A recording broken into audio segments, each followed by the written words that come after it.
Right. Alright, let's go. What we saying. How is everybody? Don't mind the fact that I've not got my glasses on, I've broken them, so I do look a bit weird.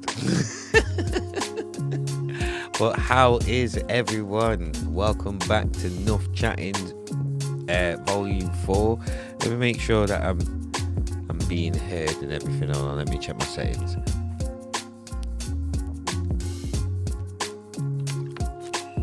Yep, there we go. And there's a bit of music playing in the background as well. Nice. Everything is working as it should. How is everyone? It's weird looking at myself without glasses, man. It's so strange, but it is what it is. And I've broken him. I was coming back from the shop and yeah, like my glasses dropped to the floor. One of the lenses came out and dropped down the grid at the side of the road. So I have a pair of glasses that only has one lens, basically. So yeah, but it's not too much. It's not really too much of a loss, you know.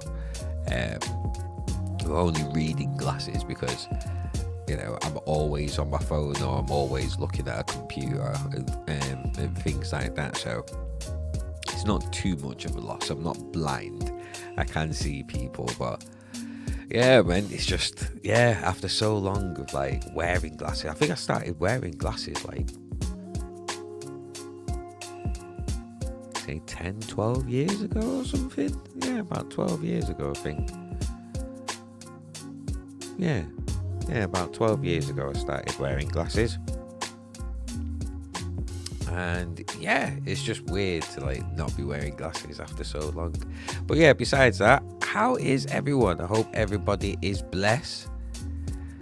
I hope everyone's having a good start to the week. It is Nuff Chattingz. We are back again live right here on Twitch and YouTube. We're on my YouTube, we're on Krugah's YouTube, and we are on Krugah's Twitch channel as well. Krugah should be here soon. And now I always start off on my own. And now, or a couple of people jump in at the same time as well.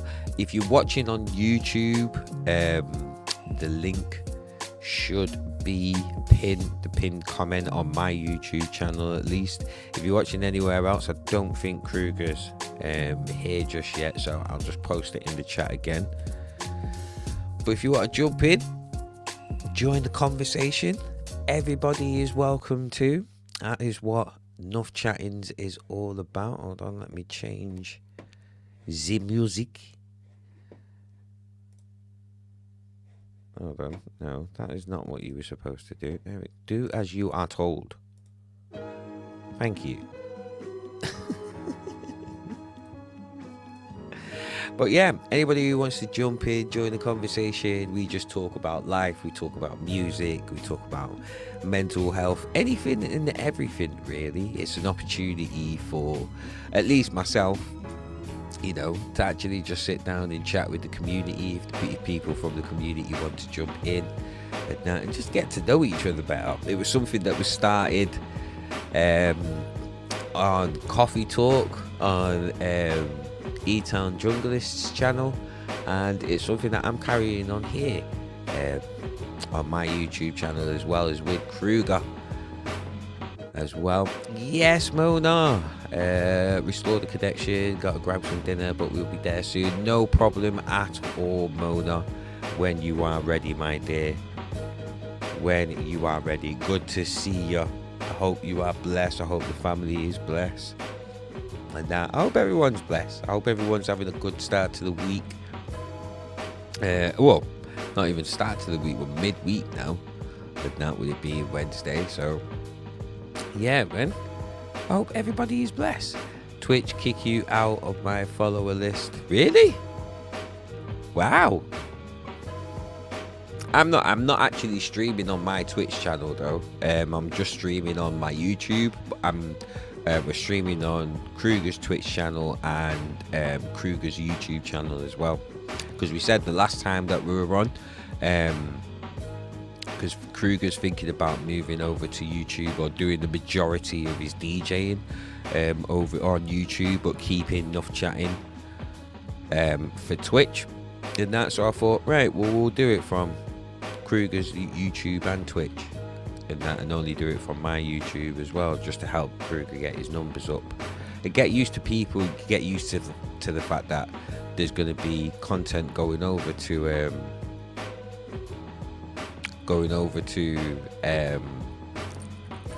YouTube and stuff as well. So that should be all good. But you enjoy your dinner, Mona, my love. I hope you are blessed. Looking forward to chatting to you later and shit.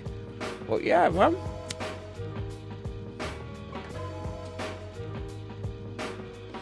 I hope everybody is cool. And like I said, sorry that we've actually been away for a while. I've been having a lot of problems with my back and stuff, so I've not really had the capacity to sit in the chair for a good few hours chatting. It's sitting in this chair that's causing the problems with my back, to be fair. And that's what was happening back in I think, yeah, it was 2010. I think, yeah, 2010, 2011, that's when I found out I had 2 prolapse discs and shit. And it seems like it's happening again. I've had pain down this this left leg with sciatica for like a good few months now. But I have got a hospital appointment on Thursday after having a couple of scans on my back. So I'm going to be finding out what's actually happening, but also speaking to a physiotherapist in regards to, what I'm going to be able to do to rectify this problem. I'm hoping it's nothing bad. I'm really hoping it's nothing too bad, and just doing the right exercises and whatever, is going to fix the problem, or at least improve the situation rather than just fixing the problem. But yeah, besides that, things have been good. I'm not sure if I had a chance to speak to everybody since I came back from Rotterdam. Oh yeah, no, I did. I think I did have a chat with everybody about my time in Rotterdam, which was cool. Did that. Got nerves on the left and right side stuck in my neck. That's what the MRI said last week, so waiting for the next appointment now. You're having nerve problems, and that's so bad in the neck though. It's so bad anywhere when it comes to nerves and stuff like that, but I hope you do get that next appointment and get something sorted for it soon.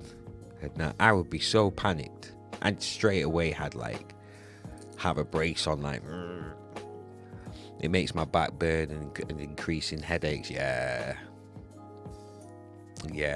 I've been having bad headaches recently as well, and which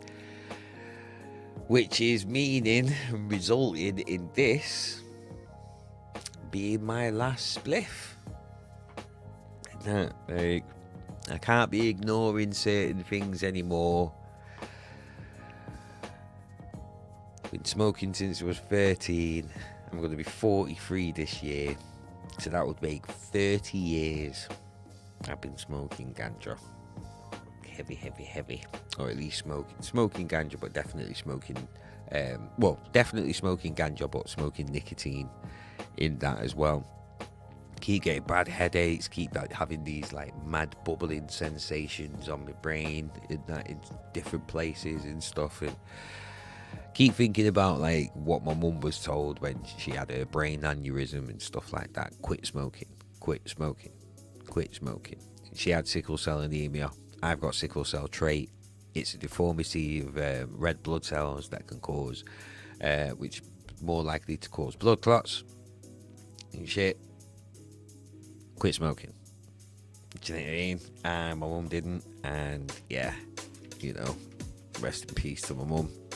Not that I'm trying to shame her or anything like that, but I can't carry on with that in my mind, but just smoking up willy-nilly and shit.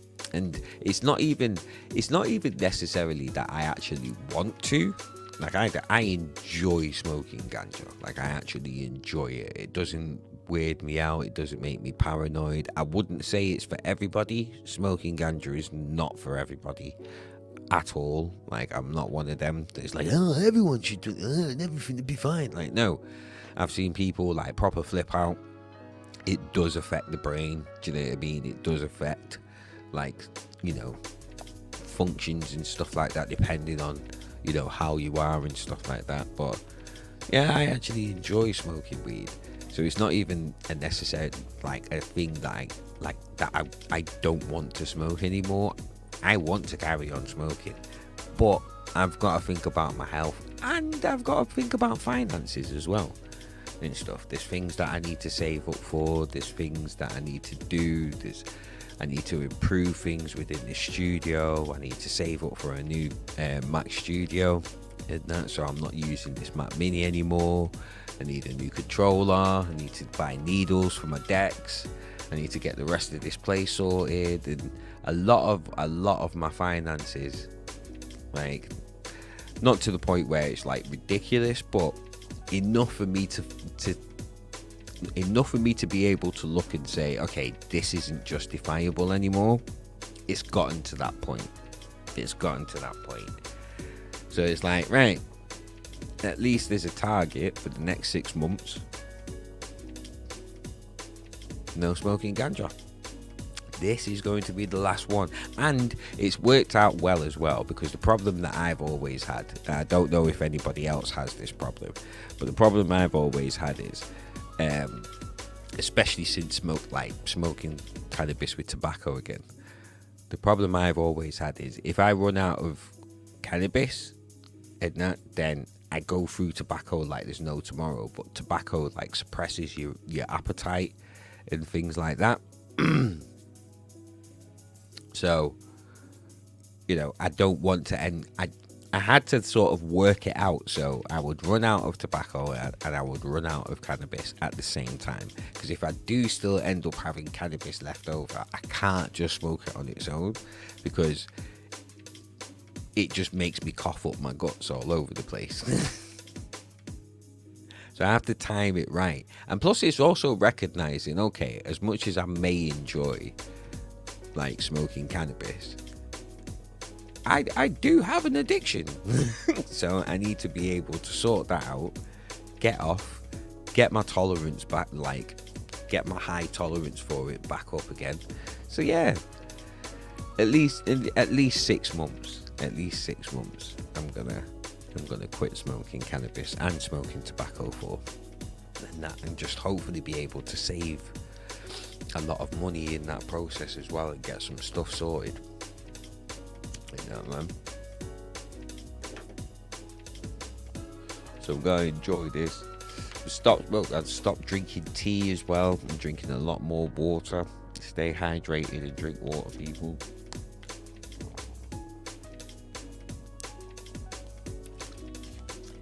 In a bid to stop having all these headaches and being so dehydrated all the time. No, I'm going on a bit of a health kick. I'm going on a little bit of a health kick in that as well. Because I can't, another thing as well, I can't get over going over to Rotterdam, and there was a situation where I ended up having to help my friend move a lot of stuff from one place to another. And the place we were moving the stuff to was an apartment that was, like, right at the top of a 4-story house, a 4-story building. The amount my legs was burning after getting all of the stuff in from going up and down these stairs, and it was like a steep set of stairs as well.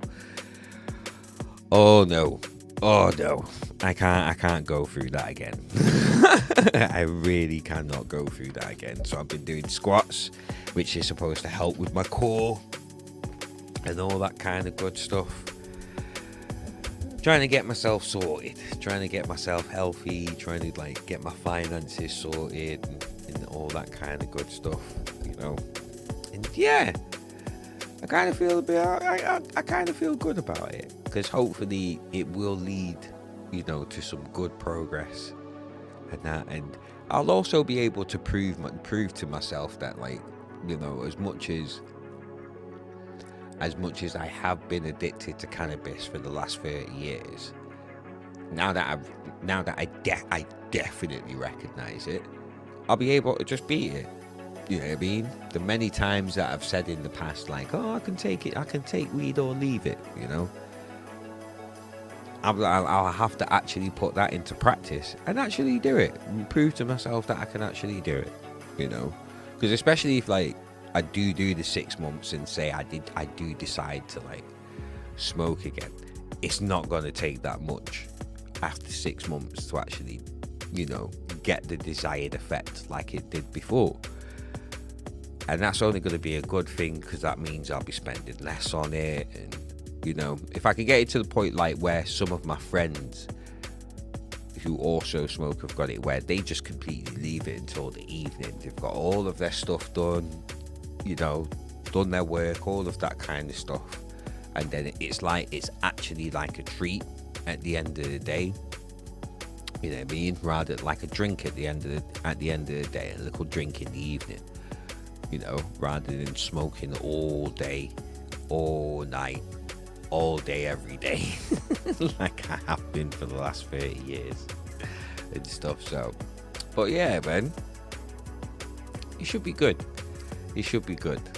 And I'm glad I'm announcing it, like, here as well, because I'll be able to be held accountable and stuff as well. And that, like, you know, rather than just doing it for myself and stuff, even though I am just doing it for myself, because this doesn't really matter to anybody else but me, and that really, and it's not going to affect anybody else but me in terms of my health, you know, and being able to get rid of this fear of my mortality since my mum has passed away. Like, oh, I'm of age, and I'm due to have a stroke, I could have a heart attack, I'm of the age, like get rid of that. And this will contribute, like, quitting this for like 6 months will contribute to that at least, you know. But yeah, how's you lot been? How's the week been for everyone so far, chap?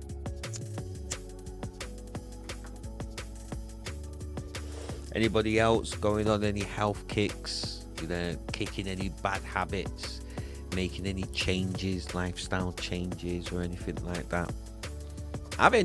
Speaking of that, I've ended up making a few, to be fair. I deleted my Facebook pages. It's not that much of a lifestyle change when you think about it being social media, but at the same time it kind of is, because social media is so ingrained in our lives now, whether it's being able to keep up with people on the other sides of the world, or being able to keep up with, you know, the latest trends, or their favorite, you know, public figure or organizations or brands or anything like that. Like, social media has become the place to find out these informations and keep up with things. And I think I was on it, say, about a year or two after it came out, because I was a big MySpace fan. And then everyone moved over to Facebook. So it's definitely over 10 years that I'd been on the platform.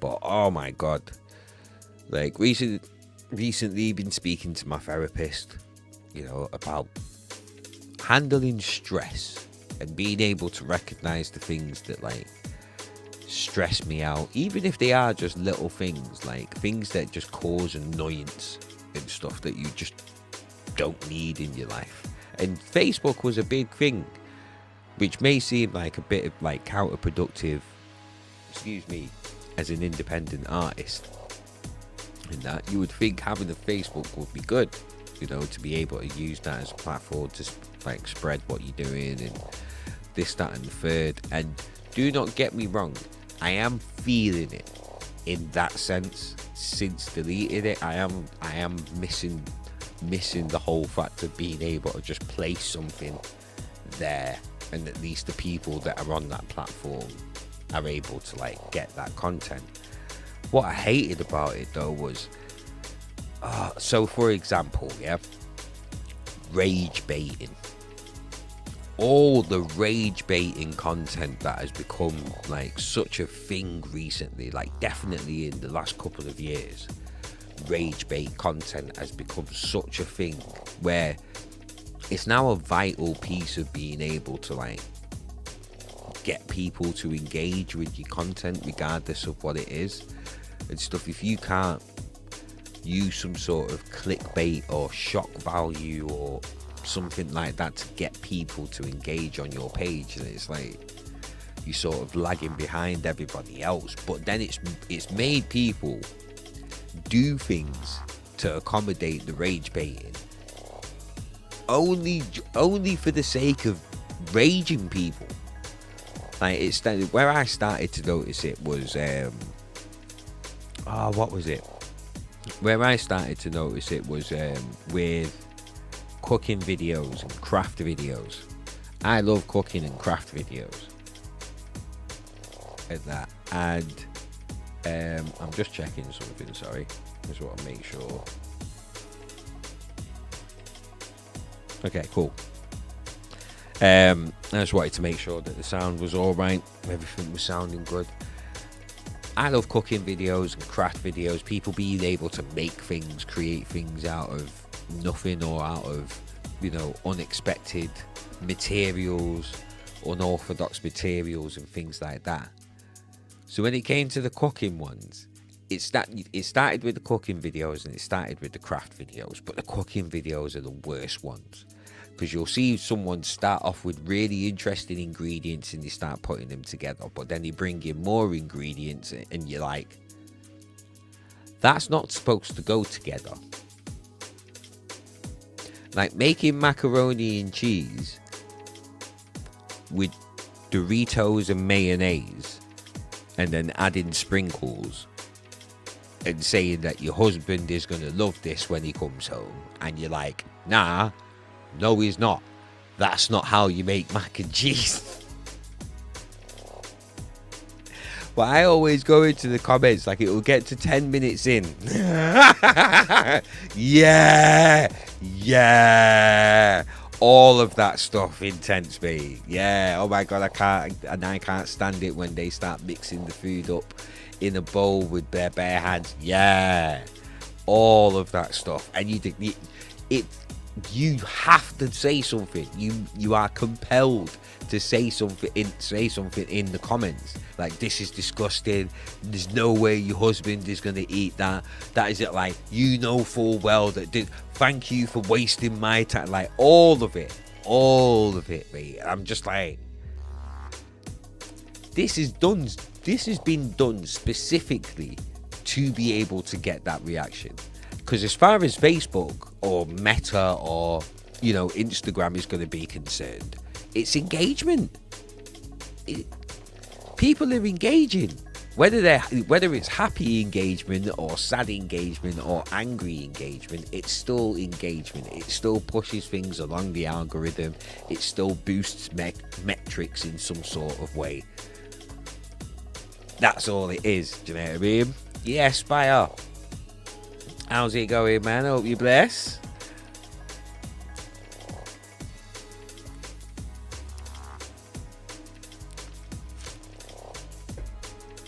But then it comes out in different forms. Just plug away. I'm just plugging away at work. Yeah, no problem, man. No problem. I hope I'm keeping you I hope I keep everybody entertained on my own and stuff. But yeah, there's the cooking ones. Then you've got the hacks, like life hacks, that are just not really life hacks. Like you're using tools to damage other tools to make something really basic that is really cheap to buy as a brand new tool. Things like that. Like I remember watching like food hacks and lifestyle hacks on YouTube with everybody on Twitch, and as much as it was funny, and I was trying to keep it entertaining and comical, there was a part of me that was actually getting vexed. Like, you know what you're doing. You know this is gonna get loads of millions of views, and people are gonna question everything about it. Like, and I don't want to be one of those people who's like, everything has to be of substance and stuff. Like, to a point, I can see it as being entertaining, because once you get it, it's like, okay, what stupid thing are they going to come up with now? But also knowing that there's going to be people that take it seriously, and they're going to be like, that is not how you do this. It's like, that's what you're farming? It's an interesting thing, an interesting time to be in when it comes to like being on social media at the moment. At the same time, it's just when it gets to the point where it becomes disrespectful. Do you know what I mean? And like causing a lot of people to like have reactions that they wouldn't normally have. It's weird. It's weird. Just saw a guy boil steak in margarine as if it was normal way of cooking, just for angry. Like, exactly. Seen loads. I've seen that, like the one that I've seen where it's the wife who's cooking for the husband, and she'll do things like she'll be making a cake, and she'll be saying that she's going to do this thing where she's going to add all of these ingredients in this plastic tube, and once she lifts it up, it's going to spread all over the cake, and it's going to look amazing. But it takes 10 minutes for the person to lift up the thing. Sometimes it just doesn't even happen. You watch the whole 10-minute video, and every time that they say it, they don't lift it up. And they never do. And you've just wasted 10 minutes watching this person put all of these things that should not be in this plastic tube spreading over a cake. Saying, right, so I'm going to lift it up now. Hold on.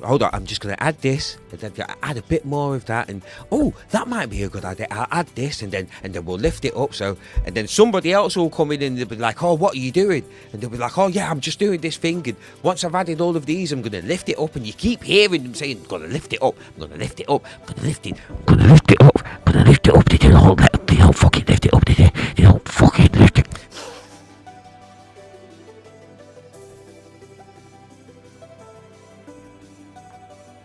Is making people become feral.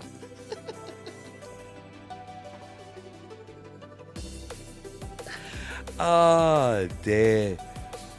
But there's a couple, and then you know, for me, where it really gets to me is the rage baiting status.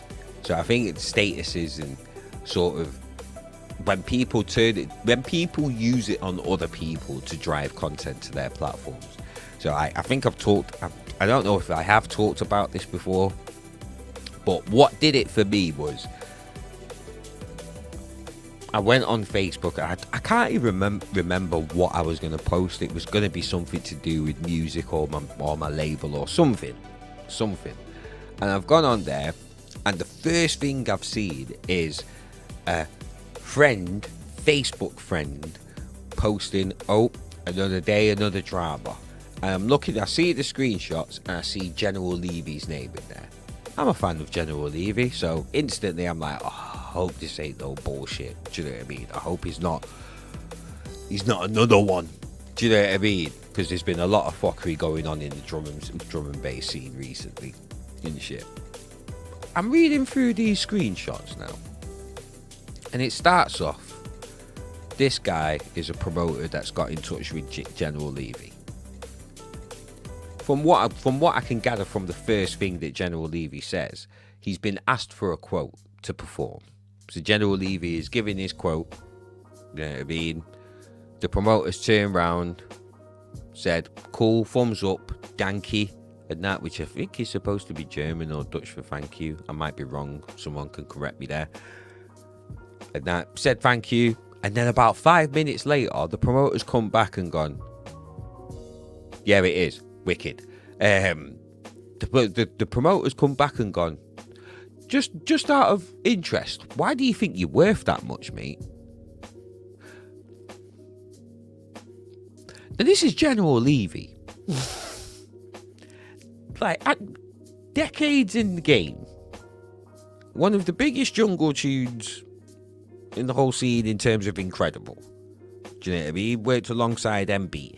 Yeah, there was controversy about him getting kicked out of the scene because people thought that he said that he was running jungle and drum and bass and this, that and the third. But for all intents and purposes, he is one of the biggest names in jungle drum and bass, and he's still getting about now, blazing up stages, do you know what I mean? Festivals, all this kind of shit. And the fee that he put down was 4K. Whether he's worth it or not, I don't know. Do you know what I mean? That's for people to decide, because there was people in the comments saying, "Oh, 4K, he's not worth 4K. He's just living off one song." I'm like,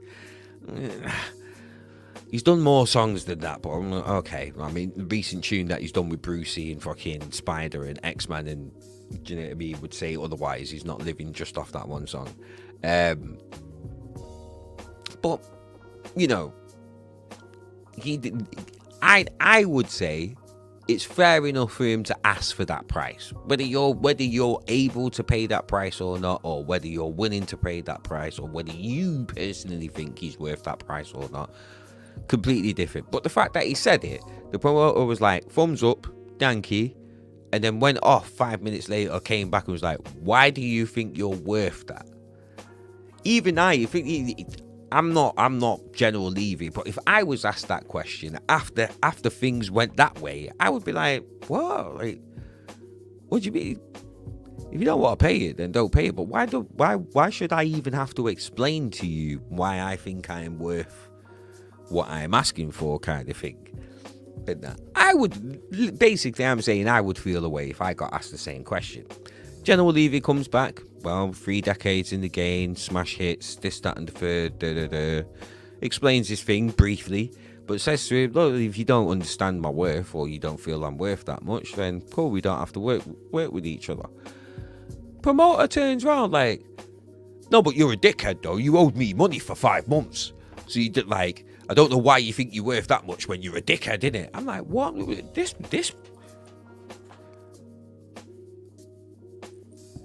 This took a turn.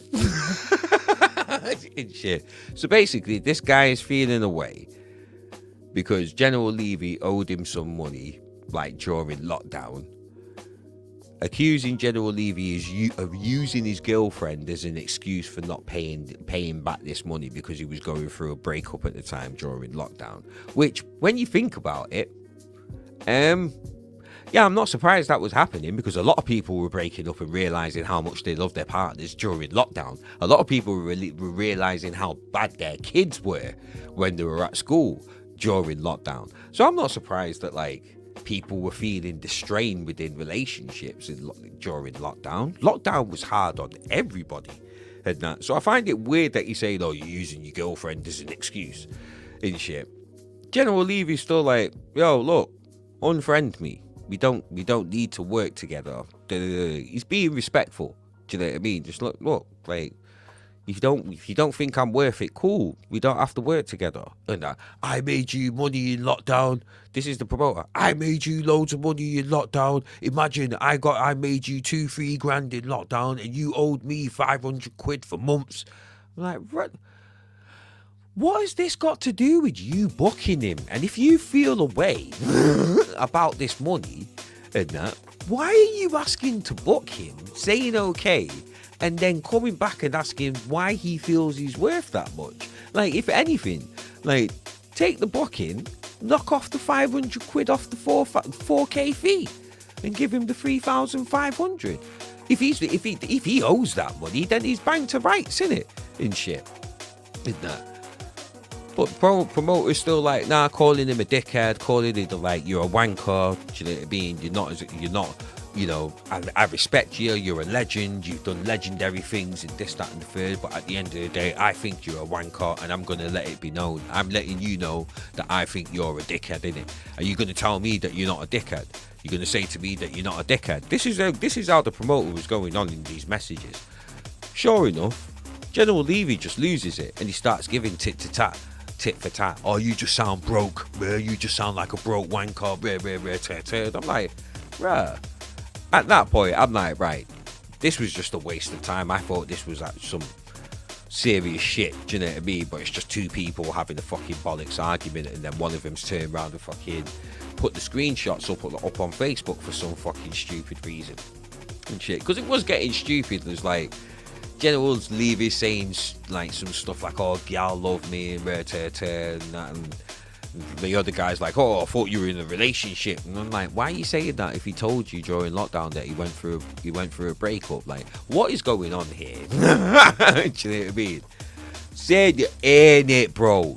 Sooner or later. This was the thing that got me. This was the thing that got me about it all.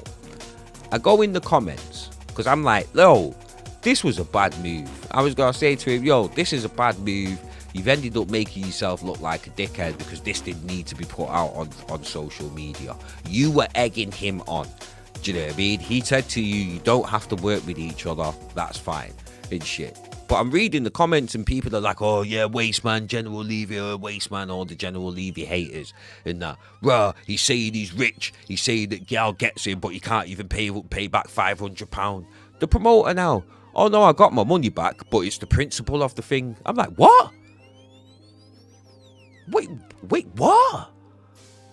So if you got your money back, why is this still a problem? Like, you've hit him with the way you've cut off these screenshots of these messages. You've started off with him telling you his fee. You've said thank you, thumbs up, Danky. You've said thank you. Then you've come back and asked him why he's worth that. What has any of that got to do with a debt that has already been paid? So I'm just baffled at this point. And I'm reading the comments because I'm like, I'm hoping somebody else has like clocked this. Do you know what I mean? And sure enough, he's responding to people like, no, I got my money, but I want everyone to see that he's a dickhead, innit? He's not the legend that he thinks he is, innit? Tag General Levy and let him see that he's not the legend that he thinks he is. I'm like, what? So you're just doing this for clout? This is a meaningless argument over meaningless shit. Because there isn't even a debt that's still owed. You're telling people in the comments that he's giving you the fucking money back. So he doesn't owe you anything. As far as I would be concerned, that's done. So now when I'm looking at General Levy now in the comments, I'm understanding even more so why he snapped back. Because I would be like, wait, what? Wait, you've asked me for a booking. You don't like how much I'm charging, so you bring up a debt that I've paid off. Like, so you're just upset with the fact that I owed it you for 5 months, and you're accusing me of using my breakup as a reason why I didn't pay you the money for 5 months, even though I paid you back. You've got your money. I don't even owe you the money anymore.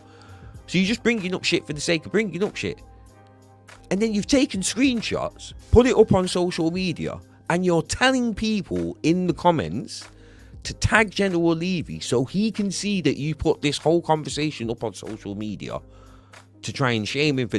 I'm deleted. At that point, I'd spent an hour on the shit. I'd spent an hour and I'd written out 2 paragraphs. One with the initial thing, then I clocked what people had said. And then after reading the comments, I probably typed out another paragraph like, you're a dickhead. And then I clocked, I spent an hour on it. Deleted the whole shit and was like, yep, delete Facebook. I'm deleting Facebook. I don't need this in my life. Credit to everybody else that can just take shit and leave it or just scroll past and this, that, and the third and shit. But when it's like, that's rage baiting in its finest.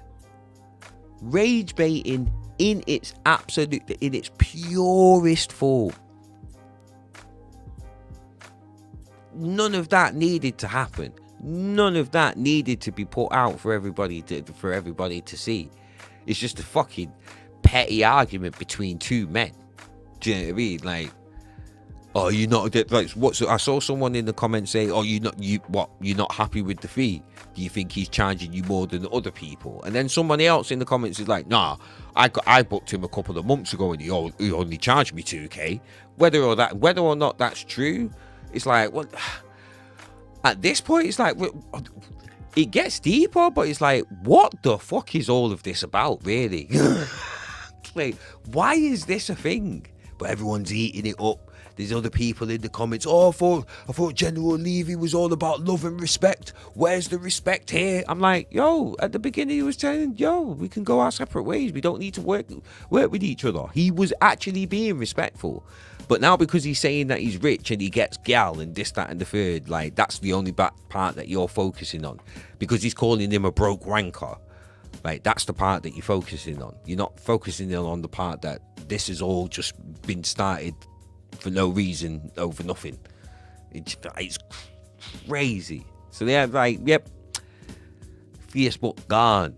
Facebook gone. Because it's not necessarily just that. It had been leading up to it. I got to the point with Facebook where I just hated just going onto the platform. I always thought, every time I go on there, I'm just going to see some bullshit, some sort of bollocks that just doesn't need to be on Facebook whatsoever. And over the years, I have seen some. Why is it that couples that are going through a breakup think that the best thing to do is to air it on Facebook? I've seen people that I know go through really bitter breakups where abortions have been involved and shit, and it's all aired out all over Facebook. And I'm like,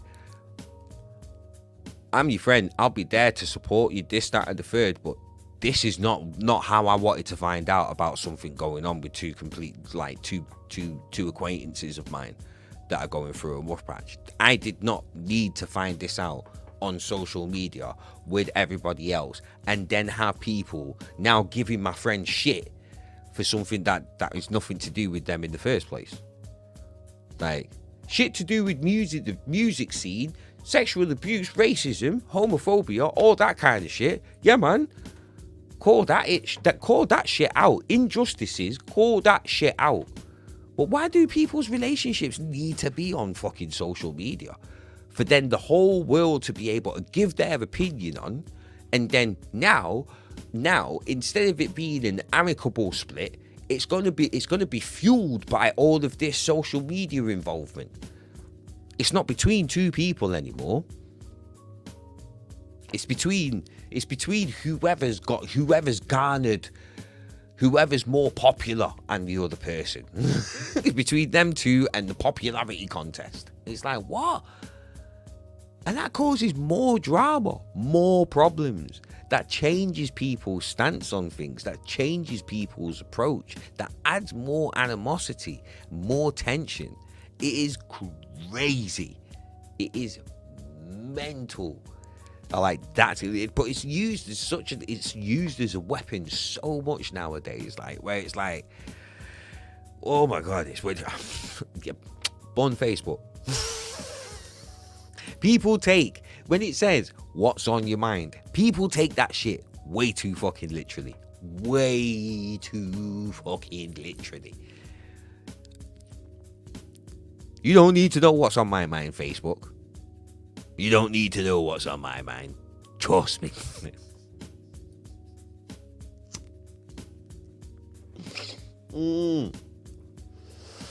I think it's just a way to get it out. Get it out because they have no one to listen. It's an impulse. It's in some cases I can accept that, definitely. In some cases I can accept that. When I know that people have got people around them, they're in friendship groups. Do you know what I mean? Like, everything's social and stuff. You've got people around you. Unless your friends are there saying, yeah man, air him out or air her out. air it out and so you show them, yeah, let everyone else know how much of a slag she is. Let everyone know how much of a dickhead he is. Do you know what I mean? Like, unless the friends are like, yeah, do it. Do you know what I mean?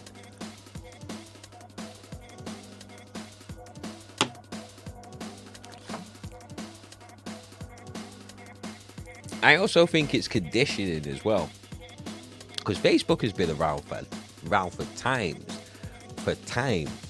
There's a culture that develops with these platforms. The same way there's a YouTube culture, there's a Twitch culture, there's an Instagram culture, there's a TikTok culture. There's a way that the platform wants you to use it to be able to get the best out of it. And Facebook along with Twitter. Like, I hate Twitter. I cannot stand Twitter. Thankfully, I'm at a point where I only use it for specific things. So if something is broken down, with a game and shit, like Bungie every Tuesday always seems to have problems with the Destiny 2 servers, and that I can go on Twitter. I'm not calling it X. Fuck you, Elon. I can go on Twitter with my Mancunian self and go on the Bungie help page and find out Wagwan. Outside of that, I cannot fucking stand it. If it's news and I want to know what people are thinking about stuff, I know I can go on trending and see the name of what sort of something like every time somebody's died, I've gone on Twitter and that's where it's been confirmed. Because so many people are talking about it and dropping, do you know what I mean? Like, even news outlets and stuff, like, because everyone wants to be the one to break the news first. So even the news outlets, I'll be able to see that on Twitter. So it's like, oh, okay, yeah, this is confirmed, rather than just seeing it on Facebook or anything like that. But it's the same thing, because it's just words. That means that all people have to do is talk, and a lot of people talk shit.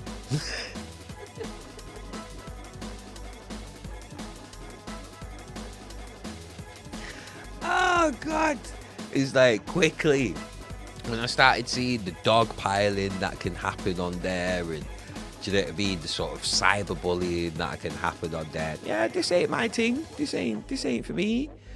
This ain't my thing. Do you know what I mean? But, you know, pockets of information and that to be able to garner from it, amazing. I wish that I could use Facebook like that, because at least on Twitter I can literally just go boom, search, boom, look for what I'm looking for. I'm not even paying attention to the timeline. Do you know what I mean? I can click onto another tab straight away and just go boom, boom, boom, boom, boom, and do what I'm doing and that. But on Facebook, like, it's the whole thing of like the whole friend aspect, or at least that dynamic of connecting with people. Because at least on Twitter, if I follow you, you don't have to follow me back. Therefore, that means that you don't have to see anything that I'm posting, and vice versa. Same on Instagram, same on TikTok, same on YouTube. But on Facebook, once you connect, you see each other's bollocks. Can I include myself in the bollocks as well? Because I used to do it.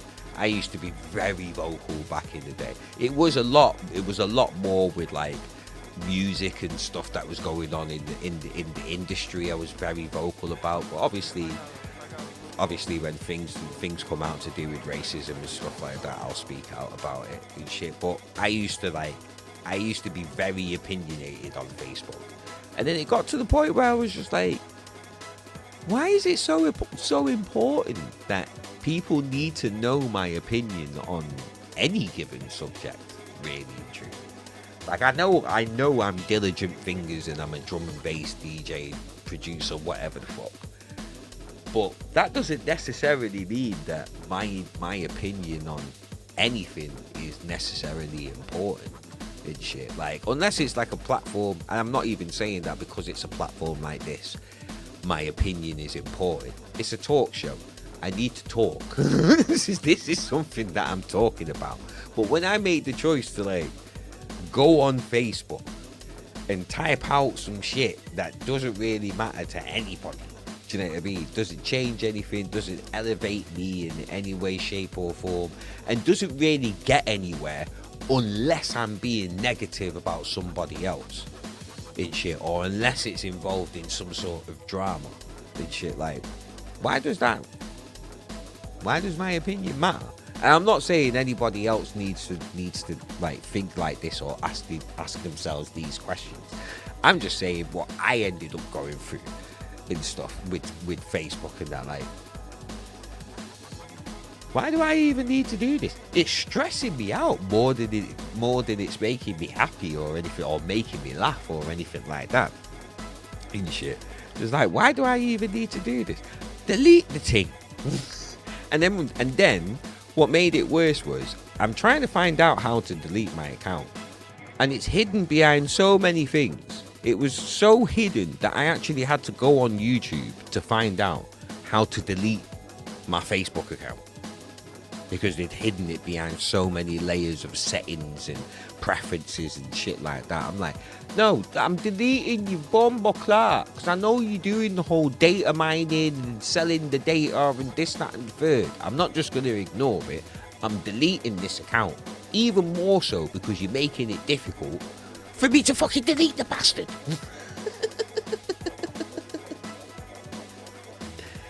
Hi, Mona. How you doing? You all right, my love? Yeah, except the neck. Yeah. Sorry, mate. I'm sorry about my little Facebook rant there. Oh yeah. I'm already past that point. Yeah. Yeah. So when did you become a Facebook survivor? When did you break free and escape the clutches of I Zuckerberg? But do we have an echo? I don't think so. Hold on. Let me just check something. It's always on my side. It's always from... Yeah, it is. There we go. Oh, okay. Yeah, because I'm not used to hearing myself back. There you go. Sorted. But, yeah, I still have it. It's still there, but it's non-active. I mean, I use it only for communication with people like from Night Force. But for the rest of the time, I'm not on there. If people want to send me a message, send me on Discord or do me a whisper on Twitch. But for the rest, things like Instagram and Facebook, yeah, I do have them, but I'm not so intensively using them. And I don't have a TikTok and I don't have Twitter because I don't want to have my phone ringing constantly. This was the other side of it for me as well. Notifications. And what I also can completely understand. I mean, we've come from a world that was just a normal, regular phone, and just visiting friends, go over, play games with them, and stuff, and all the gaming just changed and made people stay at home so they could, from their own home, play with each other. There are hardly games anymore where you can sit with two of you in front of the television. Then you need to get the Switch or some other Nintendo. But I think it is only Nintendo that's keeping up like the actual like share play, like couch co-op, and stuff like that. Stamina. And that is something that I'm really missing. And the gaming really put people all the way into their bedrooms, and the lockdown even further. No, all consoles have 2 players, PS5, Xbox. It's the games. Not a lot of games have it where you can actually do local play, unless it's like a more old school games. But not like, because I think it was Halo for me with I think it was Halo 4 or Halo 5 where they actually took away split screen play from being able to like both of you play through the campaign or being able to play multiplayer and stuff. I think that was the first time I noticed it starting to like go away from there and get phased out. But yeah, especially like with racing games, I like to race against somebody, and then if you, I mean, if I now have people over, I can do my racing games, but I then have to let them race on my account. I can't race against them.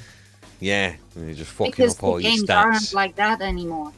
You're just messing up all your stats and ruining your personal best times and shit. Like. That I don't mind. I mean, I also play on my son's account, so he really needs to put his icon levels up and so on. So yeah, I mean, Mama Gamer schooling the son, you know, like sort your icons out, get your icons up. Yeah, he just asked me, Mom, can you play for me? And then he plays for me in GTA 5. Oh, nice. I used to play that game, but I quit it, that game, and now he plays on my account because Mama had the money and all the resources and assets and the cars and the mansions. Not all the cars, but I did have a lot. And I had a few garages, a few businesses. I had the nightclub, the submarine, the yacht, whatever. So. Gangster Mona. Okay. Nice. Yeah. Right. Well, moving up in the criminal underworld and shit. Or you can't really mod that much. You can use glitches, but you can't really mod that much. Okay. I've only ever played it on console and stuff. I've never actually played it on PC. Yeah, I play on PS4. Oh, okay. Well, you can get mods on PS4. Oh.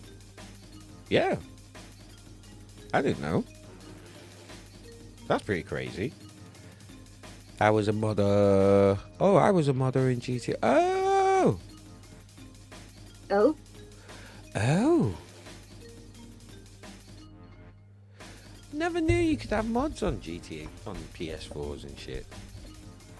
Me neither. I always, and that's also a thing, like with the Crew 2 that I play now.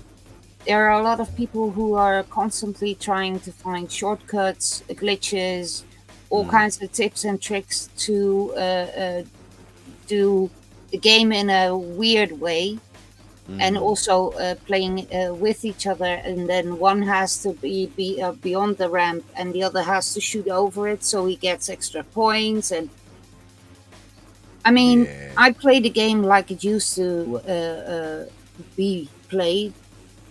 A long race really takes me a long time because I don't take the shortcuts. How come? A, because I mess up in them. And B, I constantly forget them. If I do remember them and if I am able to do them, I will. Yeah. But then it's really like shortening your route. But you also have some of the events where people can drive straight into a wall, and if they drive into that wall in the perfect manner, they will glitch into the road beyond. Right. Okay. And all those kind of weird things, like also what you also see a lot is people going in with a plane and then make enough speed and then change into a car and then do an escape. So they have more speed. Yeah, but I'm just like on the ground with my car gassing up and then I'm doing that changing shit. One of the gamers I used to play with always says it's not a Pokemon game. You don't have to catch them all.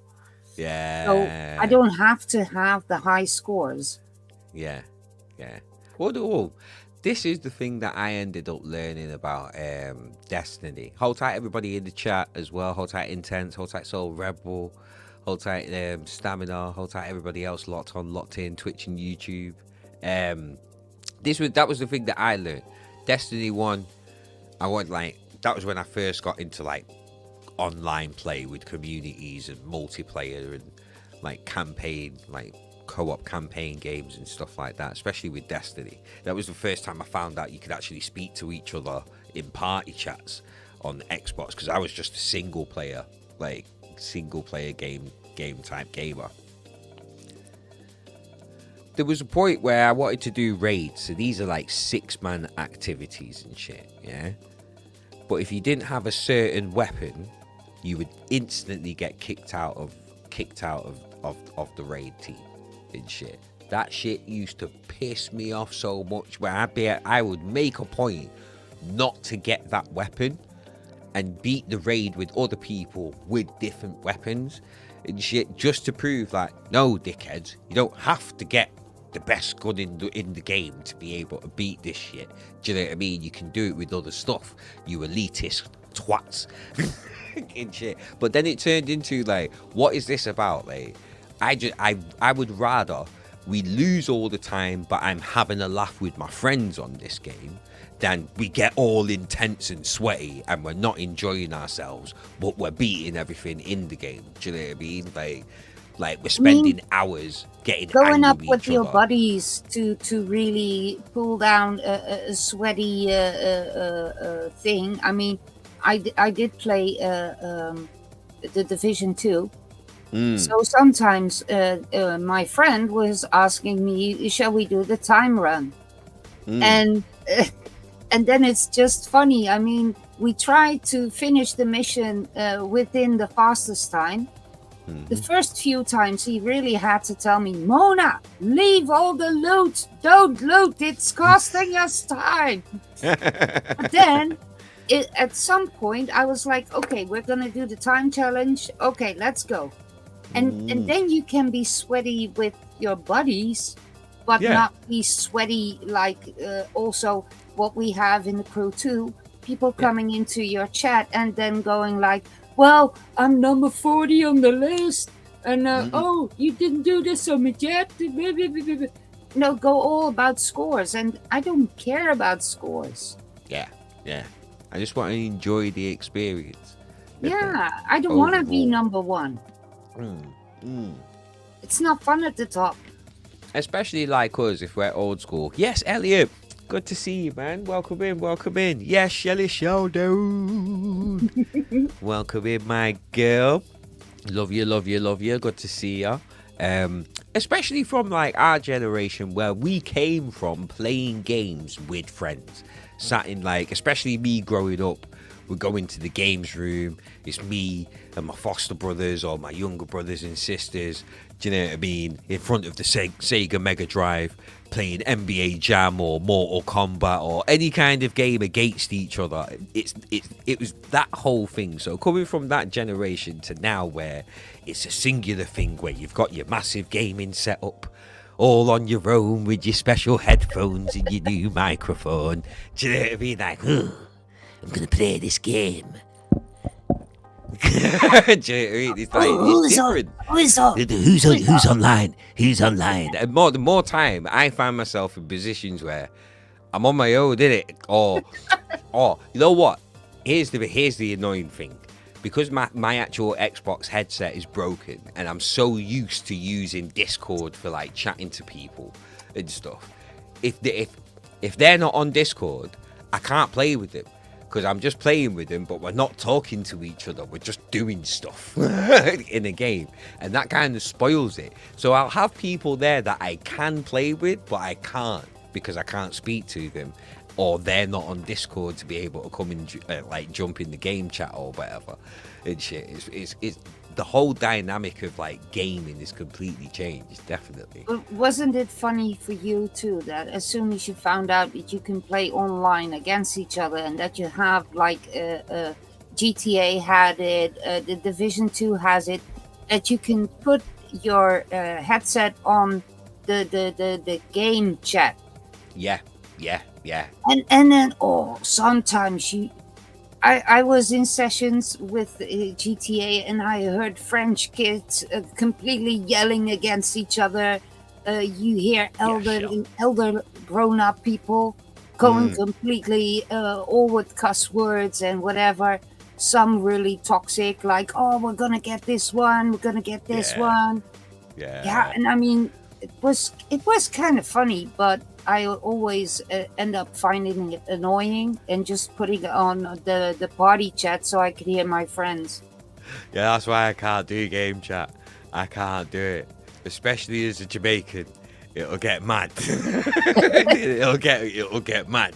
It will get mad. I find it hilarious as well, especially the Call of Duty Warzone players. They've got these execution moves that you can do when somebody's like downed, and before you kill him, you can do like a special execution move. They've added slaps in the game. Oh my God, all the toxic Jamaicans have come out. All of them. And I'm sorry, the clips are hilarious and that, because they'll just get someone and it'll just be 5 Jamaicans just slapping this guy repeatedly on the floor and not letting him die. Like, hey boy, move yourself, behave yourself, boy. And just clapping him. I'm just like, nah. That is the worst thing you could have put in the game, because all the toxic Jamaicans have come out, mate. Oh, it's amazing. It's bad, but it's amazing.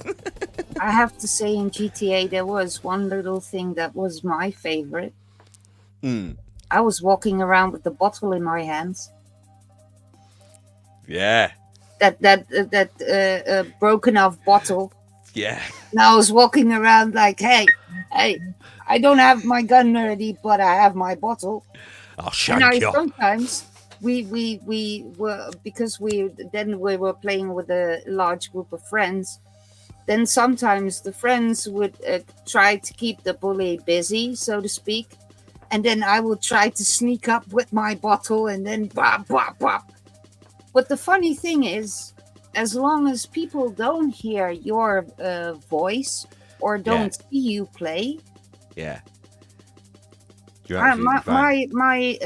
username doesn't reveal any gender. So, and then walking around as a female in GTA, people think that you're a tryhard. People think that you're a guy playing. Okay. So I got invited to the beach many times to do a shoot-off. I got 1v1 me, bro. 1v1 me. And I got hunted for many times just because I was like the female, and they all wanted like, oh, we're gonna get that, and because I had a low that kill ratio, what is important to them. KD. Low KD. Yeah. I mean, I didn't kill people. Scrub. Yeah. Every now and then I walked up to my friends and I tried to kill them with the bottle, but and if it was needed in the game, then I did it, but I wasn't going around randomly killing. And so they always found me an easy target. I give thanks, for being able to switch the game into passive mode. Because Shelley, you are right, huge amount of misogyny in gaming and that. But if you are a newbie, there is no mercy. Unless you find some people that are actually nice. On GTA, there is no fucking mercy. The amount of times I just spawn and then I get a rocket launcher in my fucking forehead from some dickhead on a helicopter who thought, oh yeah, there's a newbie. Do you know what I mean? Low KD, he's never played this game before. Let's teach him a lesson. It's like, you know what's nice? Nice one. Like I said, mommy owns a lot of things. So at some point we had 2 crews. We had the TGEF crew and we had the sus crew. The sus crew was most of the time with sus, like the elite troops. Oh, I thought you meant sus as in suspicious. No. Sus. So and they were most of the time with 9 people, and we were most of the time with 5 people. So there were, we could basically, with the 2 crews, we could hold a session. Okay. Because people saw 2 groups mainly, 2 crews mainly playing in that session, and were already like, okay, we're out of here. So Yeah. that way you can kind of hold the session. But at one point, there was a griefer in our session, and he really was so annoying. So I was like, "Hey, I'm the one in the back here. Let Yeah. me go to my facility."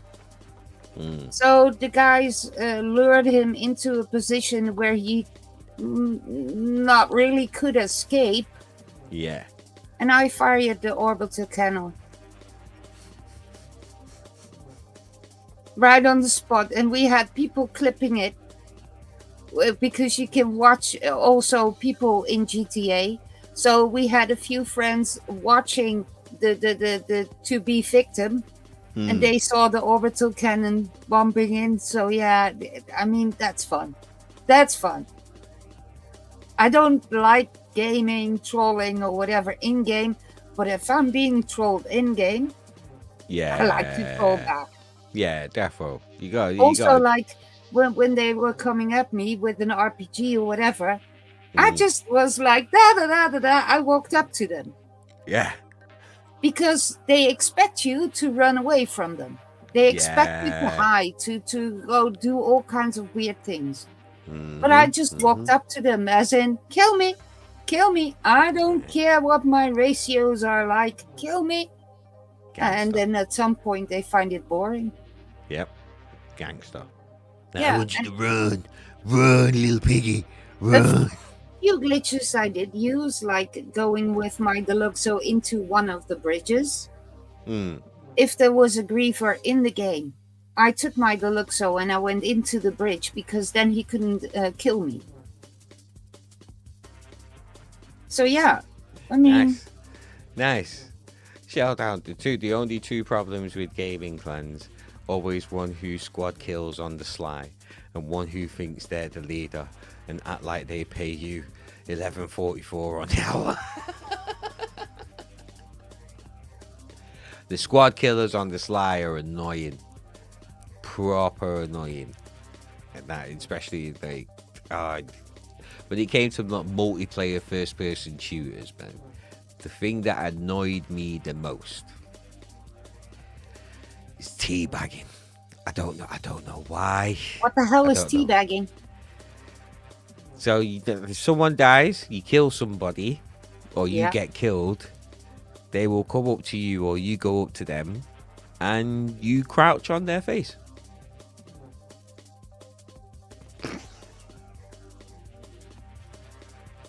And you're definitely gonna tell me those are adults playing. Yes. These are adults. I think a lot of people miss that childhood.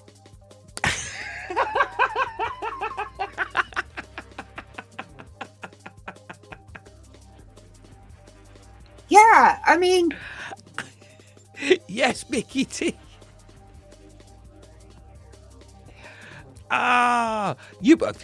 Mickey, you are a brave man coming out and admitting that. You are a brave man. I only see Twitch Yeah. chat, so Really? You should be able to change it at the bottom next to where you can comment. It should say all. You should see all chat from all destinations. No. Because it was only doing it for me at first because I hate first-person games. yeah. Yes, me Sam too. Bob. Look at that. I don't mind them. I prefer them if there is a campaign to them. I can get into multiplayer, but I need to be in a squad with my friends, and not to actually end up enjoying it because I am rubbish. I wanna see myself walking. Yeah, third person shooters like Like the Division. Division, Warframe. What's GTA. another one? GTA, yeah. But the advantage is from things like the Division, and I think it is possible in the Division from GTA. I know you can change your view, so your friends, if they like to have first-person view, they can have first-person view. Yeah. But yeah. I can have my third-person view, and also with racing, only a few alpha races, the Formula One ones like that I like to do in first person, that you really are like in the cockpit. But most of the time I'm racing, so you see my car. Oh. Yeah. Oh, you can go third person in Halo. Interesting. I didn't know you could do that in Halo. But then again, I just do the campaign and done. I ain't jumping on multiplayer. There's too many people that have been playing that game way too long for me to jump on multiplayer and think I can have any kind of fun. I tested many hours of Time Splitters. Check used to getting into it. And in a game like Destiny and a lot of other games also have that you have to collect things, you have to combine things, you have to sort out your outfit, you have to sort out your guns, you have to sort out all kinds of other things, actions. Then I'm like, okay. I don't mind it, especially if it's a game that I enjoy. Over time, I'll get into it. Like even now, the newest expansion for Destiny has come out. Everybody, like in terms of power levels, it goes from like you start off at 1900 and you go up to 2000 kind of thing. There's so many people that are way past 2000. I'm still on 1965. Like I don't.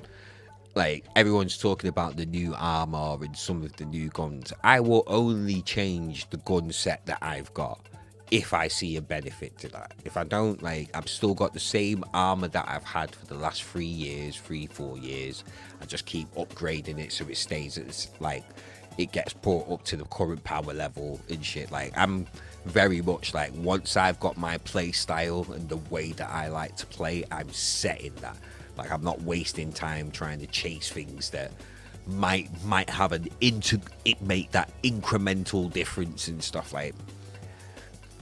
No, but that's really, I mean, there are a lot of females that also are into those kind of games.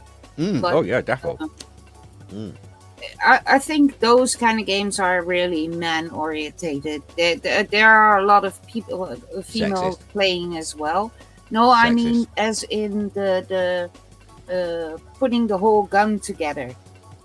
And what I also no.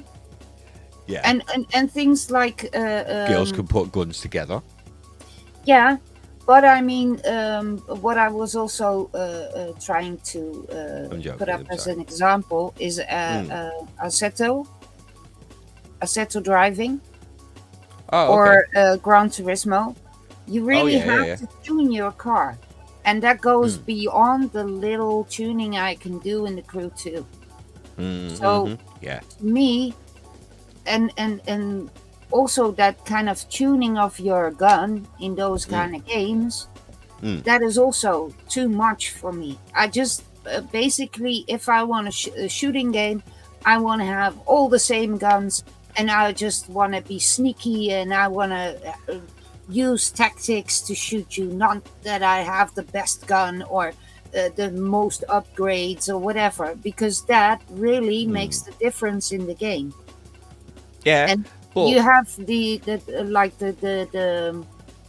I don't know exactly again what it's called in the Division, but you have I think it's called the Dark Zone. Oh yeah. And there you have all these tryhards and sweaty people, and they really optimize their gear and their guns and whatever. I just walk around it and say bye. I'm doing the other stuff. I get it, because there's always a meta. Like there's the meta of the game, like what's the best gun at the moment. But the one thing that I do buzz off with a lot of like shooter games and shooter game developers is they do try and balance it out. So like they will bring in a gun that is really powerful. Yes, Amias. Amias. Good to see you, boss man. I hope you're good. Is it boss man or boss lady? I never know. Help me, Mona. You know, you're not gonna help me, are you? Okay, cool. I understand, Mona. I understand. Boss. Just boss in it. Boss. All right, boss. Shit. But see, I am man. Yeah. Boss Because of man. your voice. Yeah. Man, a big man, you get me. Yeah.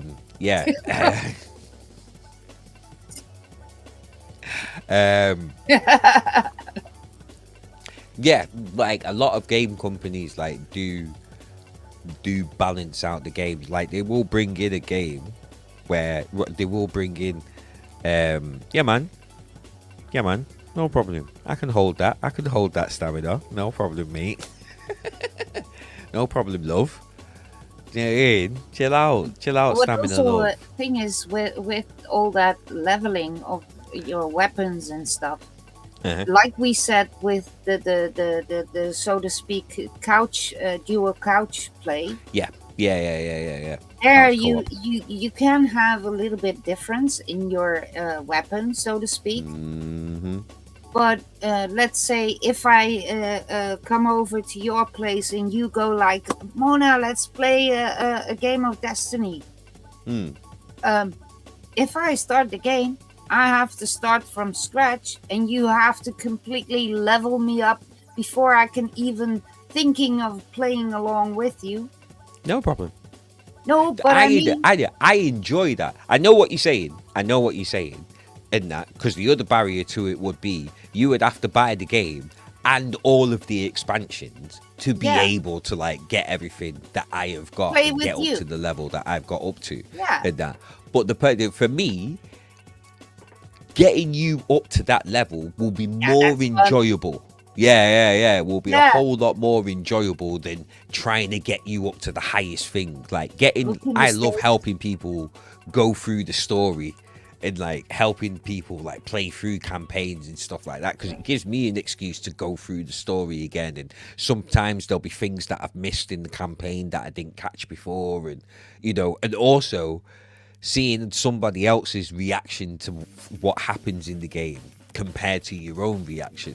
And that, like, if it's a big thing that where you're like, oh, that was sick, and the other person's like, oh, that was amazing. He's like, yeah, that was sick with it.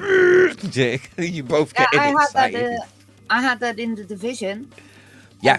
Because the person I was playing was already played the first Division and the 2nd Division.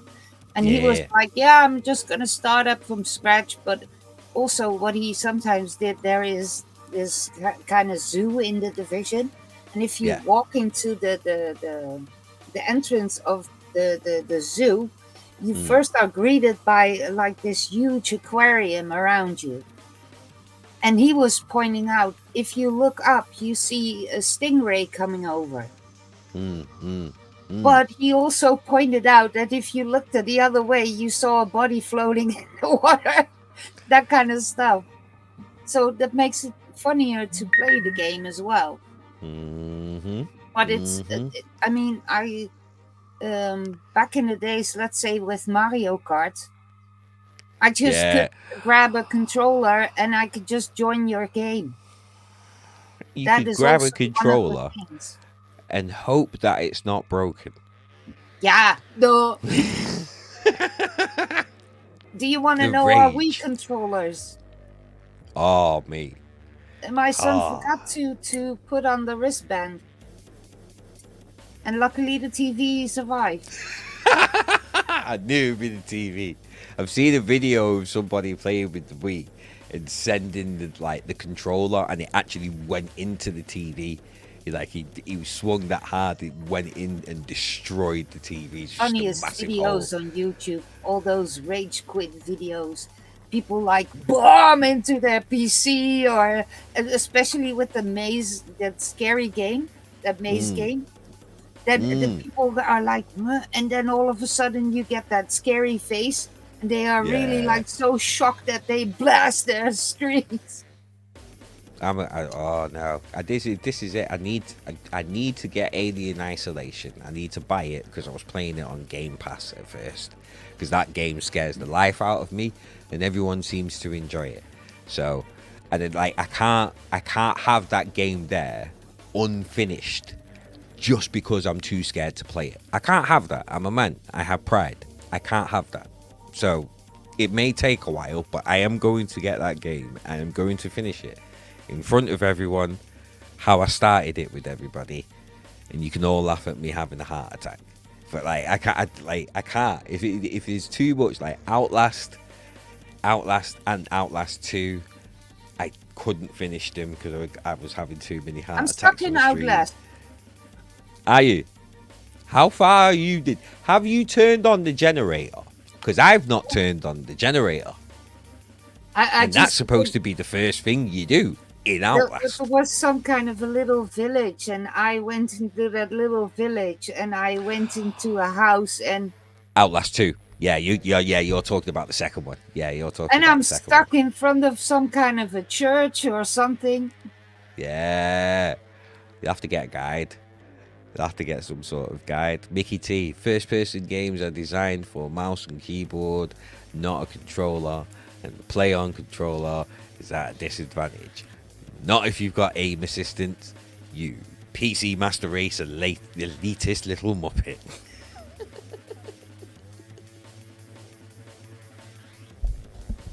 No, you are right though, because when I was playing Counter-Strike back in the day, it was on mouse and keyboard. But I'm on Mac now. I'm on Mac now, so yeah, it's console. It's console unless I invest in an actual PC, which is probably not going to happen unless enough money goes into sniper button on mouse. Auto assist. I only play with keyboard if the game doesn't allow me to play with controller. Yeah, I know a lot of people that play on PC but still use controller instead. That rather than using the mouse and keyboard. At least you do pretty well with it, to be fair. You still do pretty well with it on PC. But then a lot of games can switch it so they recognize that you're playing with a controller and then add all the controller extras like aim assist and stuff like that. You got a message? Yeah, I got a message. It came out. Right, I'm back. Needed a poo. Nice, Shelly. Nice. I hope it was a good one and you feel refreshed and revitalized from your dumping session.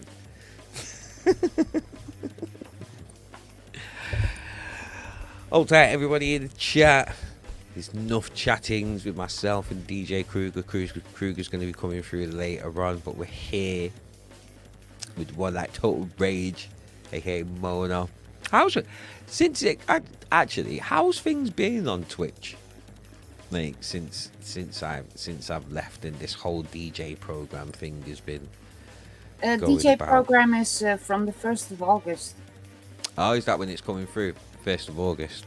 So you put the date on. Oh. But I went to TwitchCon. Yeah. And I heard a lot of people talking about it. And I'm just gonna sit and I'm just gonna wait, because the last time they announced something, what did they do? A lot of people removed all their VODs, all their clips and stuff because they were afraid of a strike.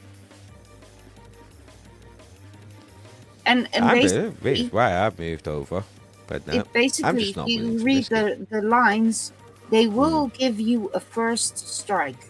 So as soon as you get your first strike, you know you have to change your game. The problem is with music is, if it's to do with music, you can be playing so many tracks within one stream. They're not going to give you a strike just for that one stream. They'll give you a strike for everything within that video that is not supposed to be in there. So you, from one video, you could get 3 strikes and you're done. Yeah, like that's the worry for a lot of people when it comes to the music side of things and stuff, where, you know, and then for me it's the fact that it's so new, and that, like, because they did announce like a lot of changes when it came to music on Twitch a few years ago. I remember E-Town talking about it. I remember Underground Rescue Channel, Dragon, talking about it as well. And they didn't do anything. Like you said, the most that happened was they muted the music and stuff like that. The thing is, though, that's what they did back then. This is now. and the pressure's on for the fact that they're coming out with a program like this. The pressure is not the pressure is on now. Like record labels have had enough. Really? Yeah. How? You know how? Because what every DJ is talking about is that this DJ program, the whole basically an elevated copyright thing. I wouldn't say it's elevated, but no, but I mean it's like this. We're now gonna hunt for all the copyright stuff, and you have to be in the DJ program. Blah blah blah blah blah. Yeah. And I do get the thing that they want to have DJs pay for stuff, and they want to have people registered as DJ whatever. Well, no, it's more paying the artist for the music that's played on the platform. Yeah, but what they did is they only are gonna implement this for the DJs. Yeah. Yeah, and what about musicians who make music on Twitch? What about gamers? The musicians, use music. Use copyright free music. Don't use copyrighted music. No, but I mean, they don't include the gamers who also use music. Yeah, because gamers can use copyright-free music. Yeah, but there are a lot of gamers who don't. Exactly. And that music also needs to be paid. So I think if they implement something on music on Twitch, you have to do it for everybody. Because now, basically, the crew 1 is taking off the server. I can throw myself up a team called the crew, and I can stream under the crew. Yeah. Play music. Yeah. Like, for instance, Confucius is playing on the Kraken DJ. That's a DJ game. So he will be then considered as a gamer. You get the loophole? Yeah. No. Because the problem is playing copyrighted music. So as a musician, if I'm a musician and I'm making my own music, that's not a problem. But if I'm a musician and I'm taking, say, a track that you've made and I'm chopping and screwing it and making my own thing out of it live on stream, so people are hearing your track, but then the fact that people are hearing your track and you're not getting paid for it, that's the problem. Yeah. So even, like you said, with gamers, there's already services out there like Epidemic Sound where you can have music playing on your stream, but it's copyright free, it's royalty free. And that's what Twitch will push. Yeah, it'd be great for you to play your favorite tune, but are you willing to pay your favorite artist for that every time you play it on your stream? That's the problem. That's what I mean. I mean, if I'm racing, I most of the time have like trap, dubstep, Monster Cat music. But that's in game, isn't it? No, that's not you playing it. Okay, cool. That's my playlist on the back. Yeah. So that's where your problem is. You're playing copyrighted music. Yeah, you're playing other people's music, and they're not getting paid for it. This whole DJ program is now only for people under the category music who really present themselves as a DJ. Yeah. So if I'm gonna DJ under a game, you just play royalty-free music. No, but I mean, I still have the opportunity to play like I always do. You having the opportunity means that you could possibly lose your channel. Yeah. Yeah. But I'm a gamer. What's that got to do with it? What's that got to do with DJs? What's that got to do with DJs? No, the whole thing is for the DJs. Yes, it's because the majority, right. Of course it isn't. The gamers are not DJing. I don't understand your point. So if I'm DJing under a game, I don't. What do you mean DJing under a game? I'm confused. I'm confused by what you mean DJing under a game. I'm just not DJing in the category music or in anything music related. Right, I'm but just yeah, DJing. they're going to be able to detect you playing music whilst not being in the DJ category. That's what I'm saying. And Yeah, if you do that, you but could if lose your channel. they're not gonna go after the gamers who play Yes, they non. are. Yes, they are. Then I they don't should know. be I into really the do not DJ understand program why as people well. think. No, I don't understand why people think they're not going to go after the gamers. They're setting this up to make sure that music is accounted for, so they can do the music license and pay it out.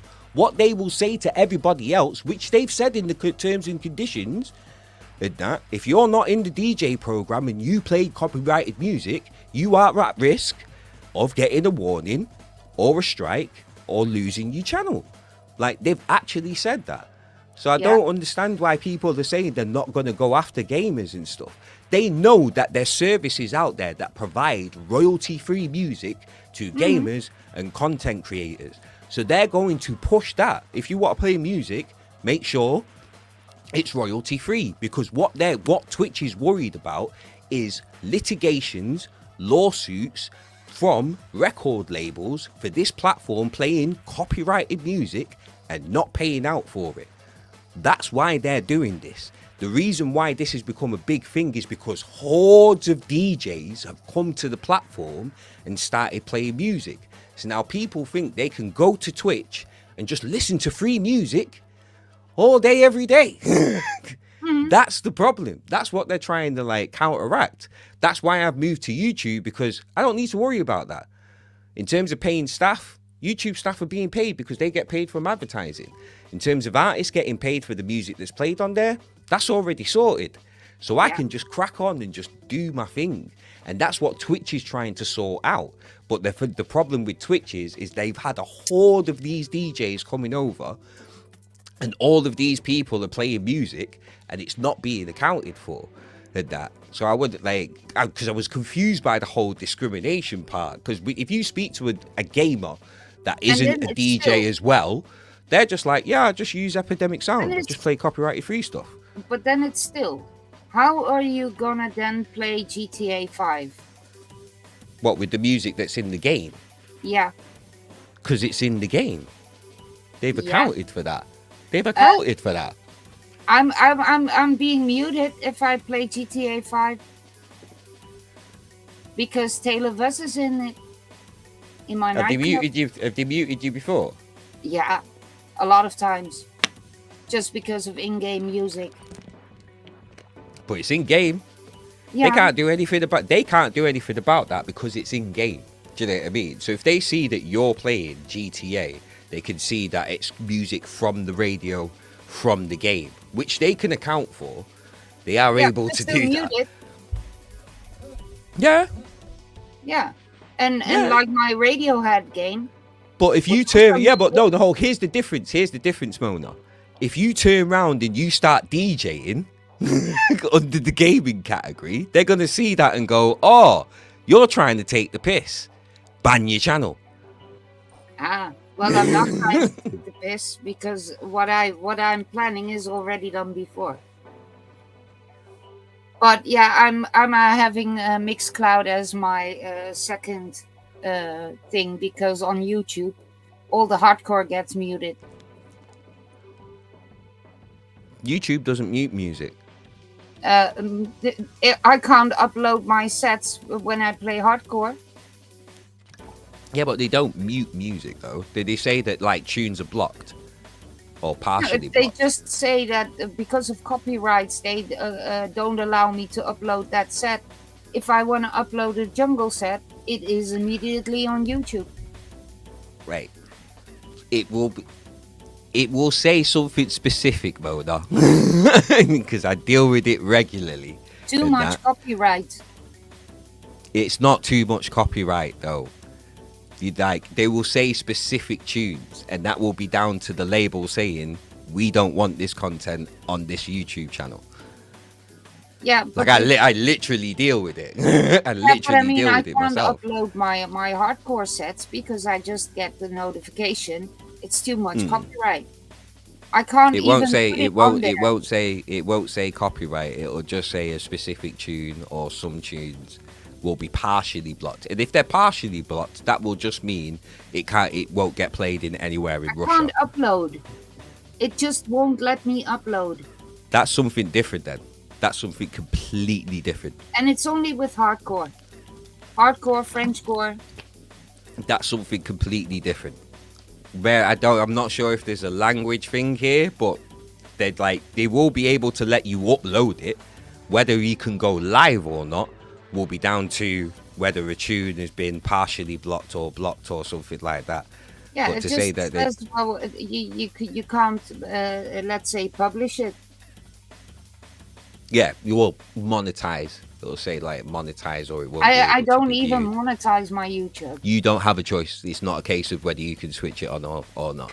Like, because again, the videos, when it comes to monetization, the videos are making money from people placing ads on the video, not because of you switching anything off. Where's my money? Because I can't even make money off any of my videos at the moment because I'm not part of the partner program, but YouTube still puts ads on the videos. So any money that's made from those ads being placed on the videos, they go to the copyright holder to pay for the music. But then it'll be down to the label that will turn around and say, okay, I don't want this track being uploaded on any other YouTube channel, basically. Because I see hardcore DJs on there. I've seen like hardcore techno DJs on YouTube. Yeah. Also, I was always laughing because Dark Raver was so many times just kicked off when he was doing a live stream on Facebook and on YouTube. And I told everybody, go to Twitch because there is no audio issue there. That will happen. That will happen soon enough. Now that this DJ program is involved and labels are now involved in terms of what can happen on the platform, that will happen soon enough. Because the same way a label will be able to say, I don't want this content going out on this platform. The same way they can do that on YouTube, they will want to be able to do that on Twitch. So a new song comes out by Taylor Swift, that they will be able to say, okay, this new song has come out. I don't want anybody to be able to play this on any other platform other than our chosen ones. Because that's what all of that is about. Yes, Intense, sorry. That's what all of that is about. And eventually, that will happen on Twitch as well. It will happen. Can I just weigh in with like what my experience in the past month has been like? Because like I didn't have internet for like a week, and I just like started listening to like all the songs that I had and like producing without internet help, right? And then like I went back onto Twitch, and there's like it seems like the DJ program with deleting VODs and all that, it's like it just kind of opened my eyes to like how like when I used to go to like DJ at places, right? It was like the social experience of meeting new people, you know, the actual being at the party and having like a friend to DJ with, so I didn't have to, so it didn't feel like work, right? Yeah. So I could like rest and stuff, right? And like I'm never gonna get it on Twitch. I'm never gonna get it on Twitch, you know? And it's like now they're like, there's no reason to develop a premium set and practice because nobody's gonna see the VOD, and you could just spin the same set you spun yesterday. Half the people won't be there; they got work. It's like, and it just like made me think that like if I want to stream on Twitch, because like nobody's watching the production VODs anymore. Half the producers are like not even there anymore. Yeah. You know, and it's like if I want to keep streaming on Twitch, I need to make like a studio DJ mix where I manually like weld two tracks together that sound like in a really nice mix, and I just staple all that together, and I need to just play like I figured out it's like I need 10,000 tracks for a month-long mix. And it would be nice if, like, further down the line, I can, like, other people who want to incorporate a mix, I'll play their mix and they'll feature, like, the track list and their name and everything. And what I really love doing, what I really started to love doing in the past couple months is attaching visuals to songs and sets. And you can just, like, it's so easy to get visuals. It's so easy to like, make visuals, not repurpose them from copyright, right? Like, to like manually, like there was a point where I was younger where I was in animation, and it's like I have to do all this hand drawing. I have to, spend weeks to make 3 minutes, and it's like people don't need that for every song they're hearing in their life. That's like that's some serious premium, like, and so it's just been like, a real trip with this whole, like, making music, and then like not wanting to miss out, right? Like there's always that missing out idea where it's like a lot of the people on here are like, I got to get the money, right? And I'm sitting here like, no, I got to watch the stream. Yeah. So that's right. I kind of shifted it as well. Like that. Do you know what I mean? Yeah. Sorry. Yeah, I just clocked that as well in terms of copyright in Netherlands. And I didn't think of that, to be fair. And shit, but yeah, that's kind of why I shifted. That's why I kind of like shifted from like Twitch to YouTube as well, because it was like, I need to stop saying like so much, but because there is that thing on there as well, like I've got to get the money. Like there's a lot of people on Twitch that are just like, I'm here just to play music and share my love of music, and that's it. And a lot of those people, when it comes to this DJ program, they're going to be absolutely fine. They're not trying to get dubs, they're not trying to get free downloads or bootlegs. They just buy music off the normal platforms, bit of vinyl, they just play it, enjoy it, that's it. They're gonna be absolutely fine. They're not gonna have any problems whatsoever. But when it turns into, oh, I want to use this platform to make it into a business, or this is going to be my career and things like that, that's where it completely changes. And the way that things are set up on Twitch, where instantly you can start making money and things like that, like there's a thing that I've noticed on Twitch that like makes it a bit icky. It makes it a bit icky makes it a bit uncomfortable if I'm being polite. If I'm being nice about it. Like that. So it's like being able to, because who was it? I think it was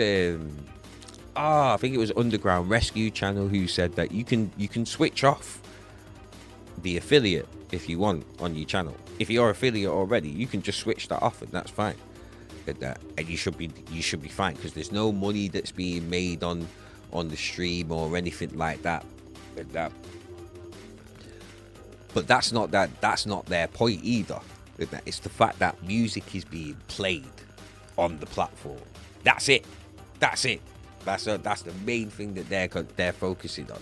So when it comes to, like you said, people that want to use the platform to practice, to develop their skills in front of everyone, to be able to get live feedback and things like that, and they might not have the money to get buy tunes all the time, or they might be working off free downloads that they've downloaded from Hyped Edit, or they might have different skills and they're using different ways to be able to put it together, but it's in a DJ mixtape mix sort of format.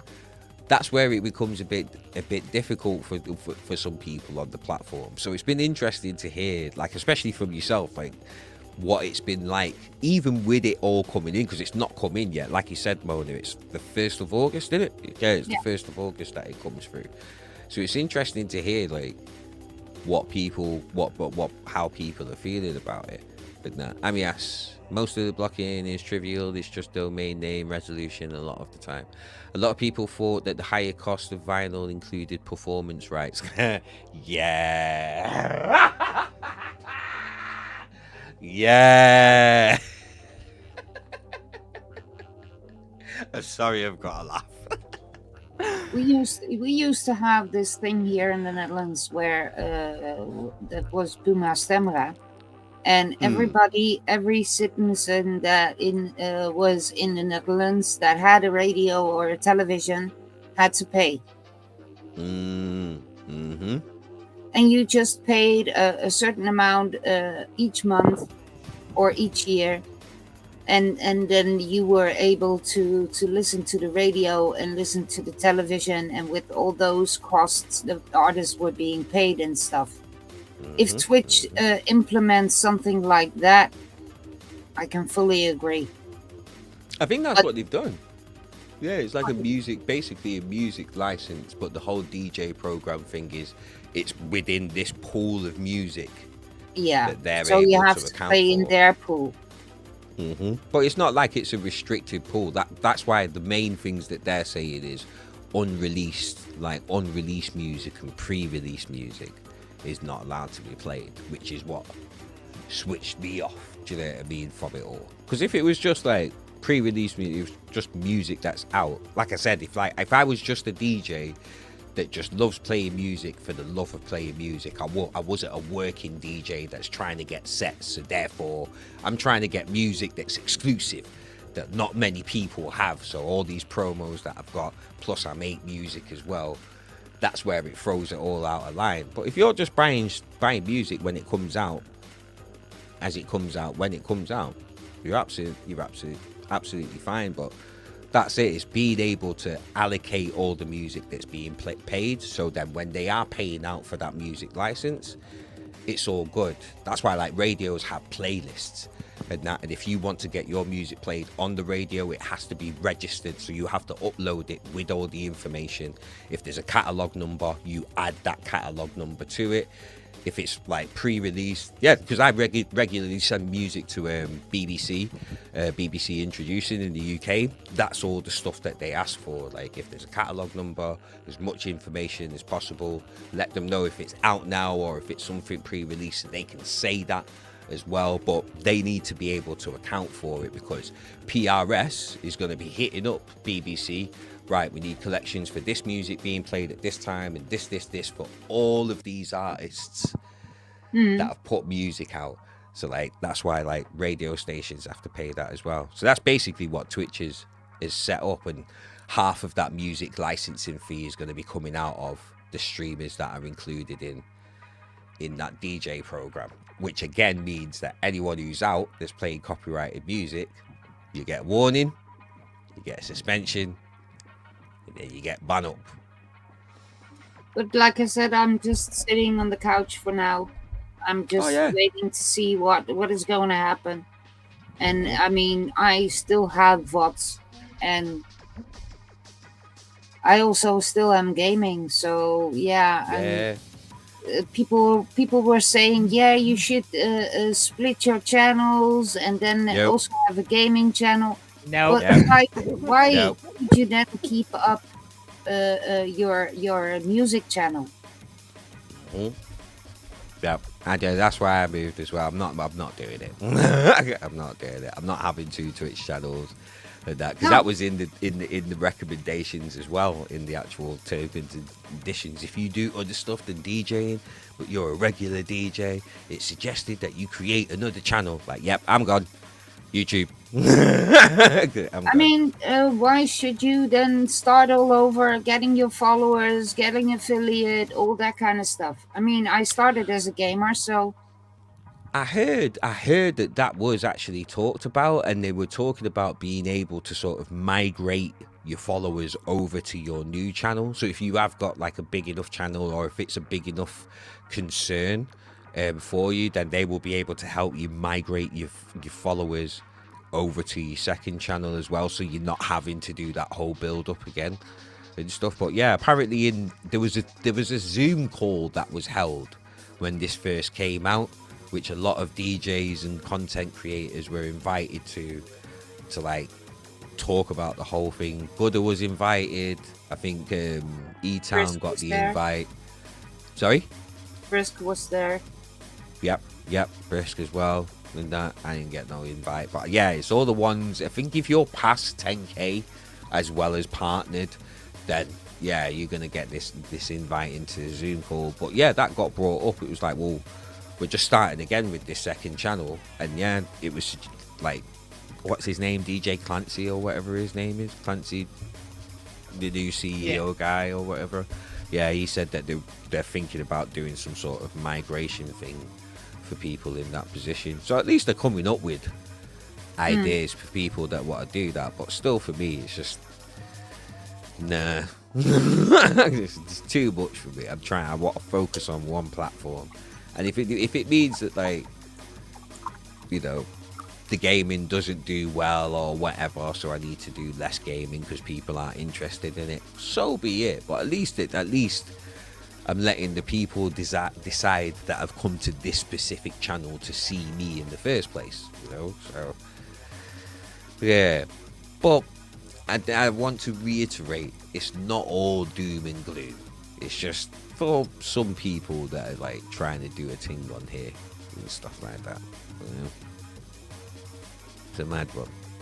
I mean, the thing I've noticed about Twitch is that like, because the like channel bar doesn't update so fast, it's like you have a lot of people that don't come in until like an hour and a half, so you have to plan to do like optimally like a 3 to 4 to 5 hour stream, and that's like, for me, like DJing with like 3-minute songs, like up the tempo and all that, like when I DJ, I'm trying to hustle, you know, I'm not trying to read chat and all that, right? Even, and it's like, for me to do a 3 to 5 hour DJ set, like what it does to my back and knees, and just like having that block of time in my life, you know, it's just like for me, I would expect to like meet people like in real life for doing that. Like, so, you know, it's the kind of thing where like I was doing some raid trains and stuff, and like I'm not seeing nearly as many of those, but it's the kind of thing where like in those raid trains you get a lot of lurkers anyway, and it's like, you know, it's like there's a good relationship that we have with the streamers, each other here on this platform. You know, it's actually a nice community in some respects, but yeah, man. Like, and you can find the people that, you can find the people. It is, I think, a lot of, especially with the DJing side of things, a lot of people do underestimate, like, if you're a regular DJ doing long sets, like DJ Moses. I don't know how he does it. Like, regularly doing 10, 12, 15 hour streams. I have no idea how he does it. And I know he's got special mats for him to stand on, and he doesn't jump around a lot as like I do. He doesn't dance as much as I do and stuff. But even just standing there for that long, like, oh my God. I'm going to have to take Krugah's idea. Start sitting down during sets, or like doing sit down sets instead. Maybe. Boy, especially if it's for that long.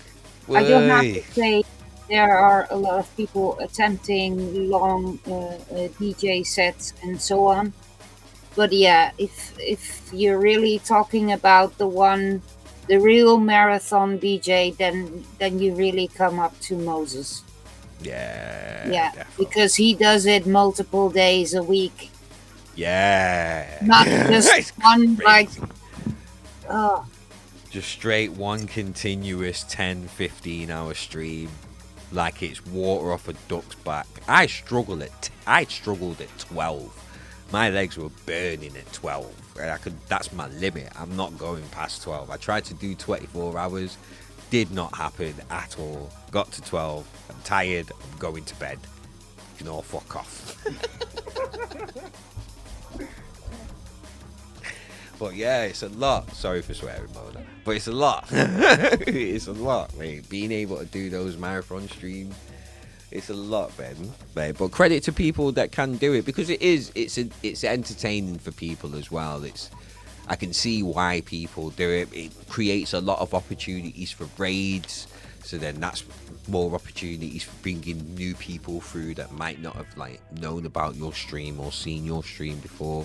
That's one thing I am going to miss from Twitch onto YouTube. You can do it on YouTube, but it's a very planned out and set thing. Like, say if we're going to do a stream, us three here, I'm starting and we've got it in the schedule, say Intense is going next, and then we finish with Mona, we'd actually have to plan that in. You would have to set up the streams on YouTube, so like set up the stream date and everything like that, so people can click and get the notification. then I would be able to find, say, your stream that you're going to do Intense, and set it up so as soon as my stream finishes, it gets redirected to Intense's. But if you wanted to do the same thing to send your people to Mona, you would have to preempt and preset that, so it just automatically happens.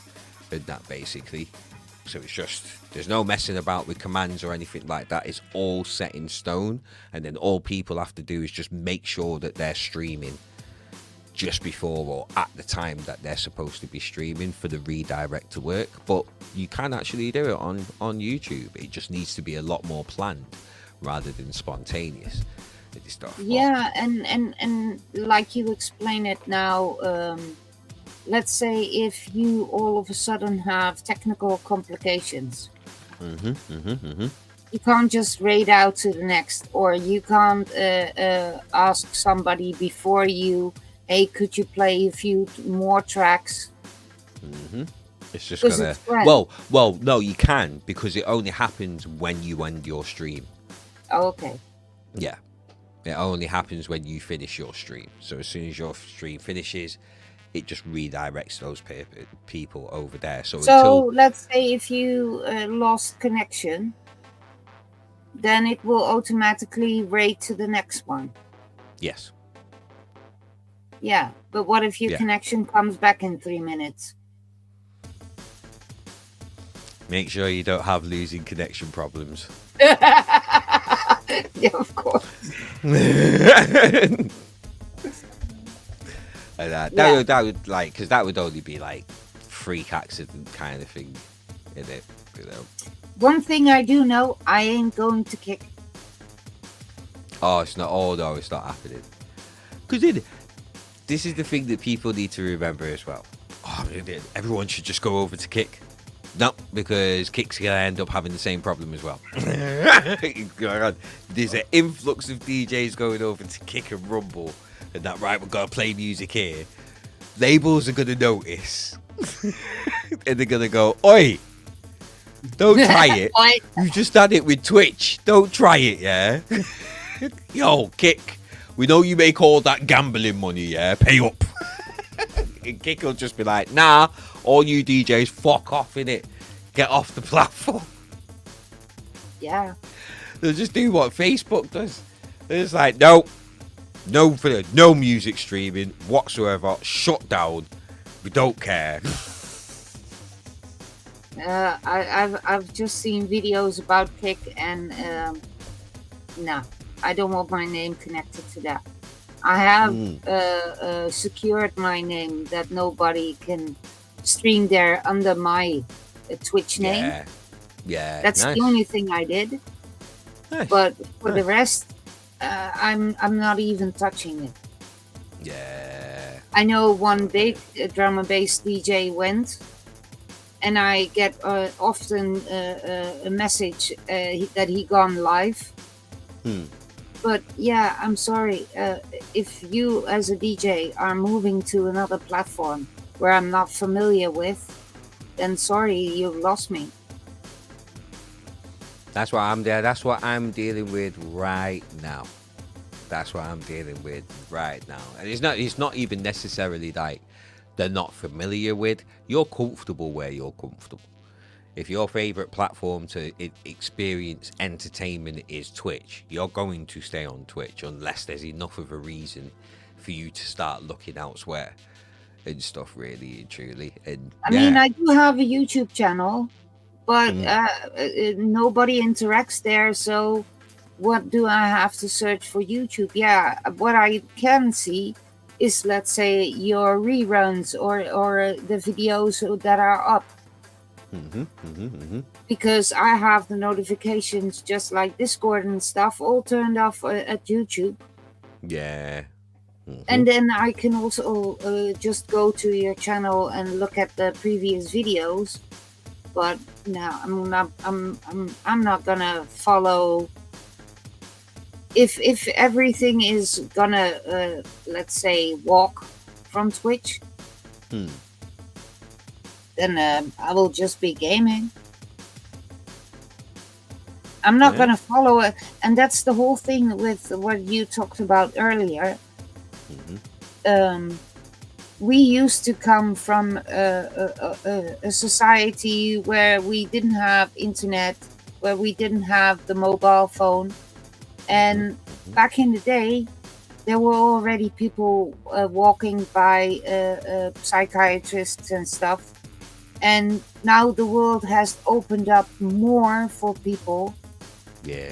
People take more things on their mind, because I really can't understand why my neighbor, or just to name an example, why my neighbor can completely lose it about somebody in Africa. Then I'm thinking, you're living your life here. You have to worry about your problems here. Yeah, you can have it in the back of your mind, but you're completely losing it. You're completely, your heart rate goes up, and so, but you can't change it. So, and that's one thing I discovered with Facebook as well. A lot of things on Facebook, people were all screaming at each other. Hey, I got a depression. Hey, I work at the psychiatrist. Hey, look at my trouble. Oh, I got into this accident. Oh, and then on the other hand, you had the females like, look at me today. Oh, look at me tomorrow. Oh, look at me today. Oh, I've got new glasses. Oh, I've got new shoes. I mean, why do I need to see every day a new picture of a so-called friend who likes to shoot her picture, but a cup of coffee like we used to do is not in the picture anymore? I'm sorry, but I don't have. This is personal. Oh, this is personal. Okay. No, but I mean, there are friends. There used to be friends before COVID. COVID really cleaned out my friends list. But before COVID, there were friends, and they were really like expecting you to read their page so you know what was going on in their lives. And if you ask them for a cup of coffee, they're too busy. Yeah, creating posts for Facebook. And this was during lockdown. No, but I mean, before that was all like, oh yeah, look at me at Facebook, and then when COVID happened, a lot of people all were screaming more and more, like, look at me today. Oh, I'm feeling depressed, and oh, I can't do this and I can't do that. What's the thing with depression? What's the thing? I'm just interested why you brought that up specifically. Because a lot of people were just seeking attention. You have seen an increase in people on Facebook, on YouTube, and what I've heard on TikTok, with all kinds of mental illnesses, all kinds of self-diagnosed problems. And I just self-diagnosis fed up is with not it. good. I mean, if you really are depressed, you are not screaming it day in, day out on Facebook.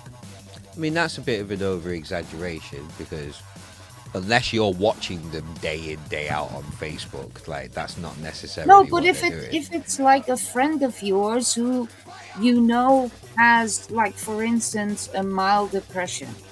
Yeah. And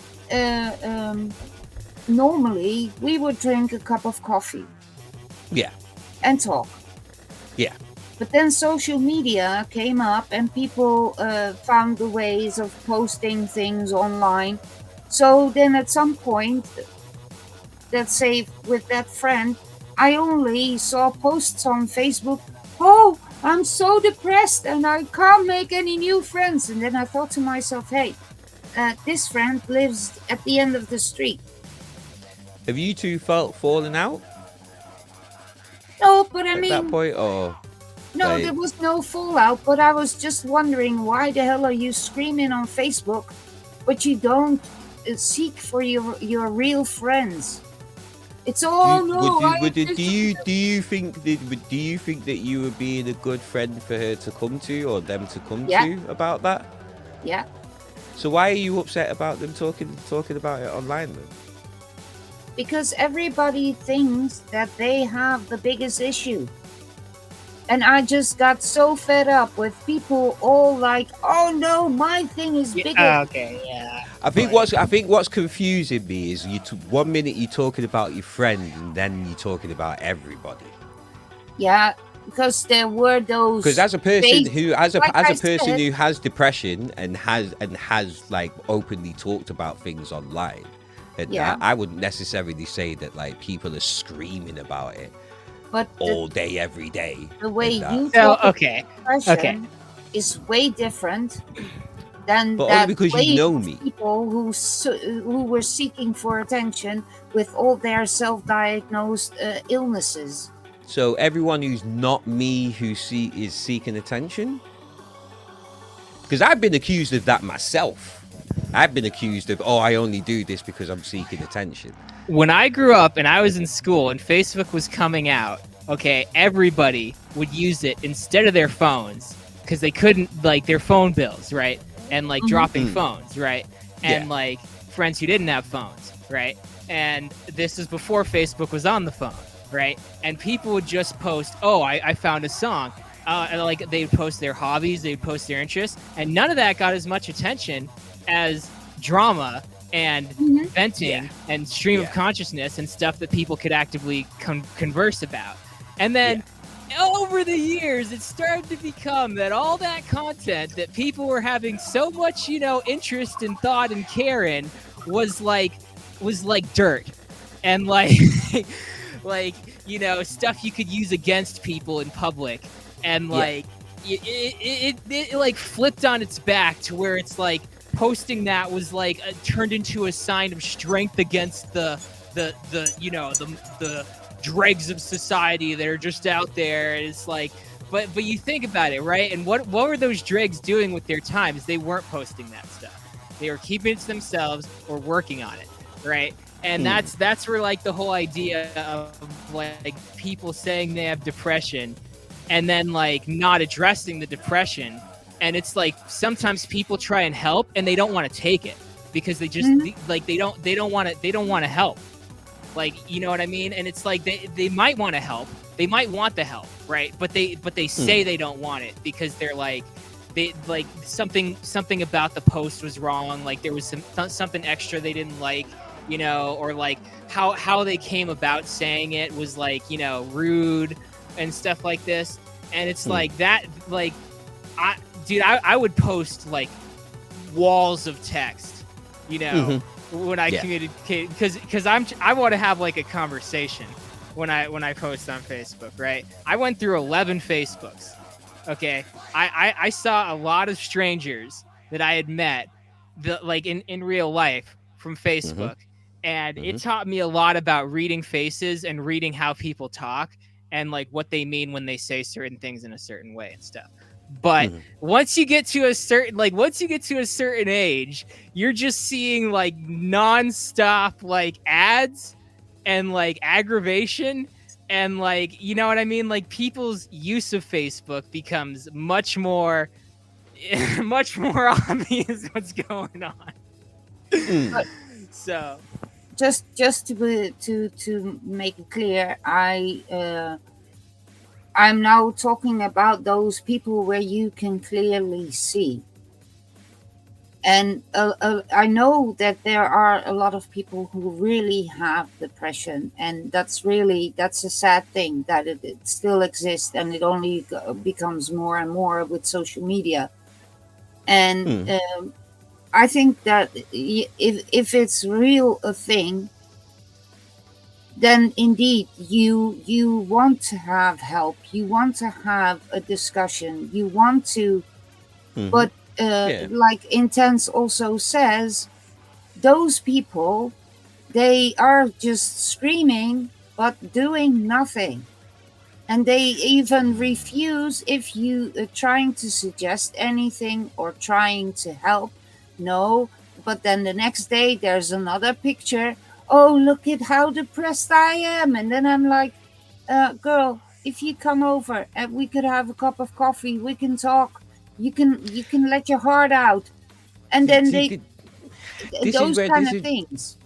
This is what's confusing me, because it switches from your friend who you're clearly saying, yo, come over and have a coffee, to everybody is like that.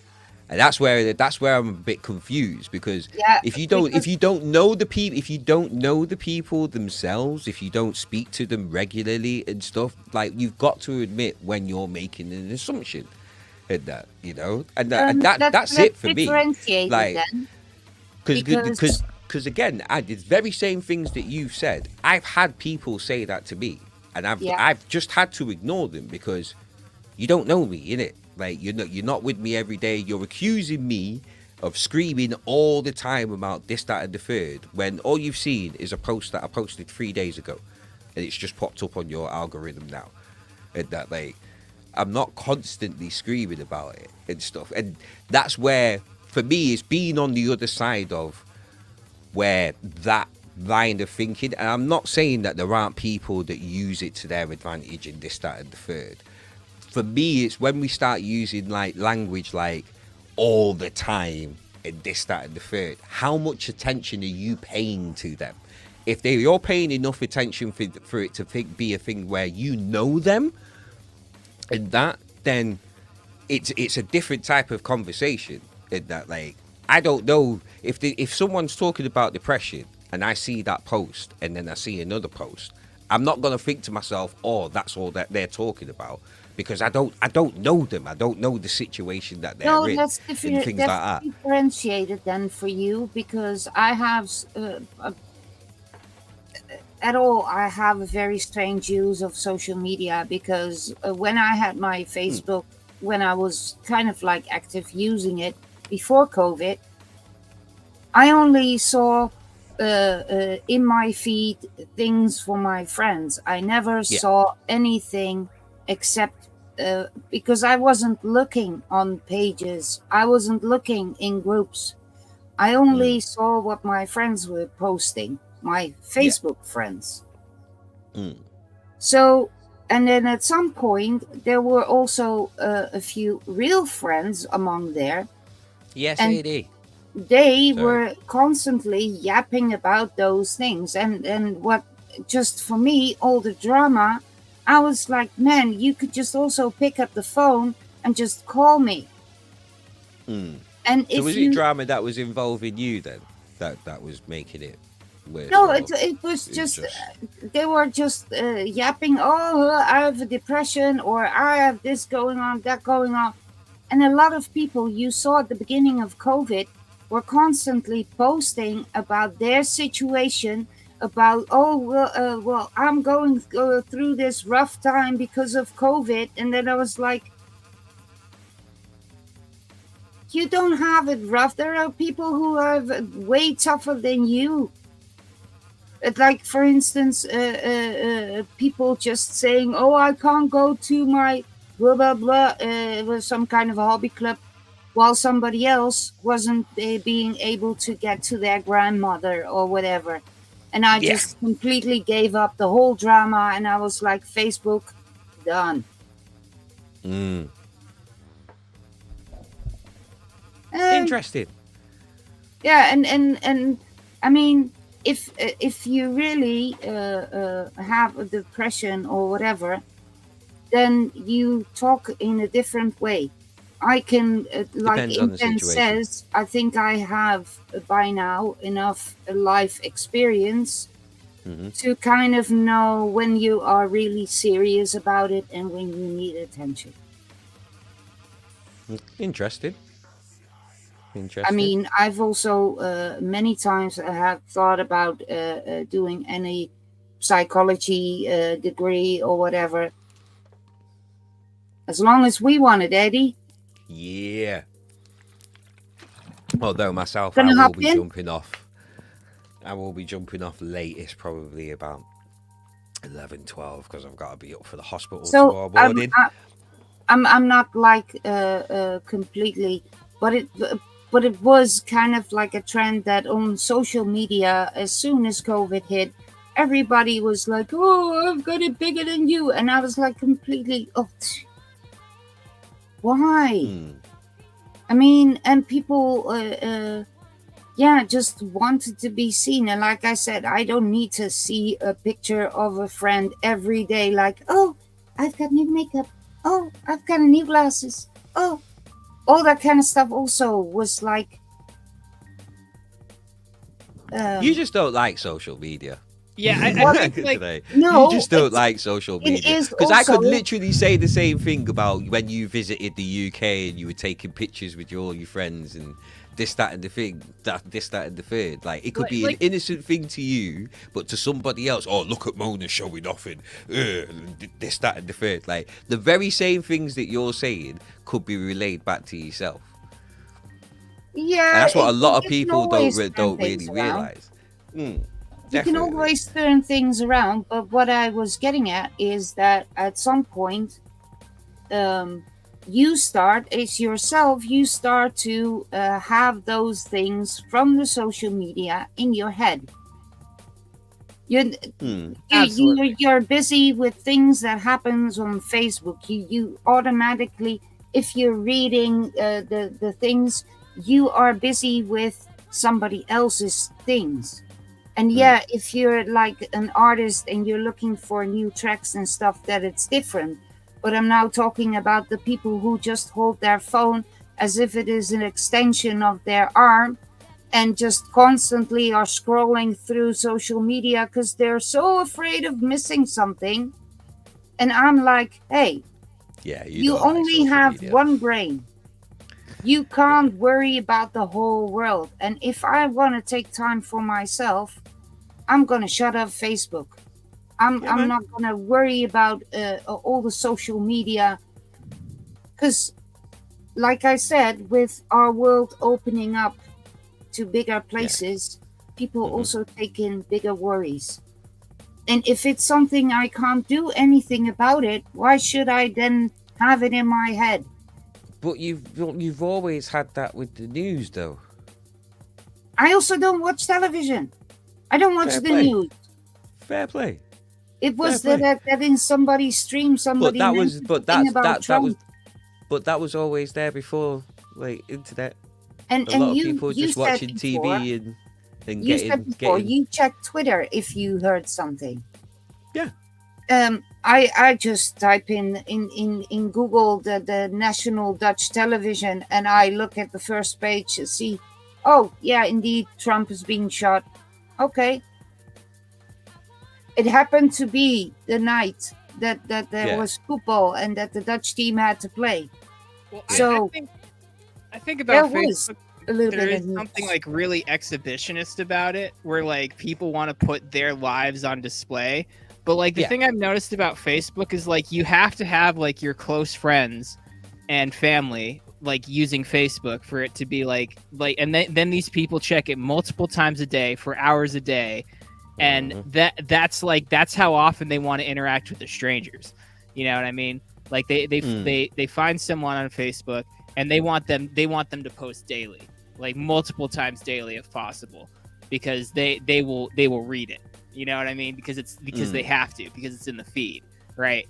And that's why I was just like, I started to realize that like the people that were reading what I posted were not the people that I would call and talk to and hang out with. And when I started to realize that like what I was posting on Facebook was actively harming my in real life relationships, I was like, like, I started to just post on the internet anonymously, not on Facebook, and I had a lot better time and a lot better experiences, not integrating real life and internet life. What were you? No, I'll leave that there. I was gonna ask, what were you posting? But like, I'll leave it. Yeah, I'll leave that there. I'll leave that there. No, yeah, I mean, I have had YouTubes. I've had like other accounts and stuff. Like I've had Twitter. It's just like it's the kind of thing where like when you put your name and your face and you interact on the internet, you have accountability from strangers. Yes. And that is like when I have accountability from strangers, I'm not like, I don't have the freedom of the creative potential of my craft. And that's like, really? Yeah. Really? Yeah, because like let's say okay, like if I'm looking for like a relationship, right? I don't want to be posting on a whim about things that make me not look like relationship material, but are like I don't want to be seen gaming if I'm looking to have children, right? I mean, I think about it from a lot more of like a metaphor of the cave kind of view, but like in general, yeah, like no, I take it very objectively, you know, and maybe as in if you're looking for a date, you're not want to be seen cussing during gaming on online. So it's not. Oh, right. Okay. So it's not necessarily the gaming. Yeah. It's not necessarily the gaming. It's an example. Yeah. Yeah. It's just like, I mean, there's just lots of things, right? Like, it's like, if I want to share posts that are like not 100% what I agree with, but I want to see what the reaction is, right? Like repost. Oh, yeah. Then like I can't you know what I mean? Like there's a necessity to have a not me account, right?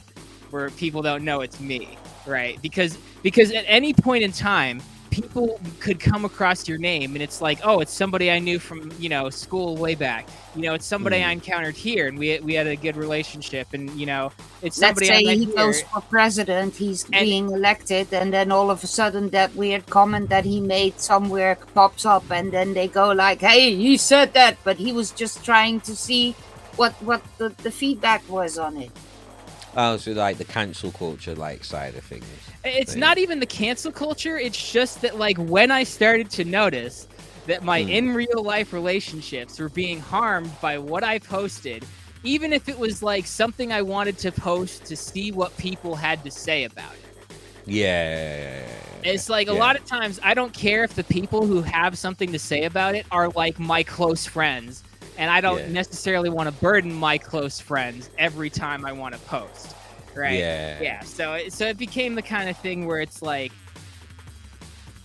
I started to just like not value putting myself out there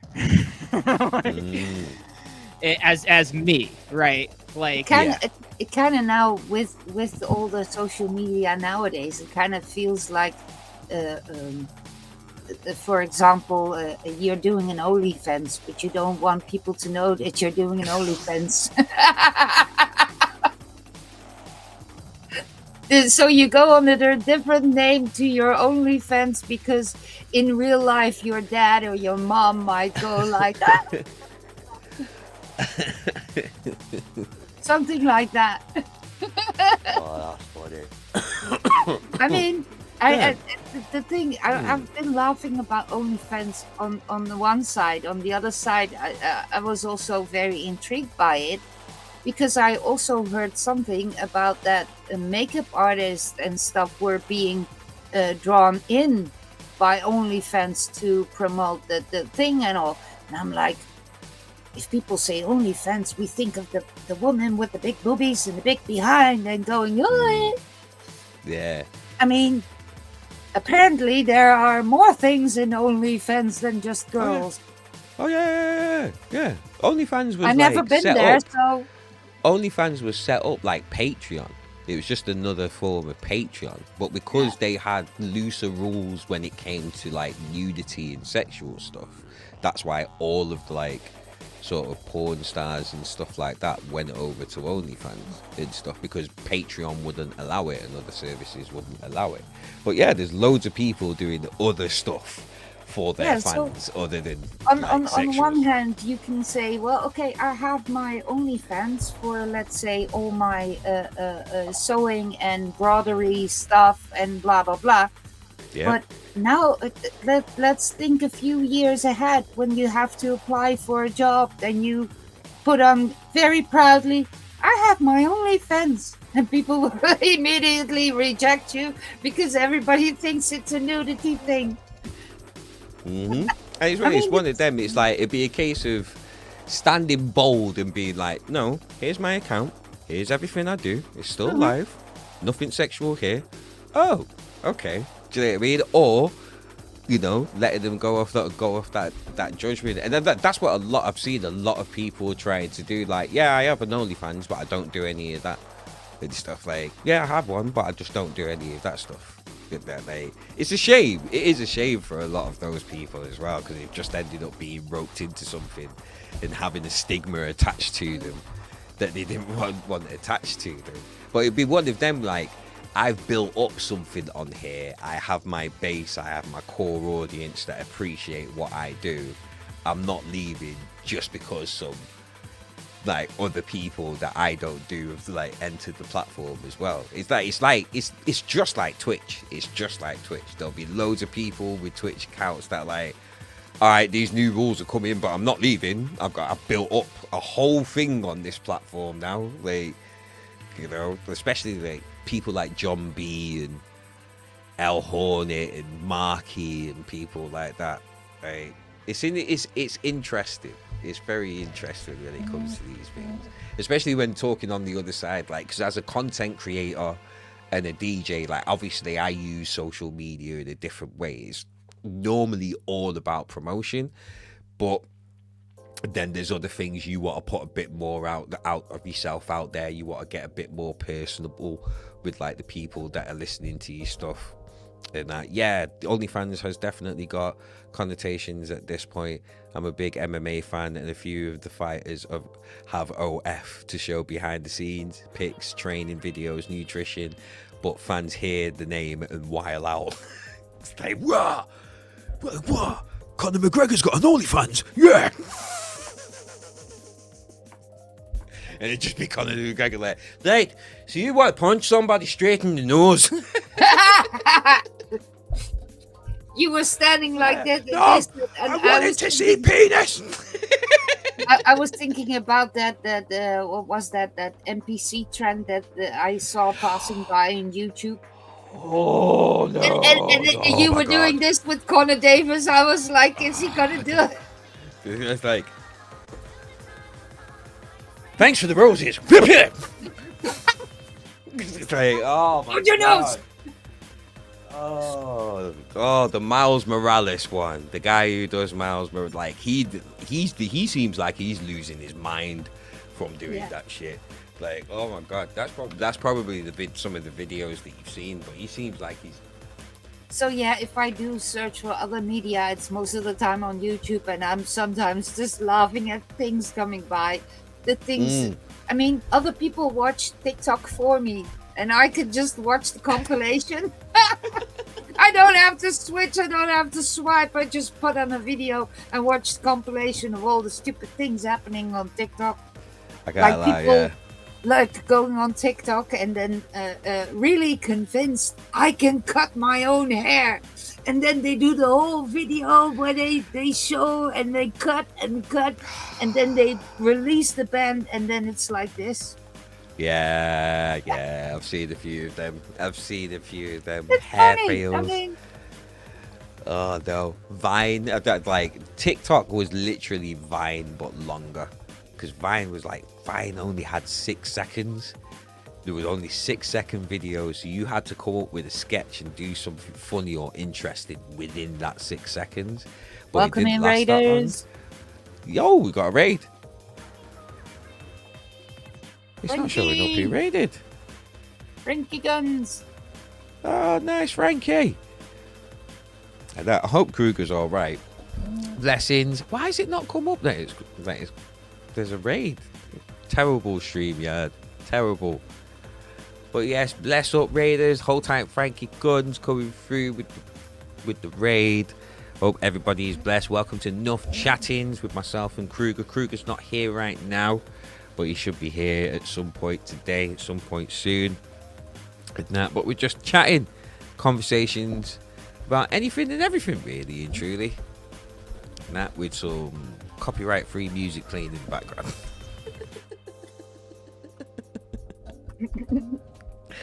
But how was your stream, Frankie?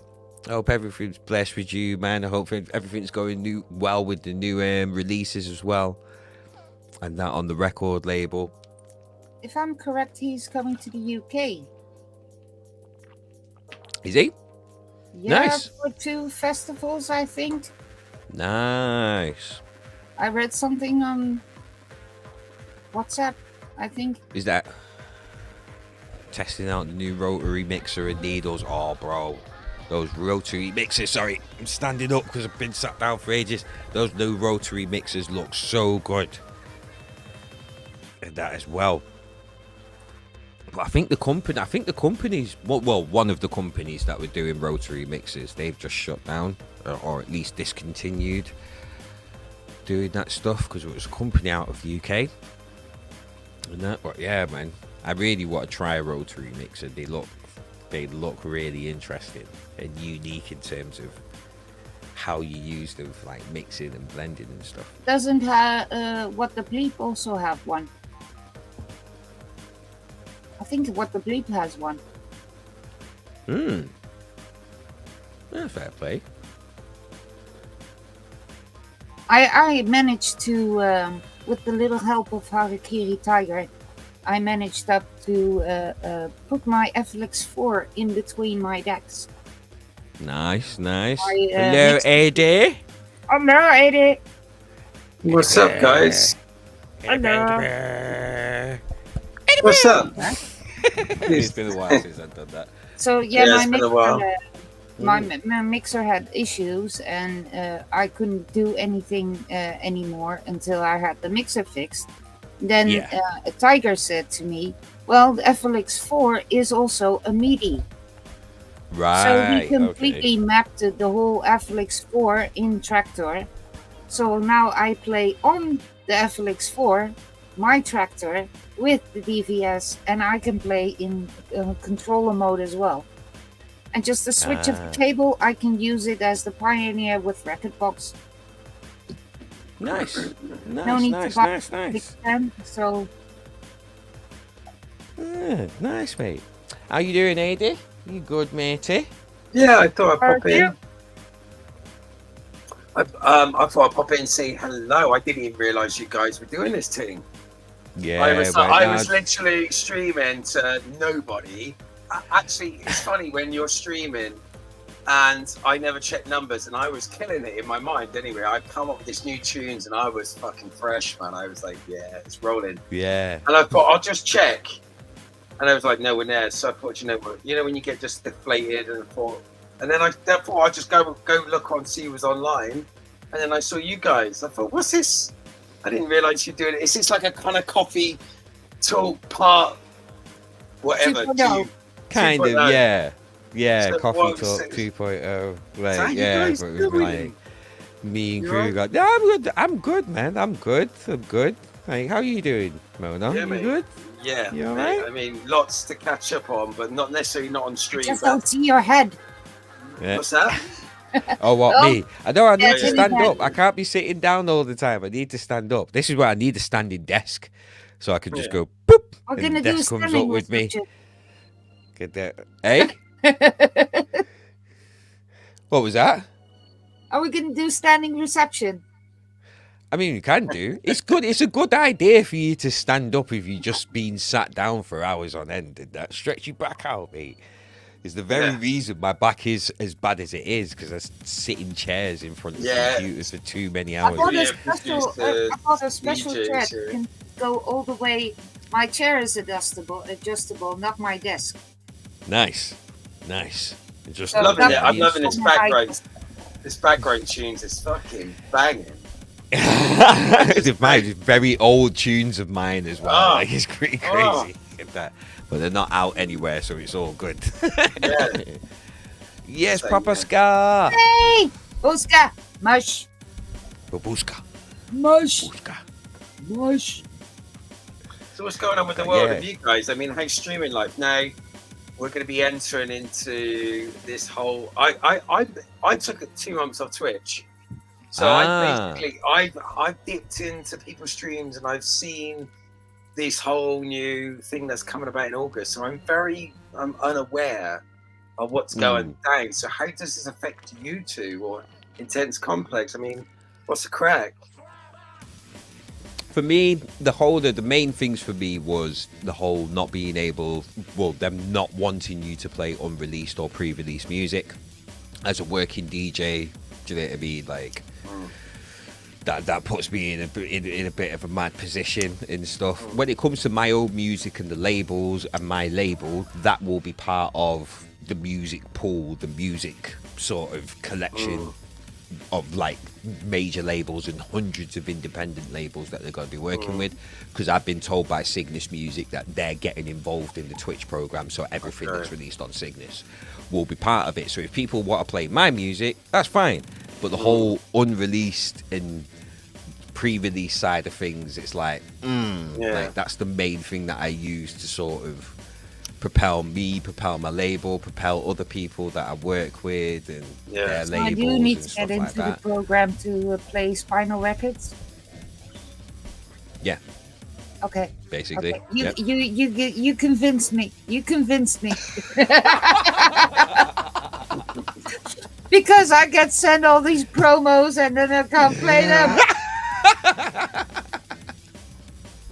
No, but even then, like it's still unreleased and pre-released music. They just don't want you to play it. No, so even if you got the it's promo, released, I got them. when it comes out, you can play it. Yeah. Yeah. Well, then, like, you're good to go kind of thing. And then the other thing was, for me, was the whole recommendation of, if you do other stuff other than DJing, they recommend you set up another Twitch channel to put all your other stuff on, because this is specifically geared to regular DJs on Twitch and stuff. So those two things, and then thinking about in terms of, okay, I've set up this members club, I want people to join. I'm kind of competing with the subscribe button, do you know what I mean, in terms of getting people to join my members club, because I wouldn't want people to subscribe to me on Twitch and then subscribe again, do you know what I mean, somewhere else and stuff like this. It's a bit weird. So to cut out like competing with that, move over to YouTube, because when it comes to YouTube, in terms of the staff being paid, they get paid off ads. In terms of artists being paid, they get paid off ads. It's like, I just don't have to worry about not much. Like, there will be the odd time that a label will be like, right, this tune, I don't want it uploaded to any other channels. I don't care if the money still comes to us and you lose all your money from your video. We don't want it on any other channels.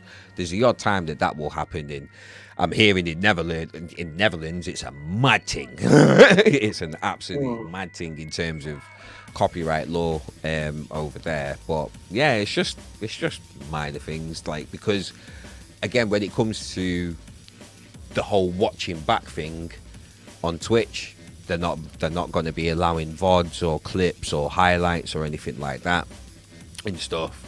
And if they do, videos were getting muted for certain tunes. Just not got that problem on YouTube. If anything, if there's a tune that blocks the whole video, I can literally cut it out in YouTube itself. They give me the option to cut it out. It gets re-encoded. It goes up fine. And anybody who's missed the show, they can watch the show with no gaps, no problems whatsoever. If you miss mine, you miss mine.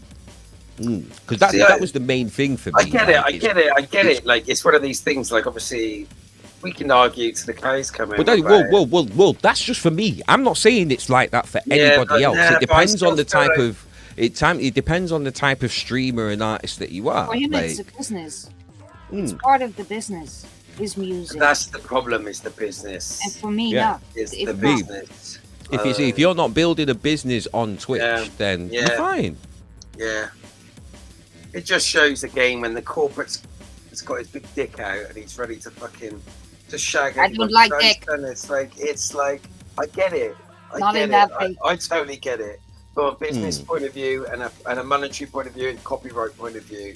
But the essence of when we first started, if we just think of it like a more of a holistic point of view, it's like how things have changed. Again, now they're going, we're not making money out of this. Oh, we're not going to allow this. And you just think it's like the rape culture of the old days. It's like it just I will say, point will become a little bit saturated. And I will say, like, I kind of have to push back on the whole. Oh, it's just the big wigs. Like, it's the little guys as well.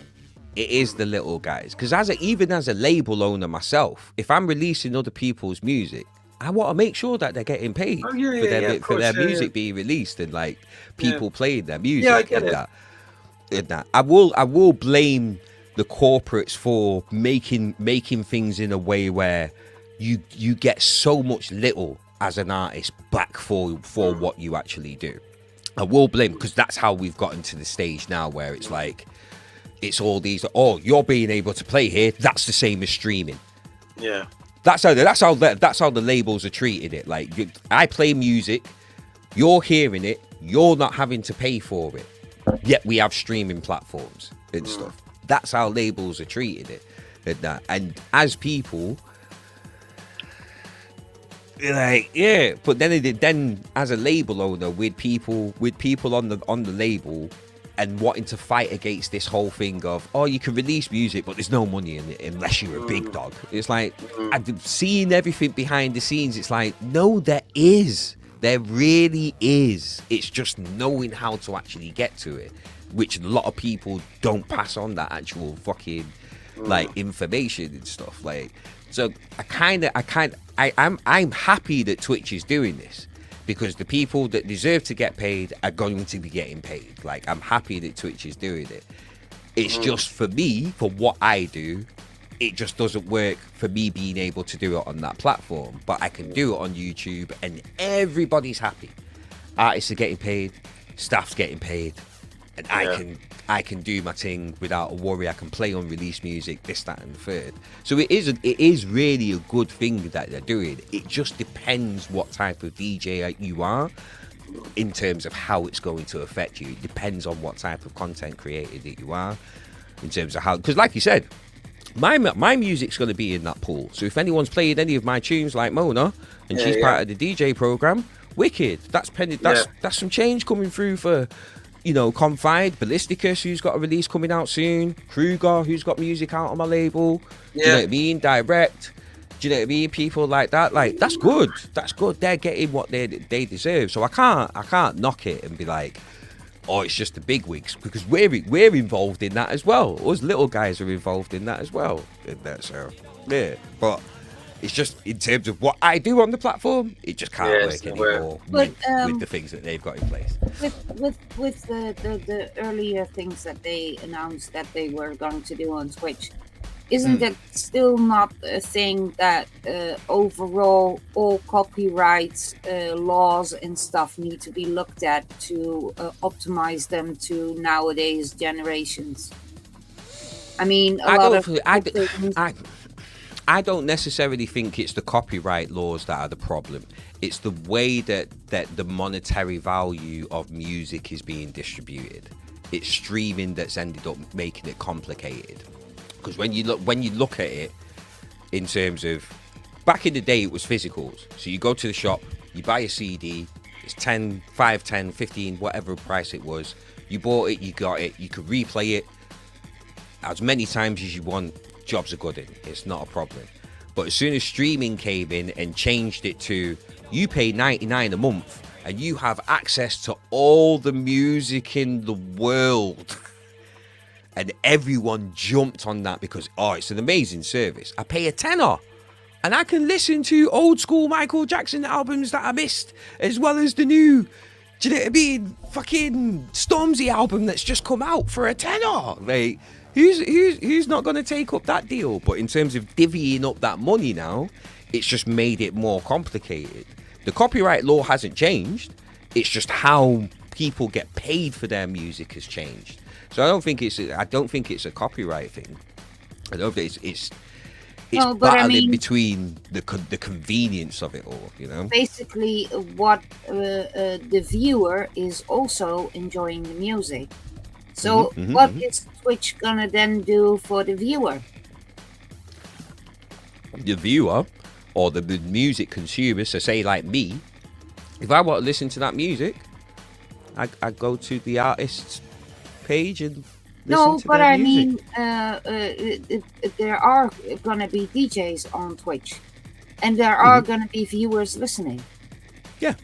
And the way it was before in the Netherlands was that just everybody had to pay a certain amount of money to a certain agency that took care of all that stuff. And now basically only the DJ or the artist is kind of getting to pay, so everybody gets paid. Yeah, because it's the DJ that's playing. While playing the viewer music. is still able to go everywhere to listen to music for free. But not necessarily for free. If they've got Spotify and stuff like that, then No, or if but I they've mean got on YouTube. Yeah. Yeah. But YouTube, the artist gets paid from YouTube. Yeah, but I mean, you get it as a viewer. You're also consuming the music. I'm confused because you said you asked what's Twitch going to do for the viewer. So I'm confused what you mean by that. I mean, the viewer is also consuming the music. Yeah. So what do you mean by what's Twitch going to do for the viewer? So, like I said, we used to have that system that everybody just pays a little amount. And could it be that they then, because of all this stuff, that's one of the reasons why they raised the sub money? Yeah, they did that before. Well, no, because we're still paying for the music license out of the money that we earn anyway. That's what Twitch has said. Like, it's going to be a sliding scale over the next 12 months that, you know, we're going to be paying towards this music license as DJs if you're part of the actual DJ program and that. So the viewer won't really need to do anything.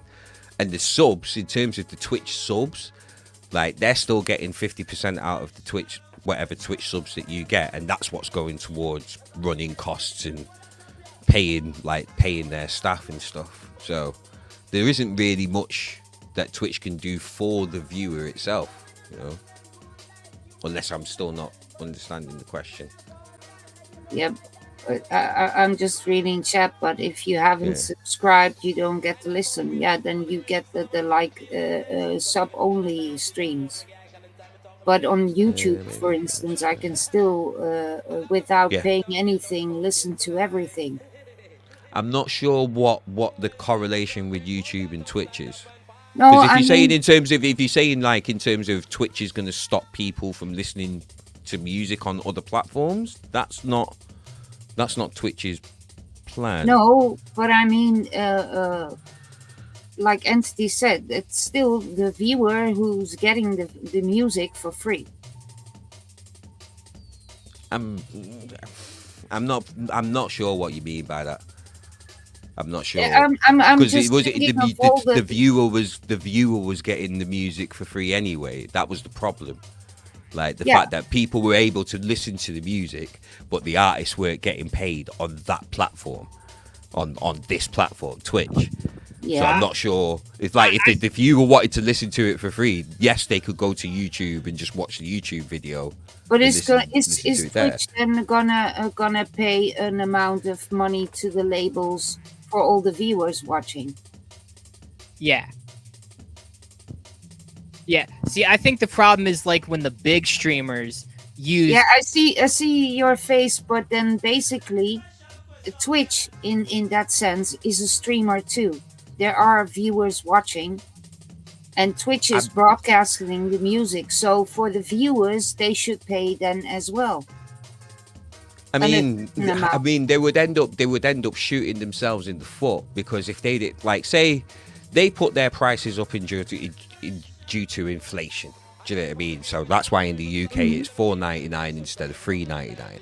But if they were to offset that cost onto the viewers instead of the DJs, and that they would lose a lot of viewership. But if you're suggesting that we still pay out of our sub money, out of the money that we earn, but we make the viewers pay as well, then Twitch will then get accused of being money hungry. So it wouldn't work for them. It's more like now as a streamer, for instance, you are paying then the labels because For you're playing their their music. Yeah. Because the But- intention is on you, the DJ. Yeah. You're the one who's choosing to play the music. It's not like you're playing a specific playlist that they can monitor. You're playing whatever music that you want. But so I mean, it's on you. Twitch as provider for the music, I think it would be fair Yeah, but to have Twitch itself also pay a little bit to the labels. yeah, they are. That's why we're paying 50% of the music licensing fee, and Twitch is paying 50% of the music licensing fee. That's what they've said. Yeah, that's what I mean. In terms of the first 12 months, it's not going to be 50-50 between us and Twitch. It's going to start off lower and then go up on the sliding scale from what they said in there, from what they said when it was first announced and stuff. So, yeah, it would, the worst thing for Twitch to do would be to offset more cost onto the customers, and that because they would end up just losing a load of customers. Yeah, but I was just wondering, like, in general, because Twitch then is the provider, so it also needs to pay a little bit too. Yeah. That's it. That's literally the whole point of it. That is literally the whole point of this. Yeah. It was just the way. I think it was just how you asked the question, like, what is Twitch going to do for the viewers? So I think it was the for the viewers that sort of threw me not off. as in like putting an extra button in or whatever. No, not like that. That, like, yeah, but that, that's it. That's it. All of the nothing, no onus would be on the viewers at all, especially with the fact that Twitch is not set up, or Twitch was never set up for it to be a music platform. That's why the biggest focus is the gamers. This is just something just to pacify the labels. Like, look, all right, yeah, we're playing a lot of music on here. Here's something to, like, so get you off my back. We'll keep it to this thing here, and that, you know, we'll just keep it in this bubble here. All the DJs just go in this program. If they're playing music that's accounted for in this program, any money that's earned, it goes to you. We pay half, they pay half. Jobs are good in, kind of thing. And anyone else who's outside of that, and that, like the gamers don't care, because they can just go on Epidemic Sound and just get some music, royalty-free music for free, and just earn their money and not have any problems. Same with YouTubers. Instead of using copyrighted music in their YouTube videos, they just use royalty-free music from subscription services that are already out there. And that, so they'll just push people to do that instead. But that, the gamers won't care, because music isn't their main thing. Gaming is their main thing. Same as Twitch. Gaming is their focus. It's not really the music side of things. Yeah, but to stop the labels like kicking off. With the games like GTA, then you still get muted. So basically, if they're gonna pull the tights, then you can also get muted for play, or just a warning for playing GTA.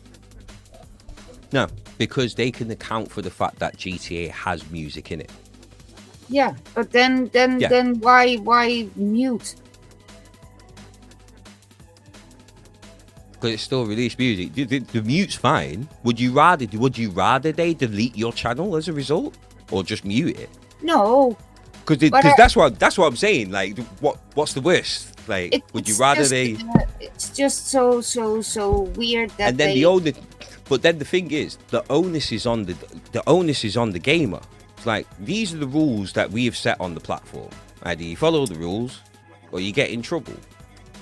And as a gamer, if your focus is gaming, then you just gotta be like, okay, cool. Like, I just won't play this game, or I just won't have music on whilst I'm playing this game. Because I get what you're saying, but again, they're gonna know. All right, Gran Turismo or Need for Speed. Yep, this has got copyrighted music in it. So if we see this channel playing it, all we'll do is mute it. We won't strike the channel, because we can see it's a game that has got music in it, rather than, oh, this person is DJing. That's the fundamental difference. Still, the it's basic what you're actually doing. It's not, though, because it's the intention. That's why they've said DJs. The basic principle of music in game, the artists are being paid for that.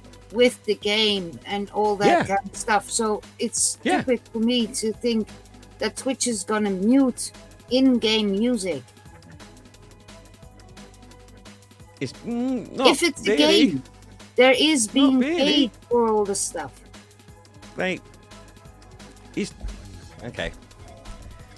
I mean, what then? If from a gamer point of view, if this you want to have the VODs up, and you want to play just like in GTA, I want to do this whole funny thing with my friends in a nightclub. Yeah. Then the whole thing gets muted. Also, my voice during that little time that I'm in the nightclub. And that's the thing that I heard from gamers, that it's so annoying that even in-game music is gonna be muted because they mute the voice as well. Then what kind of a VOD do you have as a gamer? A one that you don't play the in-game music on, because you can just turn the in-game music off. Yeah, but I mean, because it's not all games that do that. It's not all games that do that. No, but if it's a game, I mean, there's already being paid for everything. Yeah. So then I'm like, if they're really like, it's just not funny as a gamer to have all of a sudden your VOD being muted because you were just playing a game. But if you understand know that this, point if they tell you this is what's going to be happening, and you still choose to play the game with music in, then that's on you. That's not on them.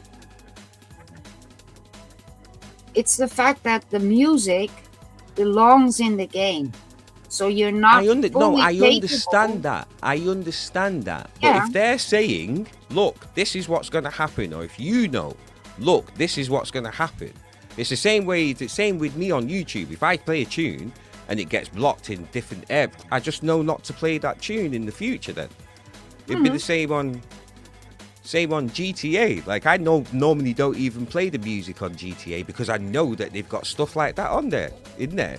And that, like, I'd rather play my own music. The radio's pretty annoying. But yeah, I mean, just for those little things, I'm like, there are so many little. I get what you're saying, but that's not on Twitch. That's more on you. Good that if you know that that's what they're gonna do, because like you said, other gamers have said this, and that's why you probably see a lot of gamers that don't play music, like in-game music, on their streams because of that. That's why they've got services like Epidemic Sound that give you royalty-free music that you could, like, it's a problem that has already been sort of looked at. Do you know what I mean? Yeah, but I just found it very annoying that then all of a sudden also for music, you just basically you need to play the game and then watch your VOD to see if the game music is being muted. Yeah, it's annoying, but it's something for you to look at. I get it, but it's like Twitch won't be able to accommodate for every little thing that gamers find annoying. They'll just be like, look, this is what happens. This is what the algorithm is set up to do. Because of music. If you don't want this to happen on your streams, don't do certain things. In that way. I don't know what else. And I think it's because I've seen YouTubers like deal with the same problem, as well as Twitch deal with the same problem, because I've seen these subscription royalty-free programs been out for years and stuff. I think that's why I'm just like, well, yeah, there's ways around that. If your focus is gaming, then that wouldn't be a problem for you. Do you know what I mean? Like, if your focus on the channel is gaming, you will just be like, right, no, my gaming is more important. I'll just switch the game music off. Like, do you know what I mean? But for us, like, for people where the music is more important than playing the games, or it's a part of their thing, like Chell Girl, a streamer that I used to know, she was very big on playing Spotify all day, every day through her streams and stuff, and her streams would regularly get muted and stuff, so she just wouldn't have any VODs up or anything like that. that's the other side of it. Like, she just focused on, right, people have to be there live. If you're not there live, then you can't catch anything. You can't capture anything. But that was her thing. Her more important thing was gaming rather than the music and stuff. So, yeah, to deal with that problem. Yeah. Yeah. Where's Eddie gone? Right. He had something to do. He excused himself in chat. Wicked. Hey, Sorry, Kevin. I didn't see them. Yes, Kevin. That's the way. We all have to remember that still technical.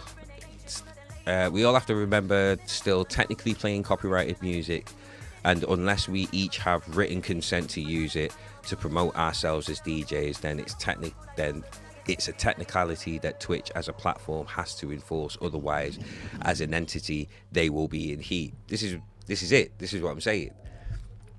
It's the whole thing. They've been getting away with it for ages. Labels have been breathing down their necks for time. This is their way of dealing with it. And for gamers, and above all, I do really like the fact that people getting paid. That above all. I mean, for you guys who really use music to earn a living and to make some money, yeah, you guys need to be paid. I mean, there's too many people living off free stuff and pirating, and It's a weird one, because I find myself sort of checking myself on things as well. Like, not to speak for anybody else, this is just me and that. And it's not to say that like you don't have a valid point and that, but it is one of them where it's like, okay, I'm on this platform, this is their rules, I've got to abide by their rules or go somewhere else and stuff like it. It's always gonna be the thing. But then, what was the point that I was gonna say? I've completely lost the point now. Just making that clarification. But yeah, safe. I hate it when that happens. I'm kind of caught. I didn't mean to do that. I didn't actually mean to do that. But I'll do it again for this pretty cool. Krugah! Yeah. Buy from the labels on Bandcamp. Yeah, that's what I try to do. Dilly, give me a few. I'll soon join. Quick joke. I forgot that you're not on Twitch with this. So I was looking for you there whilst watching Frankie Guns. Went to the kitchen, came back to see he was off. Refreshed and see he was away. No problem. Went to your page. No problem. Brother. No problem at all. Yeah, but nah, Bandcamp, mate. Bandcamp. If I can promote Bandcamp all the way. Support people on Bandcamp. Yeah, like, because as Entity was saying before, it's because when technologies come along, like live streaming, the laws take much longer to adapt, and things always get wonky until it's settled. But I hope they settle it all soon.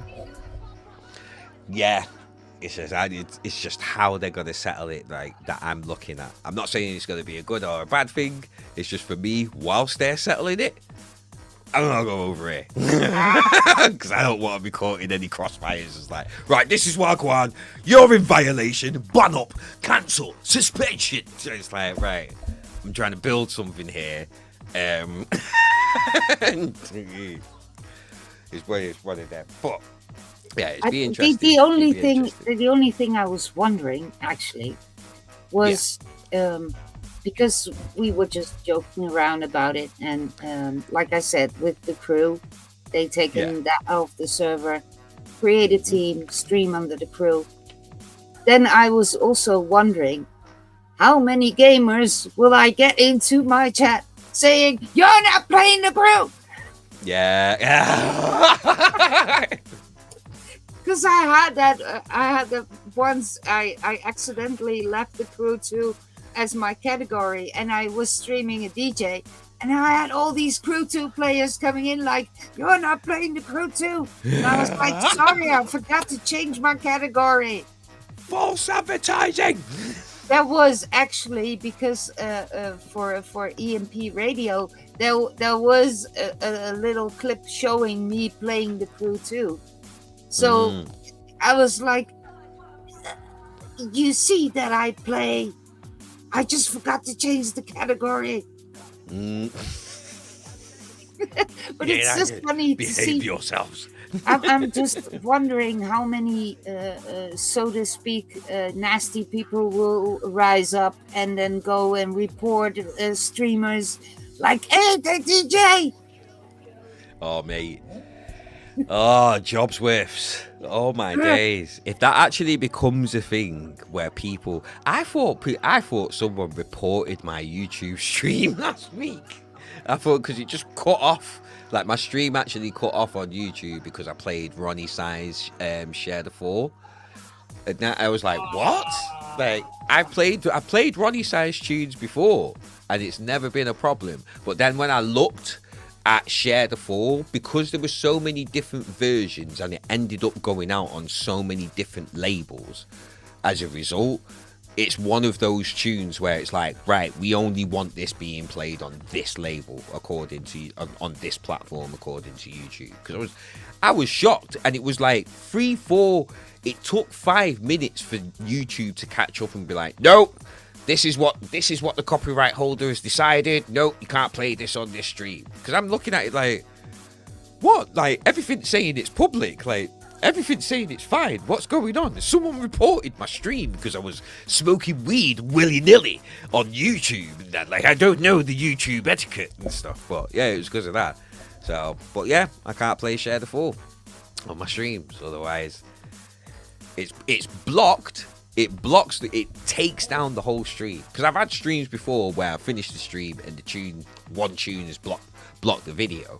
But I've never had it where it's actually just cut off the stream. So I'm just like, right, and stuff. So any big label stuff, Badadan, sorry Shy Effects, sorry mate, you're signed to big labels. Sorry Chasing Status, you're signed to big labels. Anything that's big label stuff, and that or the artist is affiliated with big labels. Sorry Ronnie mate, you won Mercury prizes in that.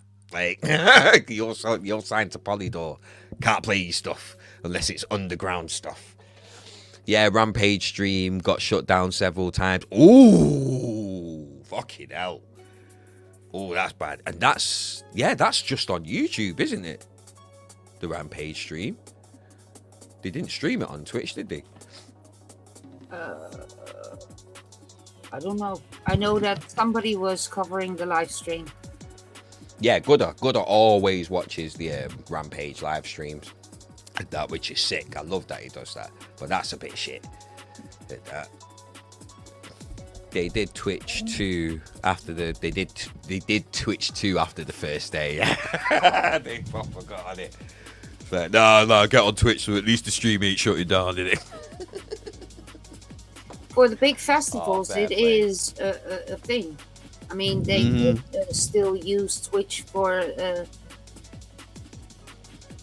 No, because then they won't be guaranteed that the people aren't playing unreleased stuff and so on. The thing is, though, and this is where it gets a bit. This is where it can get a bit.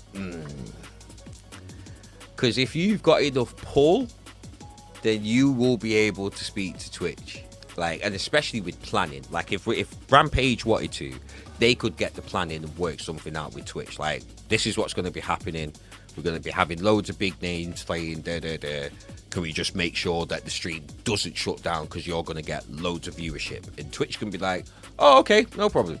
Yeah. Be the same with, like, say, a big label artist like Kendrick Lamar seems to be doing a lot of his shows through Amazon and stuff, and he'll be playing like unreleased tracks or this, that, and the third. So if you've got enough pull and enough money to work things out, or you're behind a big machine that can do stuff, then you'll be able to work stuff out. Because I don't think Twitch is going to tell T-Pain anything. It's T-Pain. Who's that? really massive like American like hip hop artist. So yeah, like I don't watch television. He streams. Well, no, he streams on Twitch. He actually streams on Twitch. And he's got like millions of followers and stuff like that. So, but that's what I mean. Like, say if it was someone like, I don't know, imagine Daft Punk streaming on Twitch. They wouldn't be able to say anything to Daft Punk. They'd just be like, "Oh yeah, it's Daft Punk. They can do what they want." They're an HR. They've got money to be able to put behind things and stuff like that. So. I think if you look at it, then maybe Monster Cat is a pretty smart one. By already creating their own channel, giving a lot of revenue to Twitch. Yeah, could do. Yeah. I think they will be in. Monster Cat's massive, aren't they? Yeah, I don't think they will be in trouble. Too much pull. They will just put the whole label under the DJ program, and then they can just continue with their kind of like 24/7 radio. What is actually also a thing that Twitch likes to ban: people who pretend to be a radio station. Who was doing that? Is that Nuffy. You, Frankie? Nuffy had you one. Don't have. Who had it? Sorry. Nuffy. The mixtapes. There was somebody else who was on here that had 3 channels that they were running as radio shows, radio stations. Wasn't that weird Spock guy? That was also talking about the multiple that he got shut down for it. Yeah, he kept getting shut down for it. So this how he was getting away with it. He wasn't affiliated any of the channels. He was just letting them run, but they'll definitely be getting shut down now. Like he was already taken down. He was complaining back then in Coffee Talk about it. Yeah, when he was affiliated, because he said that he was how he's got around it is not being affiliated, and he's been able to keep his channels there. But before that, yeah, he was getting shut down all the time. I'm not affiliated at all. Yeah, I knew it was you and somebody else who's just gone. Yeah, not affiliated at all. Does it affect me? I've never given them any tax information. If I do get shut down, it was fun. It was a fun run, and I'll find other ways to present music. It will have to be mainly label related. Yep, same thing. Yeah, see, like, if you haven't gotten the affiliate, which, like, I used to have that, but I didn't do it this time, right? And I'm like, the Twitch is just paying these artists for me to play them, and nobody's getting commercials. It's the kind of thing where, like, not taking advantage of it is like, you know what I'm saying? It's the kind of thing where, like, I could either listen to the music that I want to play, or I could listen to everybody else's playing the music, and then it's not paying the musicians that I want to pay, right? But Twitch is paying for it anyway, right? It's not the other people's. You know what I'm saying? It's not a compete.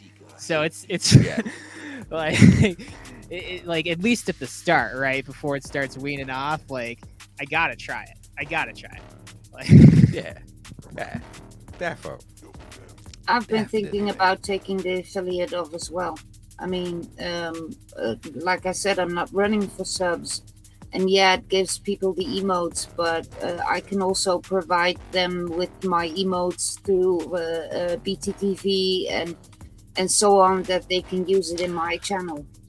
Oh yeah, BTTV and stuff. Yeah, I did actually get into using that service, but yeah. Oh, it's so handy. You can also use them on YouTube and stuff.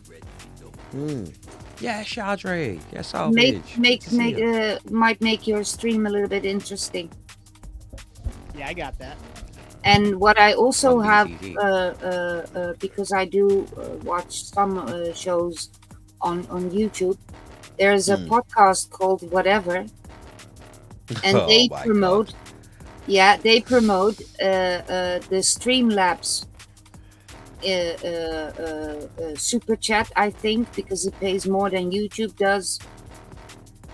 Because there might be also things for you to look into, and how you I can hate make. Streamlabs. I hate Streamlabs. No, but I mean, there might be Can't some stand it. things for you to look into as well, what you can integrate with YouTube, like the emotes. If anything, the emotes, like you can do memberships on YouTube once you get to a certain point and stuff. So at that point, I'll just put emotes on for a pound, for $1. Get Stream Elements instead of Streamlabs. I think it's the same cut, and it lets people pay with Stream that Elements. Really.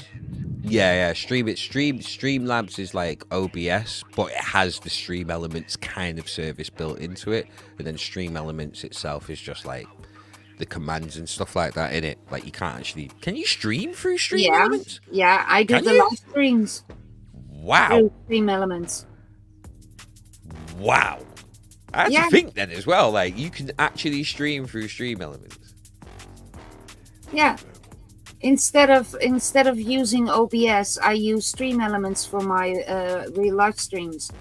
When I was at TwitchCon in Paris, I streamed through Stream Elements. And I'm just saying, like, as far as like the tipping page, like when you use Stream Elements, you can pay without using PayPal if you just have like a credit card. And, Yeah. like, I didn't have a in phone the number Netherlands. for like months, and so I couldn't even pay with Streamlabs. It's like That's a thing that a lot of services have only credit cards and stuff. But a thing like Stream Elements also has Ideal and other ways of payment. I mean, yeah, it's worth looking into because on Stream Elements you can also make overlays. And I made I use Stream Elements for all Yeah. of my commands and like alerts and stuff like that. Yeah, but There has did you never also been a know- point where there's never been a point where it said to me you can actually stream through But did Stream you Elements. also know you can make your overlays in Stream Elements? Yeah, that's what I use. That's what I'm saying. All of my elements and stuff like that. So Yeah. I made Like- on Stream Elements also a profile of an overlay, especially for live streams when I'm on my Yeah. phone, because on my phone I can't run OBS. Ah. So I used Stream Elements to stream from, because I have Stream Elements on my phone.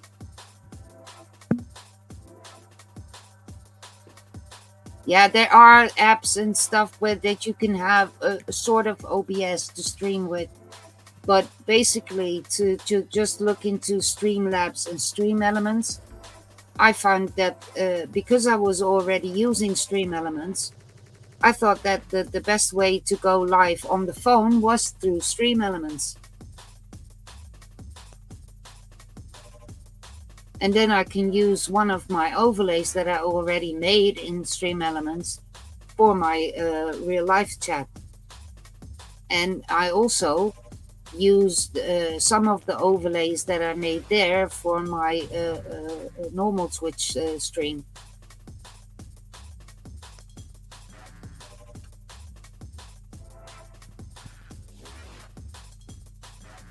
no, I tried Streamlabs OBS. It's not better.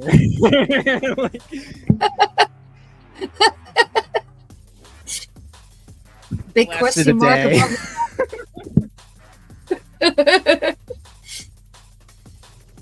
And not to promote TwitchCon for that way of things, but yeah, when I was walking around on TwitchCon, there were all these stands from Streamlabs, Stream Elements, 7TV, BTTV. You get all kinds of info there if you just have to wait for your turn.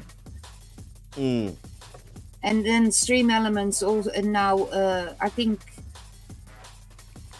Oh, there was. I think Stream Elements now also has an option that you can have those vertical streams and so on. And there were stands with Streamlabs also talking about streaming in multiple formats. And I mean, You have an Android phone? Yeah. Okay. It may be a Mac thing. And what you then also can do is just use, if for real live streaming, you can use an Android for the stream itself and use an Apple phone for camera. Yeah. Yeah. I recently took in the old phone of my son, so I soon will be diving into the world of Apple. Yeah. No, you did. You broken my mind. No, I just got a weird text messages. I got a weird text message whilst I was like. And did you already know the yeah, I wouldn't call it magic, but the working of StreamerBot? I'm on Mac, I can't use it. Ah. StreamerBot's not. This is why I was thinking, like, oh, maybe it's a PC thing, because on Apple, on my phone, there is no way that I can stream anything through Stream Elements. So it might be a PC Android thing rather than a Mac thing. You can also maybe download an emulator for your Apple. Why? To use Stream Elements. But I'm already using it for alerts. And use OBS. Yeah, but I mean, if you wanna, let's say, if you wanna do live streaming, IRL with your phone. Oh no. I've tried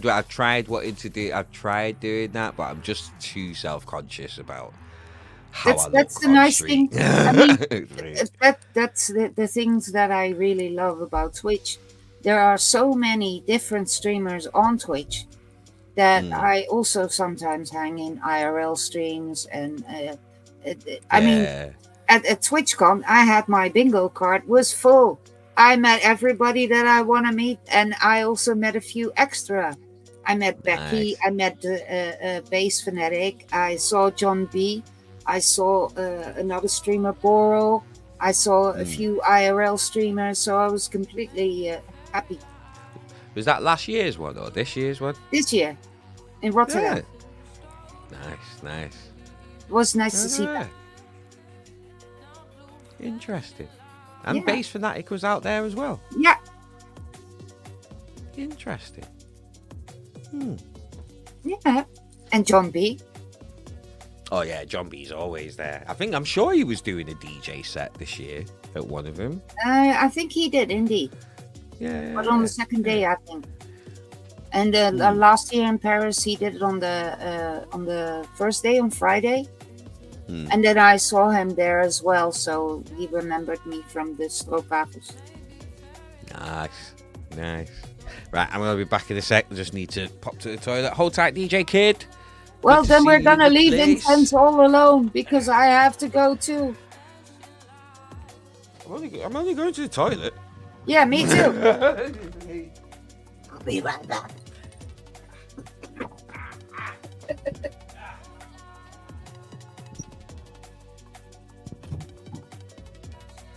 Yes. The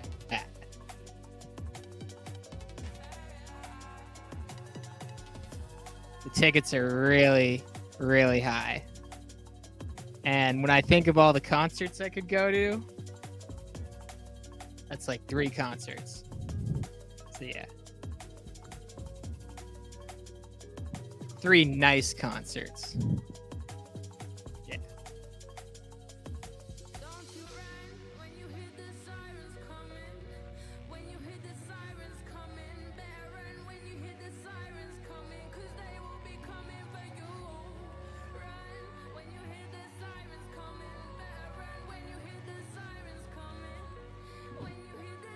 The tickets for TwitchCon are like $150 a day, and that's like if you like, so you.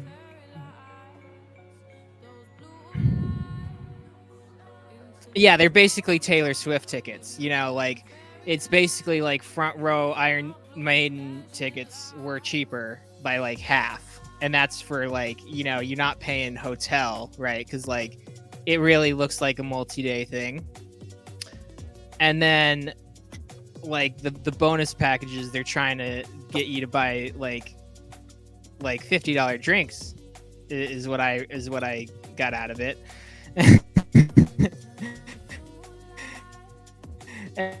And I love San Diego. You know, I would totally want to go to San Diego.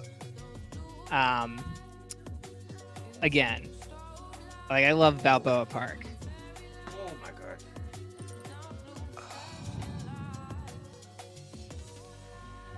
But the lodging on top of the tickets is Dynamic pricing. Well, if you're talking about the expensive tickets, I've heard people talk about the tickets to DEF CON here in the Netherlands. If you're coming over from the States, bring like 3,000 euros or something. Yeah. It's too much for a festival. It's just becoming insane, even for Dutch people. It's now turning into a 3-day special. It's a 3-day festival, and they have huge entry prices. And then to think from people coming all over the world too, that's a load of money. Yeah. It's just a weird noise that I heard then. Dynamic Was that noise. you burping? Was that you No. burping, Mona? Oh, okay. I don't burp. Yes, you do. And if I do, I will announce it. Humans burp. Everybody burps, Mona. Yeah, but I will announce it. Everybody burps.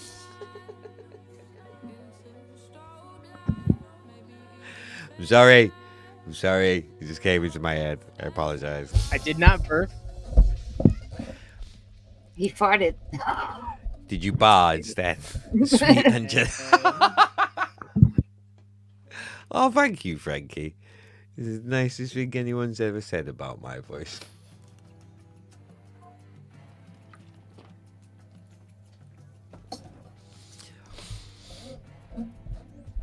Wow. Like, why is everyone surprised? This is what always happens. I end up remixing lyrics and stuff. Excuse me. Relating to what has been said. And everything is an earworm. Everything is like every lyric relates to some song somewhere, somehow. Like that.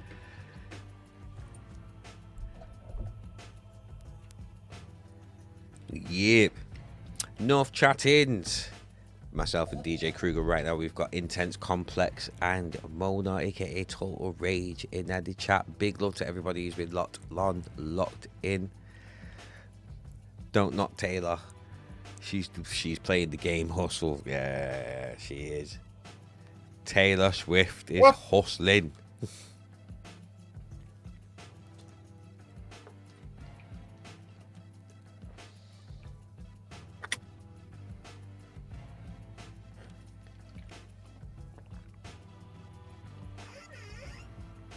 So in terms of music, who's everyone feeling at the moment? Anyone new or any new music that's out now that have been catching people? Becky's tune. Becky's tune? Yeah, haven't you heard Is Becky Safe? Yeah. Becky Safe. Oh, right, okay. I've not heard it. Oh, you should. She's singing and stuff. He started talking about T Swift. I'll go elsewhere. That broad is everywhere. Yeah, well, she's not for me. Not for me. Yeah. No, we're not talking about Taylor Swift. Don't worry. I do not give a fuck about Taylor Swift at all in the slightest. Well, cool. Yeah. I've been digging up so much old music, you know. As far as new music, there's like a futurist tune, you know. There's like someone did like a Jimmy Buffett tribute album. It's like, it's so like weird with me and new music. Where like, I mean, there's a lot of new music that comes out, and I won't hear it for like half a year, even though I would want to, just because. Yeah. And that's not a bad thing, necessarily. Especially for the artist. Oh, new people are finding out about my music or listening to my music. Oh, cool. Longevity. I got some constantly feeding my DMs on Discord with links and stuff to music, and I'm like, I still have a whole folder to discover. I don't need new input at this moment. I mean, I started playing drum and bass at the beginning from COVID. I used to start with the Dutch Gabber music, and back in the days, the whole drum and bass. Yeah, of course, I've danced to tunes, but playing it for me was completely new.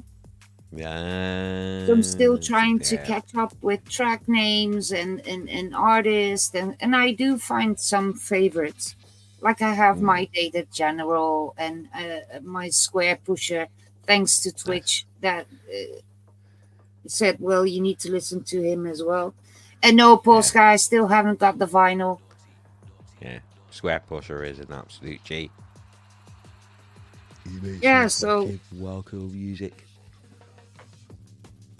And thanks to Twitch, I also get a lot of other input from people.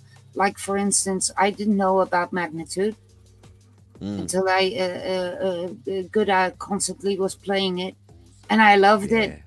And I didn't know that I loved Neuro that much. There you go. So yeah, I'm still discovering. Frankie Guns, I found that this music we got caught up on what's next when we haven't fully absorbed the things right in front of us. Yeah, it is like there is a lot of music out. There is a lot of music out there at that. Yeah, it's good. And sometimes it's also nice to just take a day off Twitch and just take a few albums from a favorite artist and listen to them full. Yeah. Because a lot of people are just like in the moment, and I don't know if anybody else older also thinks it like that. We used to go to the record store, buy an album, and you would play that album constantly. And now because of the fact that you can also buy separate tunes, I have the feeling that long play that we used to do, that isn't that much of a thing anymore. Still, people are still doing it. Isn't it? Like I still listen to albums that come out and stuff, and I do treat it like I'll play it on my phone or I'll put it on my computer and I'll walk away. Yeah, but I mean, I'm not looking at the track names or anything like that. Like track names and stuff. There's a few people out there. It just depends on the music itself, really. Like I don't do that with drum and bass albums, because a lot of time drum and bass albums are not made for it to be a whole listen through type concept, type thing, unless that drum and bass artist is working with vocalists and actually trying to build a body of work. Normally a drum and bass album is just a collection of tracks that they've just decided to put out, kind of thing. But outside of that, I think people are still making albums, and people are still listening to albums like that. Definitely, that is just. Yeah, I'll definitely say that it's a lot. It definitely is a lot less than it was before, just because of how easy it is to get that music. Yeah, just how easy it's put out there. Like you said, you go to the record shop, you buy an album because you've spent money on it.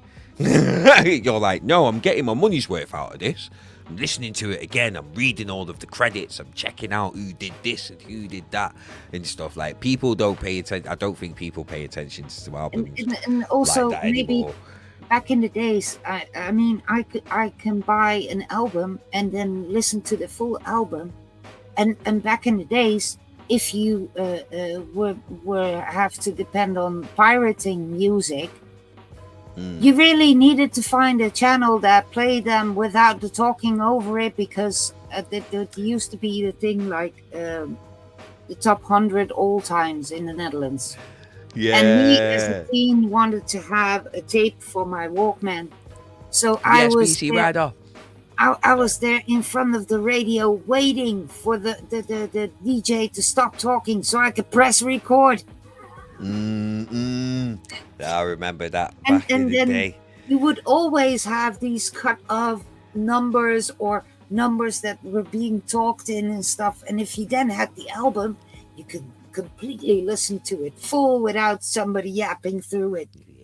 Yeah, like if I can be completely honest, I'll hear one song that'll really impress me and make me feel a certain way, and I will just spend the rest of the day, sometimes the next day, listening to every song they made.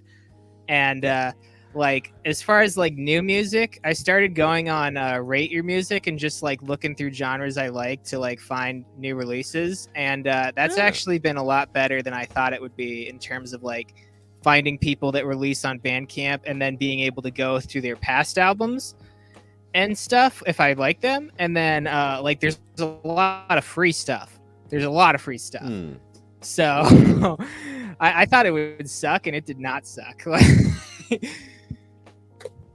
If it wasn't so pricey to ship stuff, I could have completely sent you a huge box with the CDs, Frankie. Because I got the whole collection of my mom. I've got all the vinyl, but I also have her CD collection. And I'm not really like thinking of really ripping it at this moment.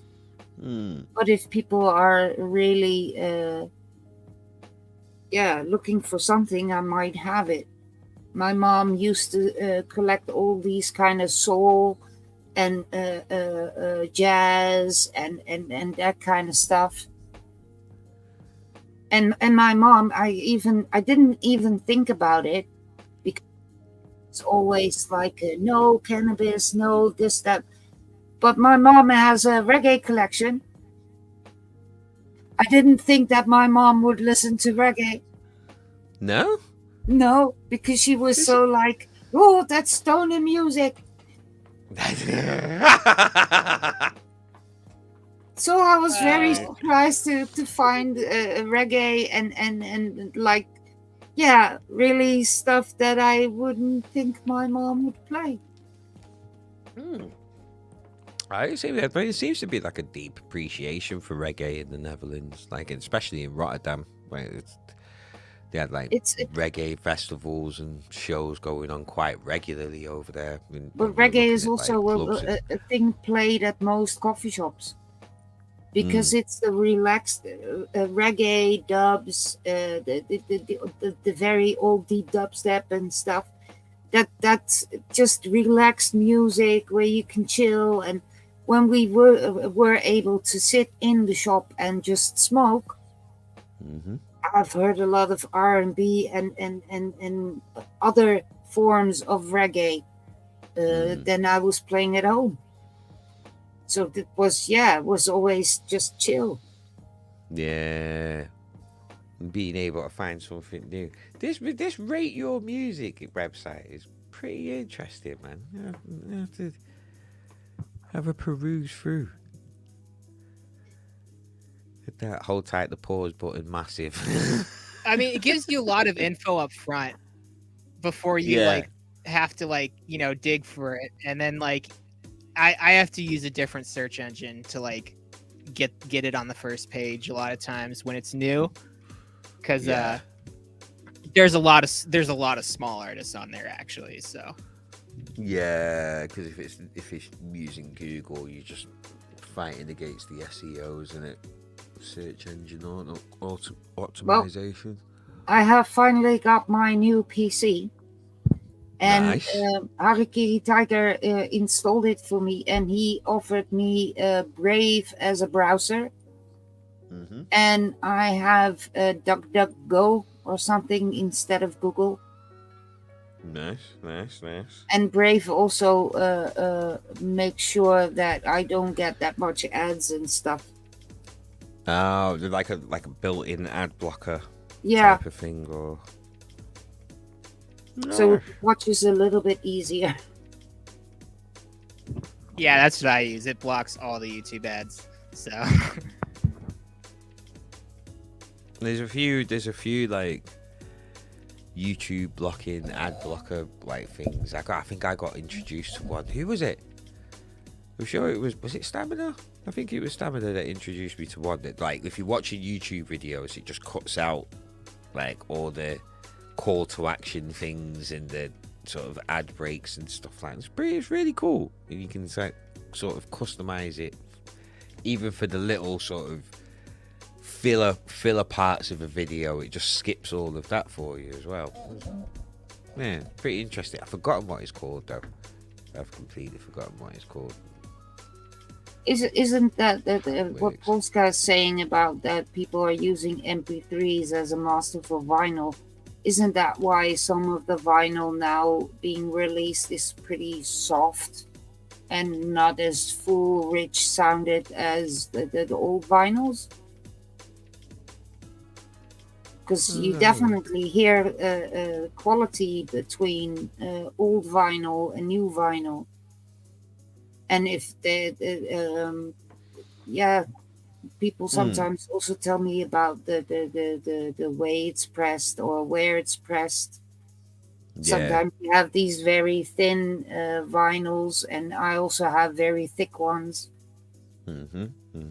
Yeah, I think a lot of the time, like, they do come with how heavy the actual vinyl is. You can get different weight versions of vinyl for when it's being pressed. Stuff like I think I'm just reading Polska's comment, and I'm thinking I was always told that if you wanna get something in good quality, then FLAC indeed is the one to use. Oh yeah, FLAC is definitely better than MP3. Definitely. I've heard that people are using MP3s as masters for vinyl. That's weird. That's weird. Well, maybe for the ones who want to fast produce. That's weird. And that's weird on the actual vinyl pressing company that's doing it, because normally they wouldn't accept MP3s. That to be able to use to press on vinyl. So that's more down on the actual company. Like, oh yeah, just give us an MP3, it's fine. Unless they're using like online services, which is even. You can also, if you look at it from a different view, for instance, you can also see those vinyl pressers thinking, I can get everybody's stuff in if I accept everything. So for them, it's not like we really have the intention to bring beautiful music onto vinyl so that everybody can hear it. For the vinyl presser, it's just another process being done. So if he has to do it with MP3, if the customer wants MP3 on it, that's the same as that some people come to me and come with a horrible picture that would be way better if it was in a different format or whatever. And I'll just say, okay, if you want to do it that way. Yeah, that's what I was saying. It's down to the vinyl press. Because they're saying that they'll accept anything, yeah. Anything. I think that if you then as an artist, that could also be a thing that you need to look for. If the presser of your vinyl is like this factory, or really somebody who presses for the love of music. Because if you end up having to send your stuff to one of those factories, then also your music is kind of lower in quality, maybe, because they don't pay that much attention as somebody who really has the passion for music. Yeah, yeah, man. And I've been told that there aren't that many vinyl pressers. So I think as a pressing artist, it's really like looking through a forest to find a Is there not that many in the Netherlands? Well, not as I know. I mean, I heard people that it's got all expensive because there aren't that many people pressing. There's a few popping up in the UK at the moment. Daps has just got one. He's just got a lathe to be able to like cut vinyl in his own studio. Daps from Compound Audio. But yeah, there's a few places popping up in the UK in terms of pressing vinyl. But it, like you said, it just depends on what they're going to accept. I probably wouldn't go somewhere that would accept MP3s. I would want to go somewhere that accepts WAVs. But then again, I wouldn't use an MP3 to, like, no, but I mean, for you, indeed, it has to be like also seeing what the one is using and stuff. I mean, you as an artist want to have your music on the best quality, I think. And you then have a factory going like, yeah, send us something, and we just press it, and it turns out to be worse on the vinyl than you have had it in your head. Yeah. I see. I think you guys have a big forest sometimes to look through for things. A big forest to look through. Yeah, as in there are just so many options nowadays to release, to have it released, to have it out there. And I mean, the tree, so to speak, has just become bigger and bigger with social media. Yeah. You have to have more hands to reach everywhere. I think it's because it's global as well, and that, especially with there being such a boom in people buying vinyl as well. Like a lot of places, well, at least in the UK, a lot of places are like trying to take advantage of that. I've seen a lot more adverts for vinyl pressing places on my Instagram recently than I was before. So it's just searching through to be able to find that quality. Also with prices as well. I think like having the ability to be able to find a price range that's like closer to your budget, if you know what I mean. That's a good thing, but again, you're gonna get what you paid for at the same time as well. You know? I mean, that's what I said. Maybe you're that artist that doesn't really. You just want to have produce, and have them on vinyl every time. Yeah, then maybe if it's cheaper, then you get a lower quality, and I mean. Or it'd be down. Well, the vinyl would be cut anyway. It'd just be the quality of the music that would end up affecting it and stuff, because they're going to use the same process. It's just whatever format that they actually bring it in. So then that ends up being more down to you than it does for the press, because you're the one who's bringing in the quality of the actual music for them to just put it on a piece of plastic for everybody else to play when they buy it and stuff. Yeah, man. Hasn't seen his name in ages. That will be going back to Reinforced. Yeah. That's the name of the sister label of is it Reinforced or is it Refridge? No, it's Reinforced, the sister label to Metalheads. Am I right on that? I could be wrong. I've got Google right in front of me. Yeah. I've got Google right in front of my face. Yep, yeah, I thought it was. I thought it was. Right. Bear with me 1 second.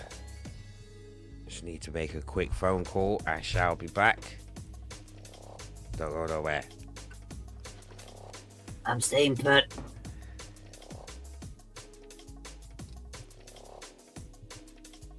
Don't fall.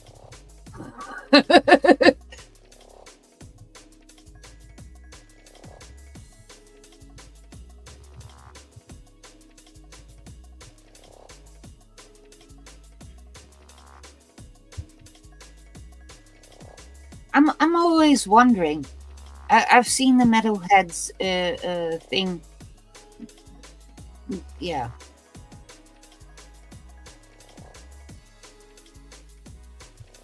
They also have crossbreed, don't they? Metalheads.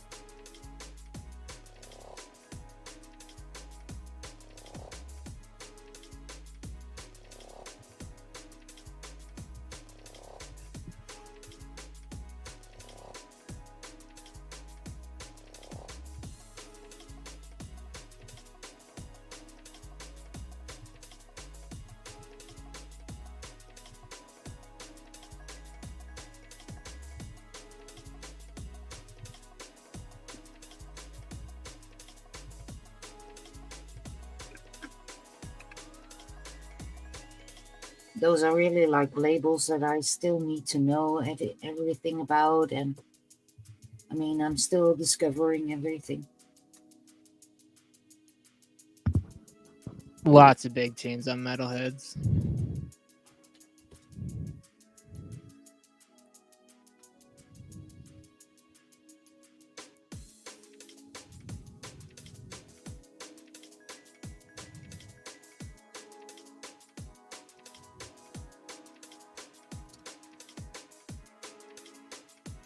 Well, what kind of music were you into the last couple days then?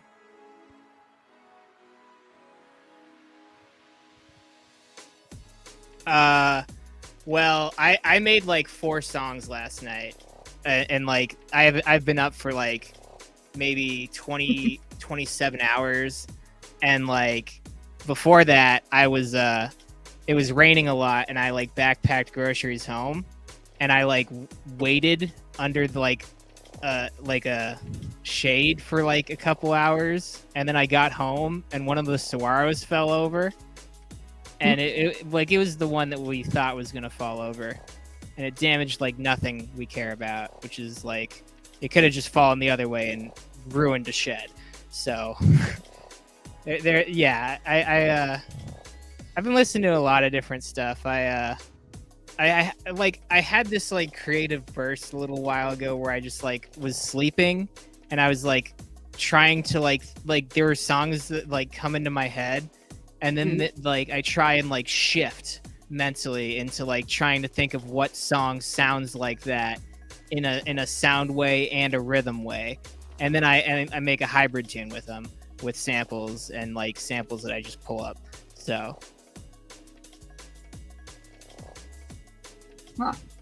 yeah, I kind of cracked the like code recently on like programming to like make like a rhythm that I'm just gonna use for like the rest of the album.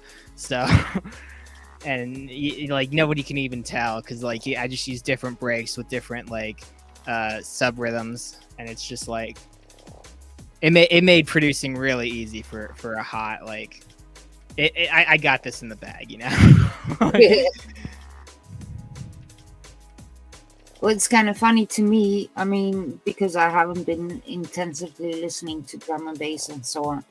Sometimes it's kind of funny to me.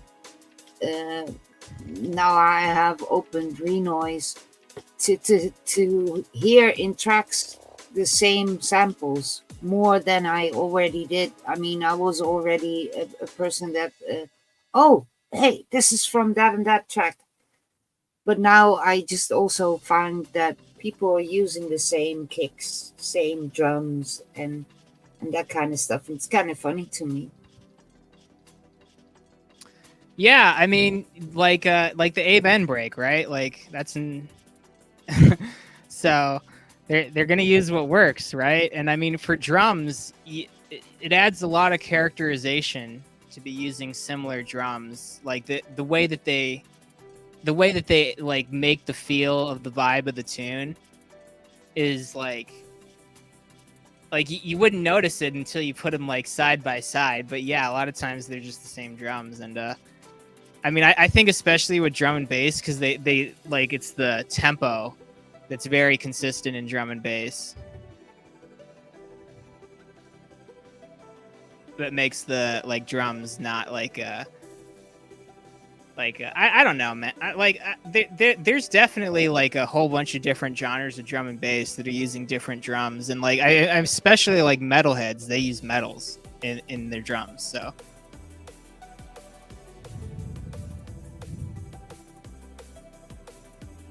but I think like with drum and bass, some of the artists I really like look towards are like Enai and like let's see.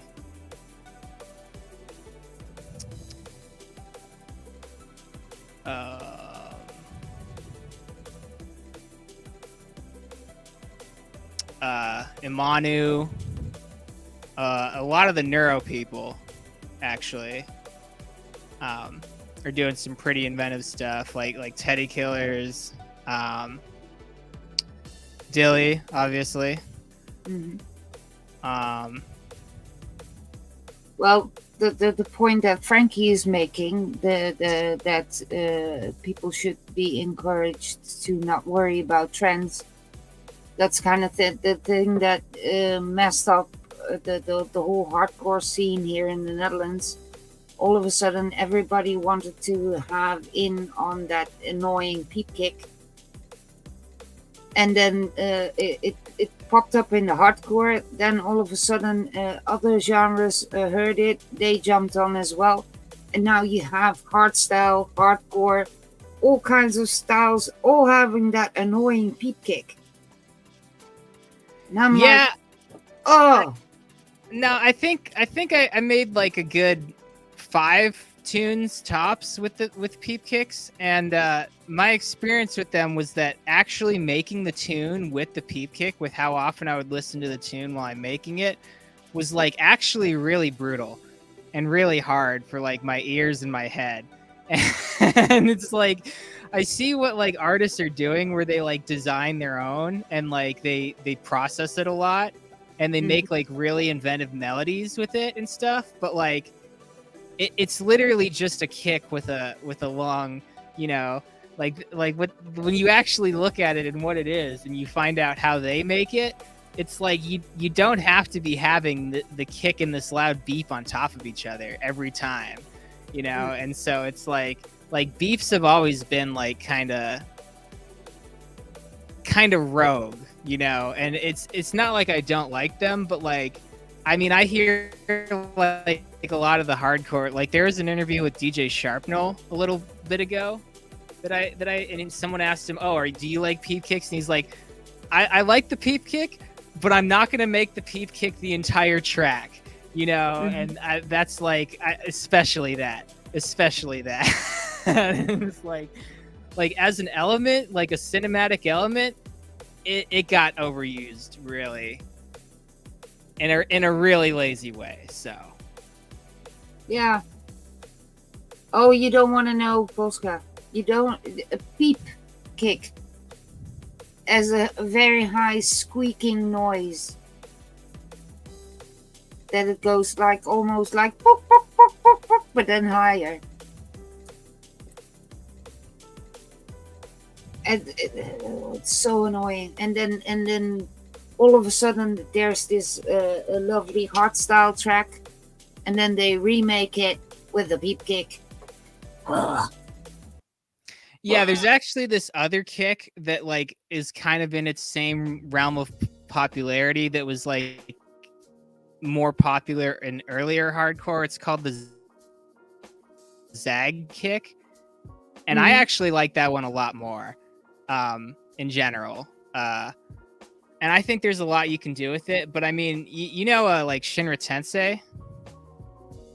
Yeah. Yeah, I watch him produce sometimes, and he's given me a lot of ideas where like he'll just like take a kick and it'll just be looping. And he'll just like put different comb filters, and he has all the VSTs on. It just sounds gnarly. Like the rolling kick that he has going on. It's next level. It's some next level stuff, really. He is also considered as a member of my so-called Twitch family. He always calls me mom. But I think he's even older than I am. Maybe. I can never understand what he says because I English, but yeah, he talks a lot of French. Yeah, his tunes are really good. I like his tunes a lot, and I think if I were to try and make more hardcore, I would need to get a lot more into the VSTs and the sound design, and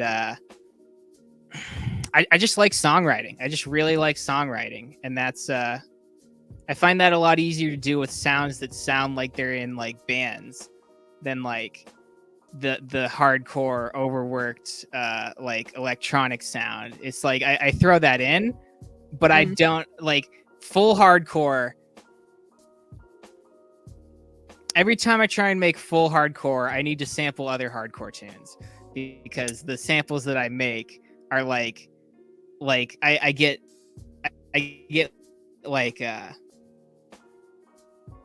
don't know how to explain it, but I get this like feeling that I'm just like not measuring up to hardcore I've already heard with my sound design in hardcore. So if you oh yeah, Harikiri was last week over at my place.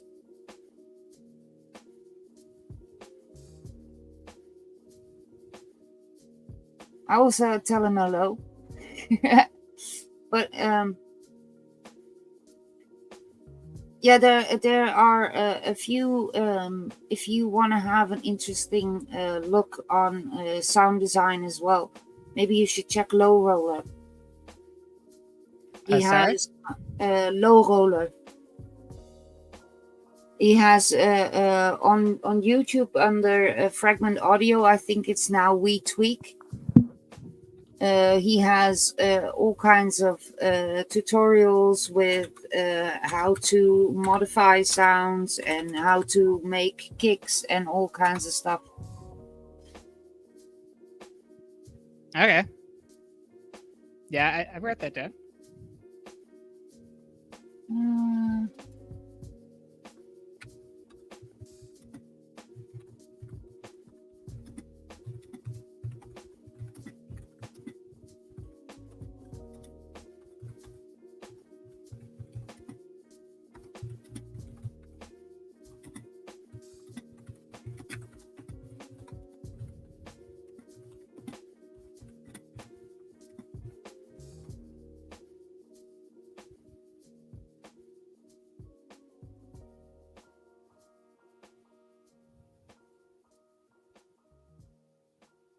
Just waiting for a reaction. Yeah.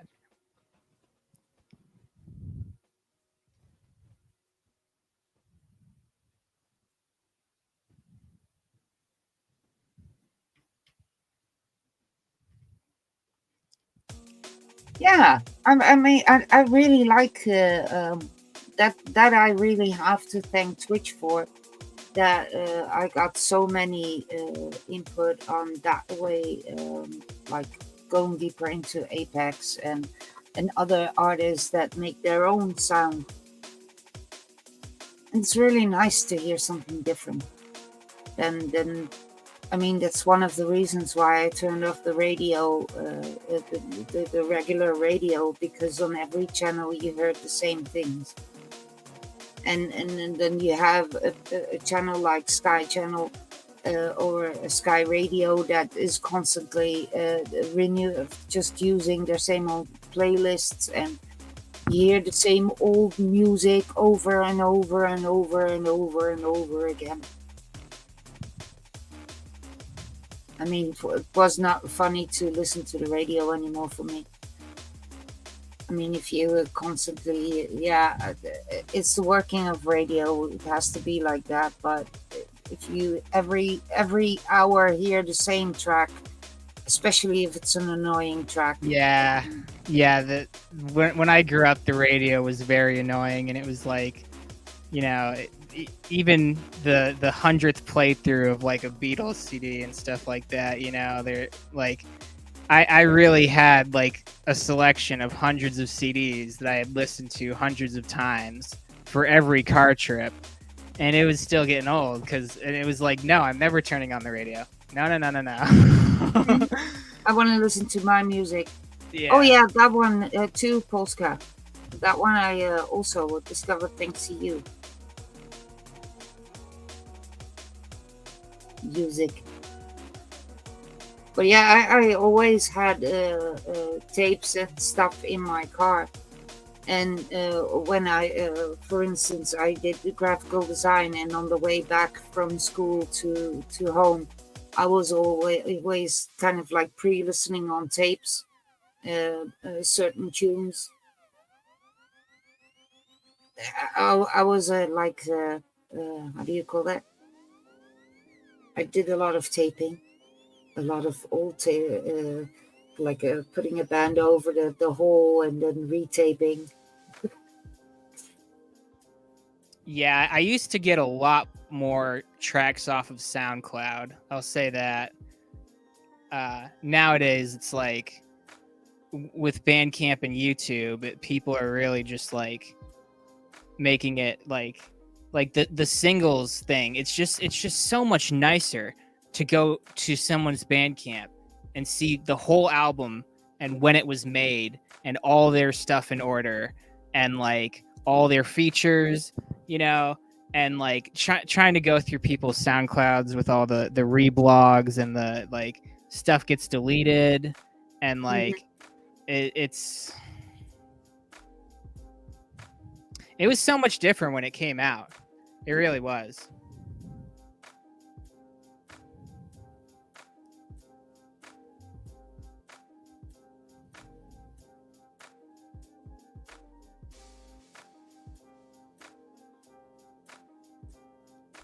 Yeah, because basically everybody was playing what they really wanted to play and have everybody listen to. So, yeah, we also had a few radio stations, but the main paid radio and stuff, that's damn boring. I mean, I actually knew people who spun on pirate radio, and they were playing like a whole bunch of like punk, folk, like what's like ska kind of that a lot of the alternative band stuff, and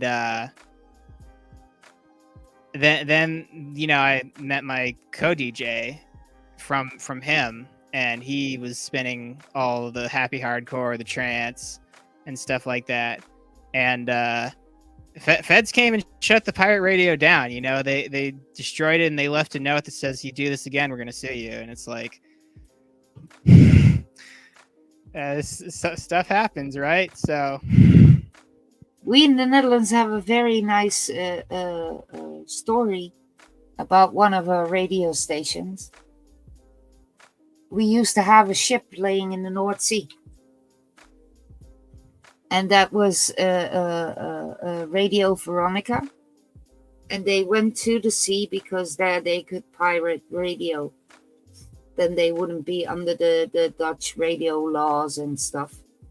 And they really have fought a long journey to get on the Dutch radio as well. Later they went to shore. So it was still Veronica now is a big, kind of like station. It now also has television and so on. But the old Radio Veronica, was really music. That was made by people who love music, who just want to share music. Yeah, and didn't want to do it over the Dutch laws. I mean, the unfortunate thing about pirate radio was that like the reception was like a mile wide with the transceiver they had. So it was like we were listening to the online radio anyway, which is equivalent of a Twitch stream, right? Like, and I mean, it's like a radio Twitch stream though, right? But like, you think about how many DJs are just like held back by like all the music they like and want played, and then like the people that are on the radio are playing like top 40 every hour. Mhm. on the hour. Like, Yeah, it was indeed Frankie. Because on water there were no. Then you had to abide to the sea laws and stuff, and that was the thing that they could escape the Dutch law. So that's why they went to sea, and they just took an old ship and went, yeah, threw the anchor out in front of the Dutch shoreline.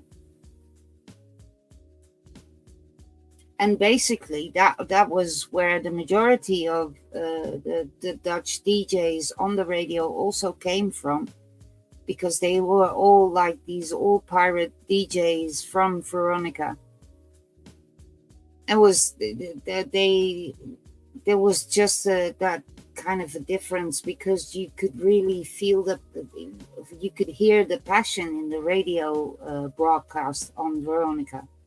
That was really what interested me to listen to Veronica instead of to the other radios, because the people really had this kind of intense passion for music, and they really wanted to share all the tunes. Yeah, and also play all the old tunes and stuff. It's kind of nice. I grew up getting my old. My grandmother had this kind of little radio with a cassette player in it, and she was listening to all the pirate stations from Germany and so on. And then later she gave that radio to me as, here, you've got your first radio. So I was there doing the same thing my grandmother did, putting the antenna out and just listening to all kinds of pirate stations. So yeah, some things I'm glad I'm old and that I got to experience them. Same as that my dad used to have this huge player with the big rolls, the band player. I mean, and the fact that people were taping tape together to create loops and samples and just the old-fashioned music. I love also artists who still all know the analog way with all the synthesizers and wires, and I mean, it's, I don't know. Yeah, that modular angle is some serious. There are some sick people on Twitch streaming. Oh yeah, that was also yeah, and just also but then with the big rolls that they were like taping stuff together so that messages get pasted behind each other. It's just funny. Yeah. And my dad used to have one of those recorders and players, the machine, and yeah, we used to sit around that thing and listen to stuff that my parents had on it. And yeah, and I've always said, as you can see behind me, it's not old, but yeah, my mom was a big contribution to my musical knowledge, and my dad too. Yeah, my mom had Cakewalk when I was like 3, and I learned the piano from her music teacher, and my dad did sound in churches, so I knew a lot about music before I even knew like names of songs and like, you know, who's who and all of that, and that definitely helped me out a lot. So yeah, and I do have to say, maybe I've tried to pass my music on to my son, but my son is like, no, I'm listening to my music. And every now and then he does surprise me. it was before he went to middle school. He had to put up a song in the classroom. So I walked up to pick him up from school, and all of a sudden I heard Dr. Peacock. I was like, huh? I didn't know my son was also listening to Dr. Peacock. Yeah, and then later, all of a sudden, I was playing, I don't know exactly what it was, but it was some kind of trap song. My son came down and he said, Mom, are you listening to that? That's my music. I had a very interesting experience growing up with my mom and music. She basically was like very adamant that it's like, we're not going to tell you what to listen to. You can listen to whatever music you want to listen to. Like she was very serious and stern about that she like was not going to control me. And then the kind of music I got into bothered her so much. And like I wasn't even listening to it loud, but I would listen to it at night when she was trying to sleep. And she would come in and tell me to turn it off all the time. And what kind of music were you listening to? A lot of hardcore, right? A lot of breakcore, a lot of stuff with like, you know, just like, and like, you know, and like, you know, there was a lot of risque lyrics and stuff, and you know, and basically, my dad started really liking it. And my dad like didn't listen to much music in his spare time, but he was always like, oh, that's pretty good stuff, you know. It's like she went on to try and make like contemporary music in churches and even got it like trademarked and all that stuff, and like it just like didn't work out for her. But then she moved away upstate. We got a second house, and she went back to school for electronic music design, and she got like a master's in music technology. And she got really into electronic music. So it's like, I think she just doesn't like the music I like. And like the music that she likes is like orchestral electronic. It's not even dance music, you know? So it's the kind of thing where like, she always had a different taste that was like a completely kind of different music. So now she has like all the DAWs, you know, she bought Reno, she bought all that stuff. And, she's having a great time, but I don't really talk to her too much because of a thing that happened. And it's kind of unfortunate, but she's like trying to still get a job as a music teacher and stuff. And it's like really hard to like find jobs. And she like does interviews and stuff. And they like, she gets far because she has the credentials. But I think she should just freelance and go online. Honestly, I've told her a lot about it. It's just like, it's the kind of thing where like she could teach me stuff that would help me, right? But she doesn't want to like. She wants to be a teacher, and she wants to be a teacher more than she wants to like make music and make money off of music. And I understand, but I don't think they're going to hire her. And it's not her. It's just the thing of like, there's so few people that get the jobs for how many people want the jobs. Yeah.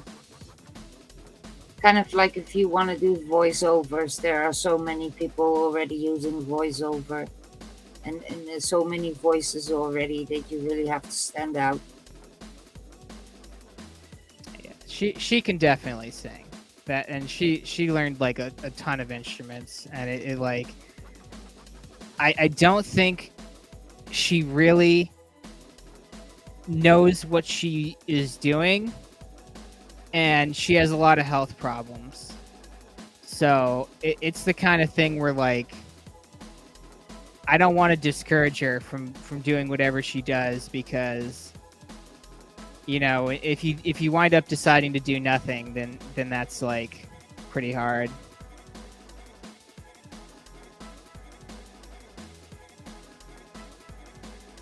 Yeah. And nowadays, if you're older, it's harder. Yeah. I know.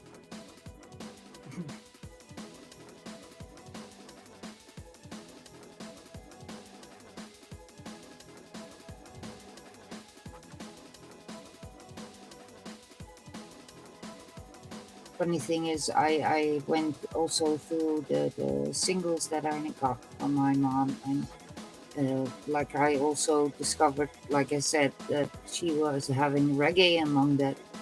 I was kind of pleased to find that my mom also liked ska music. And I was like receiving my mom's collection. I knew there were things in it like the Motown, the soul, the jazz. And I knew that there was rock and roll and that there will be surfer music and stuff. But then to also discover all those, where she might have had just a few albums, but I was like, my mom has that. I didn't know she had Barbara Streisand, for instance. I didn't see my mom as a Barbara Streisand mom. Or one of those things that I also was very surprised to see is that my mom had Greek folk music. I was like, what do you need with Greek folk music? My mom just collected music, and now I got her collection. Yeah, and it's sometimes still funny because I don't know everything. Hey, Krugah. Yo, people. Yeah. Sorry, I am so late to this. Like I said in chat, like I said in chat earlier, I didn't realize the show's still going on. I seen Dilly put up the post earlier, and I'm busy watching Frankie Guns. Like, I'm supporting the page. He's going through the tunes, testing his rotary mixer and everything. So, you know, my cousin was here from out of state, from Tennessee. So I'm bobbing. I'm looking for Dilly in the lineup. And it didn't occur to me like, oh shit, he's only broadcasting from YouTube. So now I'm following Frankie. I go to the kitchen, clean, wash some dishes. I come back, he's off. So it's a minute before I do the refresh. I do the refresh, and you know how, like, if somebody's off, do the refresh and it says, wow, this person is away, you can view this person. So it says, well, Frankie's away, you can view DJ Krugah's page with 17 viewers. I'm like, what? Am I streaming? What is going on? And I clicked on it. I was like, oh shit, that's right. I said, yeah, all right, let me get up, take a shower, do my quick run, come back and jump in. People, it's hot out here in New York, B. It's fucking hot. Blood clot. I had to take this. I'm still trying to cool down right now. I'm being a fan sexual right now. I got two fans pointing on me right now, yo, in stereo. I'll send you the Dutch cold. Oh man. Yeah, I need some of that. Because this shit is not. It's at 18 degrees at the moment. 18 degrees? Yeah.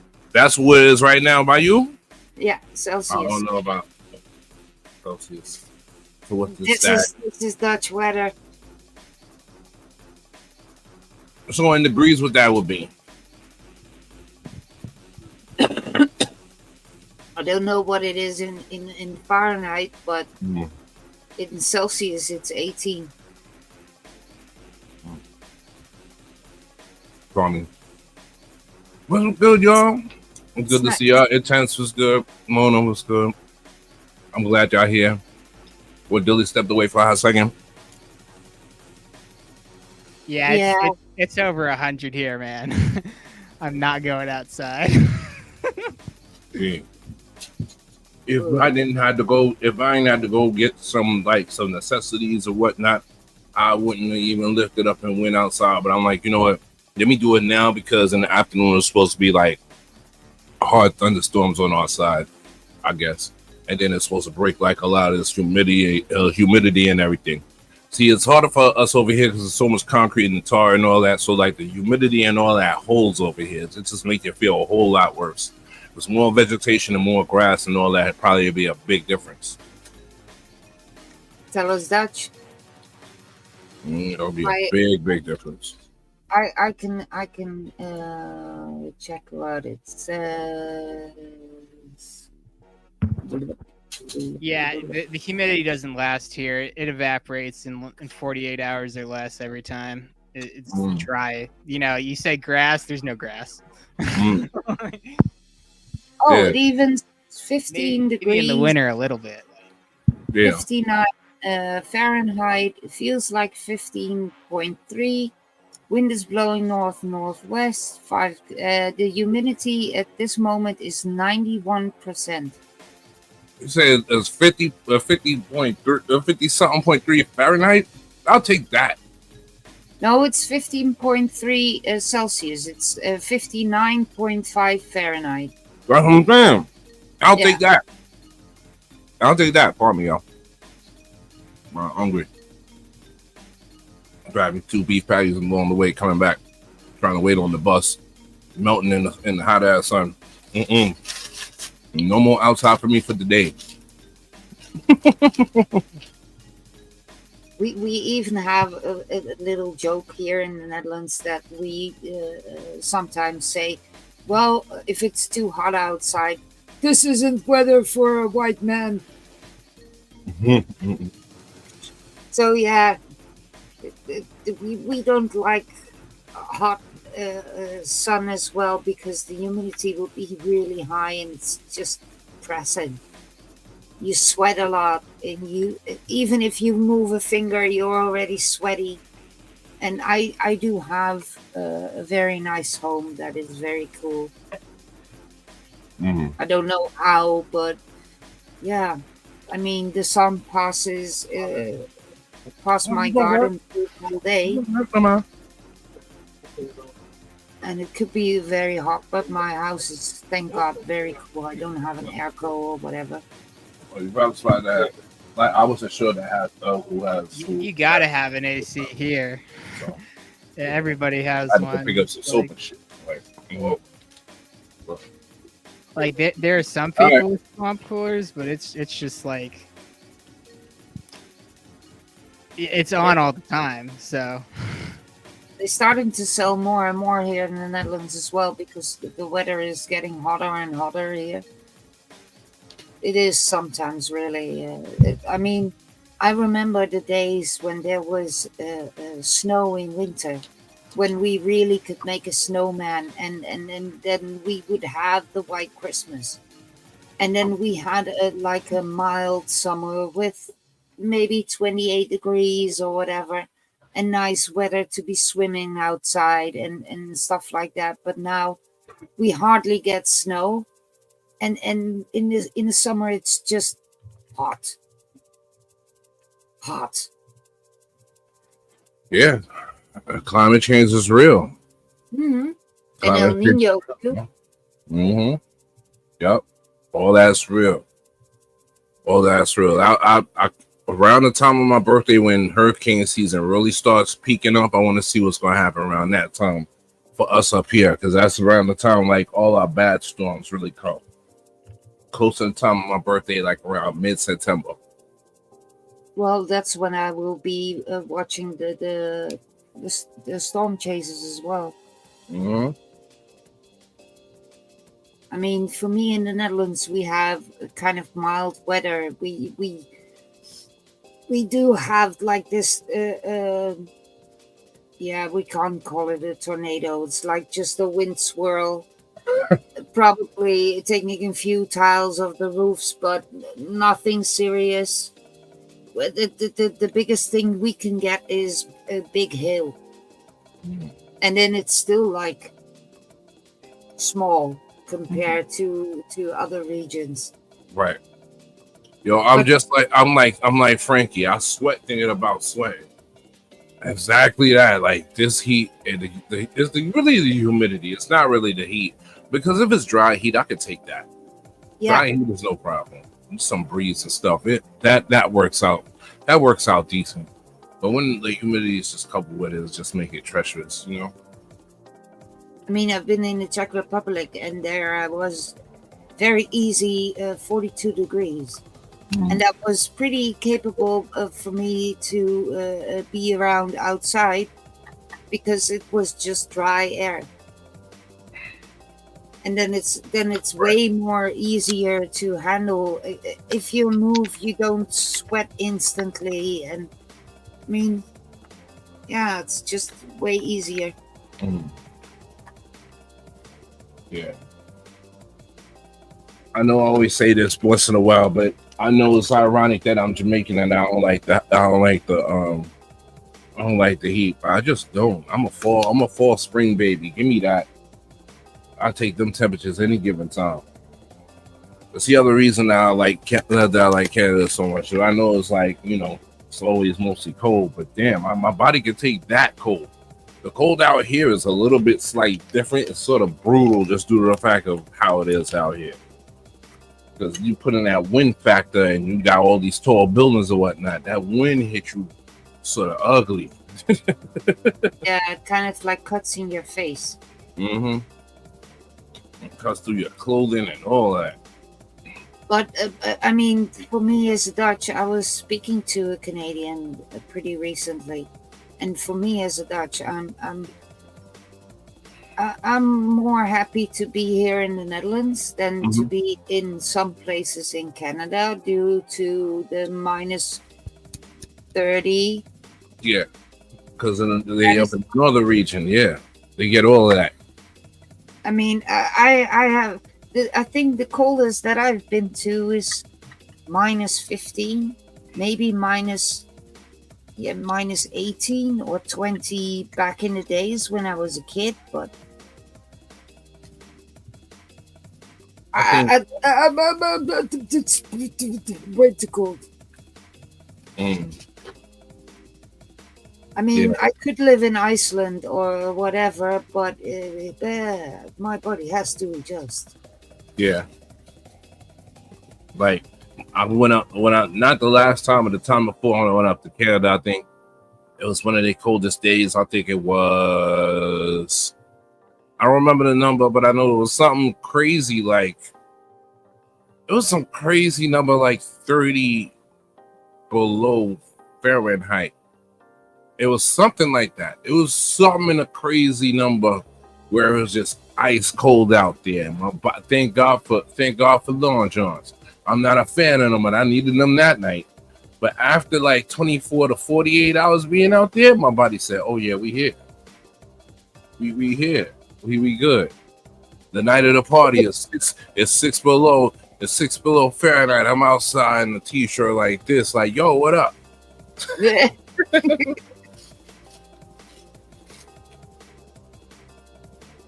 Yeah, so certain areas, I'd rather take certain. You know what?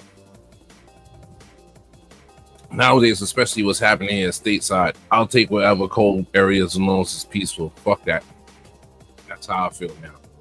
That's almost to Norway. I'm getting to the age. Is like the only most excitement I'll take is like, when we do our jungle thing, either publicly or privately via whatever networks we do, and that's about it.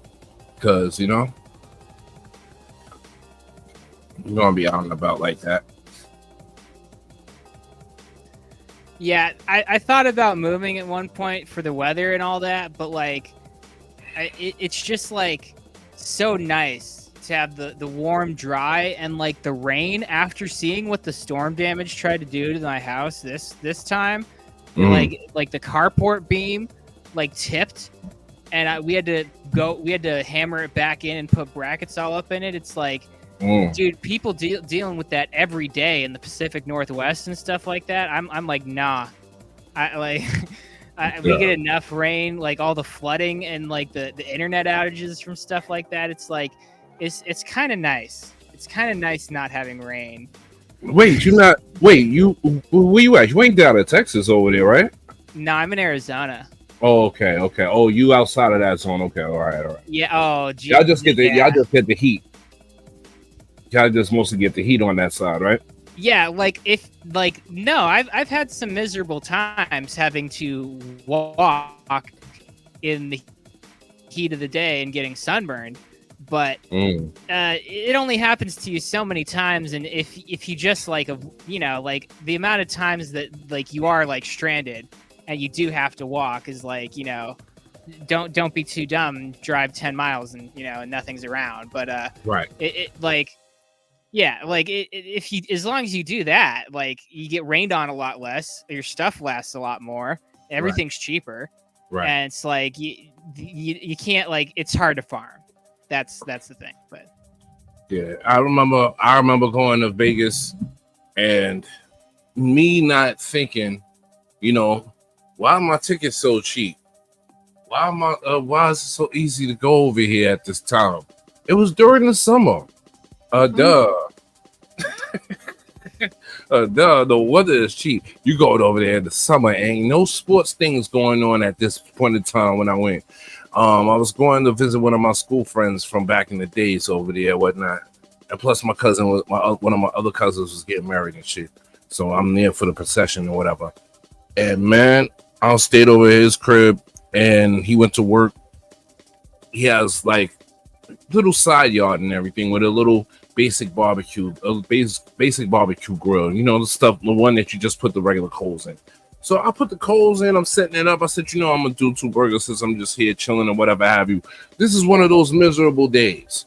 So I'm like, you know what, let me set it up, put the burgers on the grill on a foil, put it in the joint. I didn't get to light the coals yet, mind you, because the heat was just beating me down to a point that I just had to come back in the crib and just sit down under the AC and pass out for a little bit.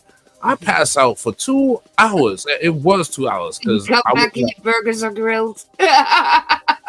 Hockey pucks, because I didn't put the lid down. Hockey pucks. You hear what I'm telling you? It's an understatement. Hockey pucks, fully cooked. I said, oh hell no, no more outside for me over there. That's not good for your body, no. I'm gonna cook a whole burger without me lighting the coals. The coals, even down to the coals are smoking, mind you, but I didn't set no fire to it. I'm there in the crib by myself. Ain't nobody pranking me. I'm like, oh hell no, that heat, nah. Y'all can keep that over there in Arizona. Please, hon, thank you. I know what you mean. Okay. I see that comment of codename Leo, and I'm thinking, oh hell no. So many people who have tried to cook eggs on their car, and the times that it fails when the egg slides into the. Frankie, that's what I was talking about. When it was, I'm looking at the chat now. Yeah, Frankie, that's what I was talking about. When it was like 30 some odd below when I came up and went to Rumbleton's crib. We came up to Rumbleton and Carol Soul Pot's crib over in Peterborough.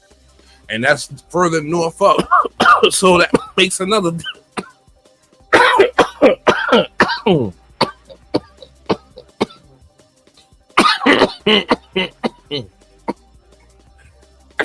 Oh, yeah, that's good. That makes another difference because they further north, further up north. Yeah, some good shit. Like some good pink runs to set the day. Mm-hmm. I think if you're a smoker in Canada, at some places you're not really. But you would not smoke where? I think you quit your habit. You smoke anywhere in Canada right now. Anywhere and everywhere. No, as but a matter of fact, they popped it off first before us down here stateside. So this is where, like, we had no choice but to, you know what I mean? It's like what the Borg said on Star Trek. Resistance is futile. We got it popping up here. What you gonna do? You gonna wait till mad people from over here come up here, come bring it down here? Follow suit, make it legal.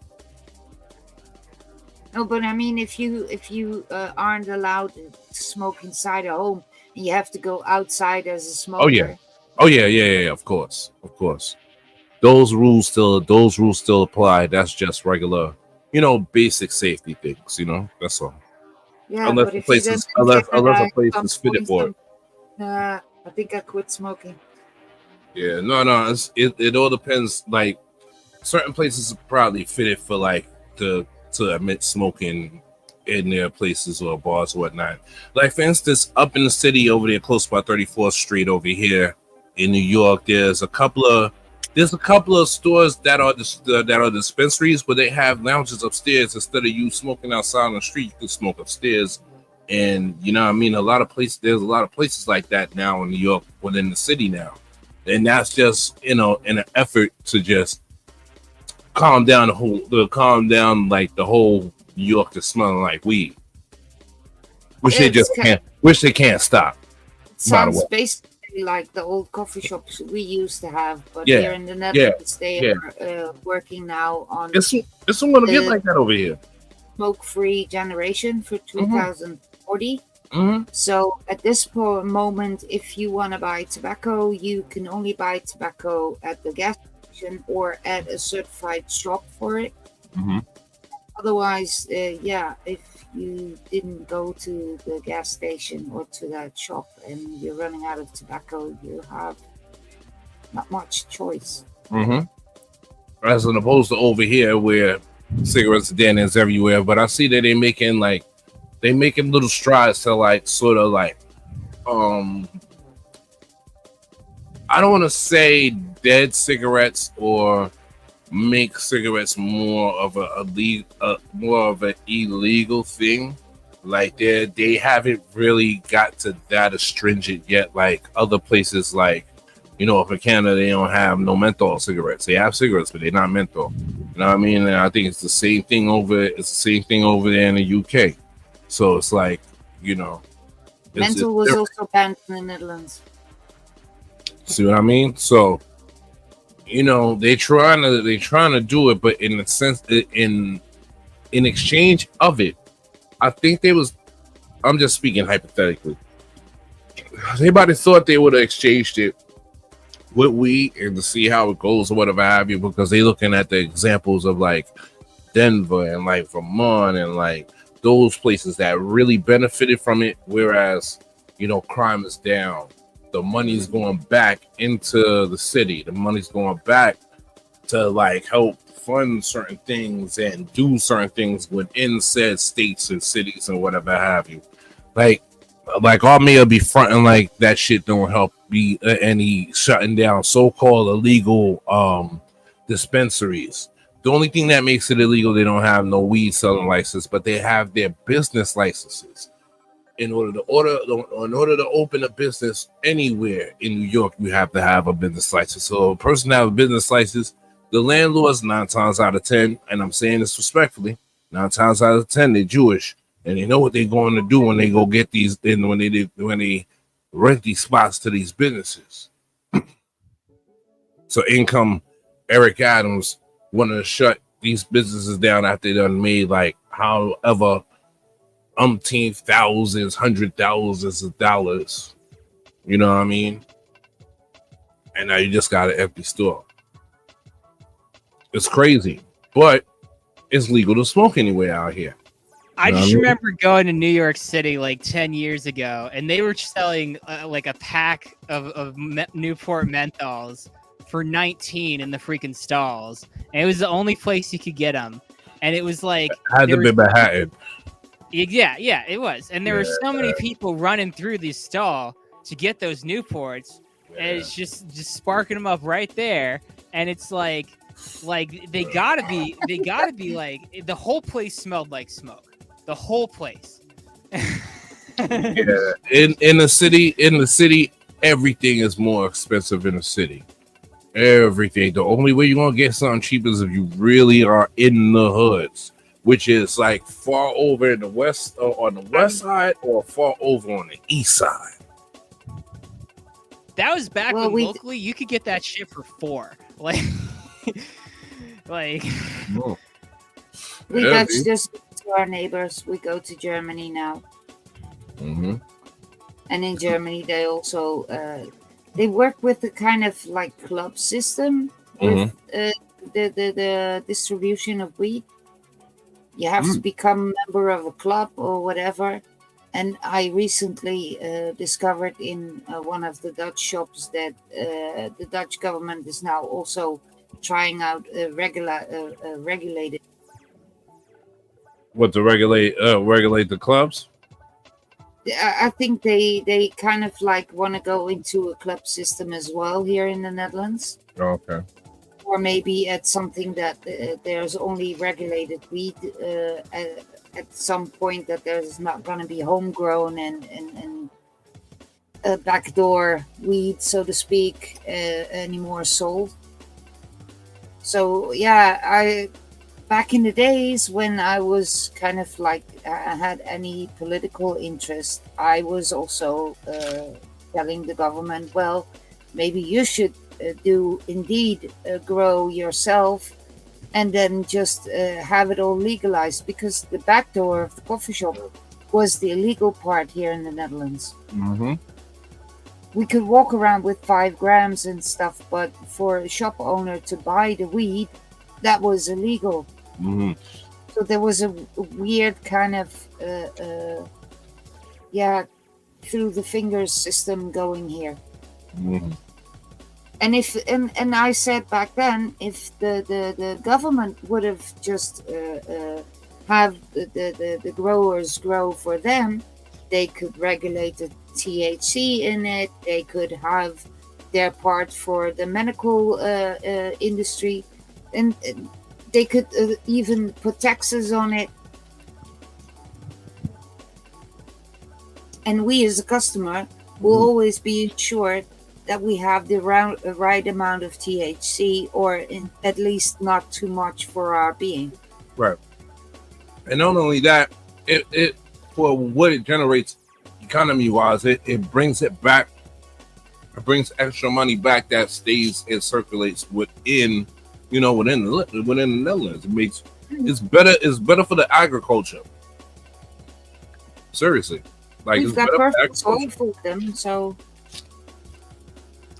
I knew so many people that grew their own weed because it wasn't even legal, but they were like not even old enough, and like you're never going to stop those people from finding the seeds. And that's, like, so I hear what you're saying.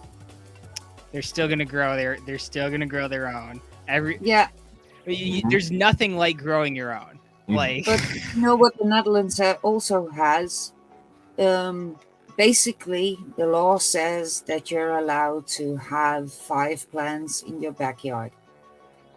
But that law is being put aside if your rental company has in the contract saying we don't allow plants in the houses, because there were a lot of houses also kind of like being raided because they had the whole attic full of plants and that kind of stuff. So rental companies don't want to deal with those kind of people that illegally also tap the electricity from light poles and all that weird kind of stuff that is happening with the homegrown stuff. So you basically are allowed to have them. But if the rental company where you rent your home from has in their contracts that it's not allowed, you can still get evicted, and it's still that stipulation where it's in the like it's really in the control of whoever owns the building. Yeah, and your neighbors. That's also a critical point.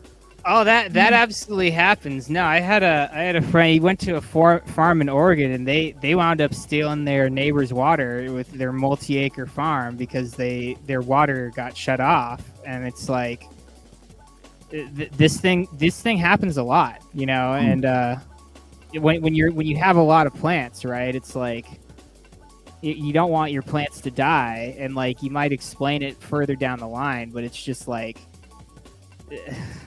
And to me, I mean, I have plants in my garden as well, and just a few plants isn't really gonna do much harm and stuff.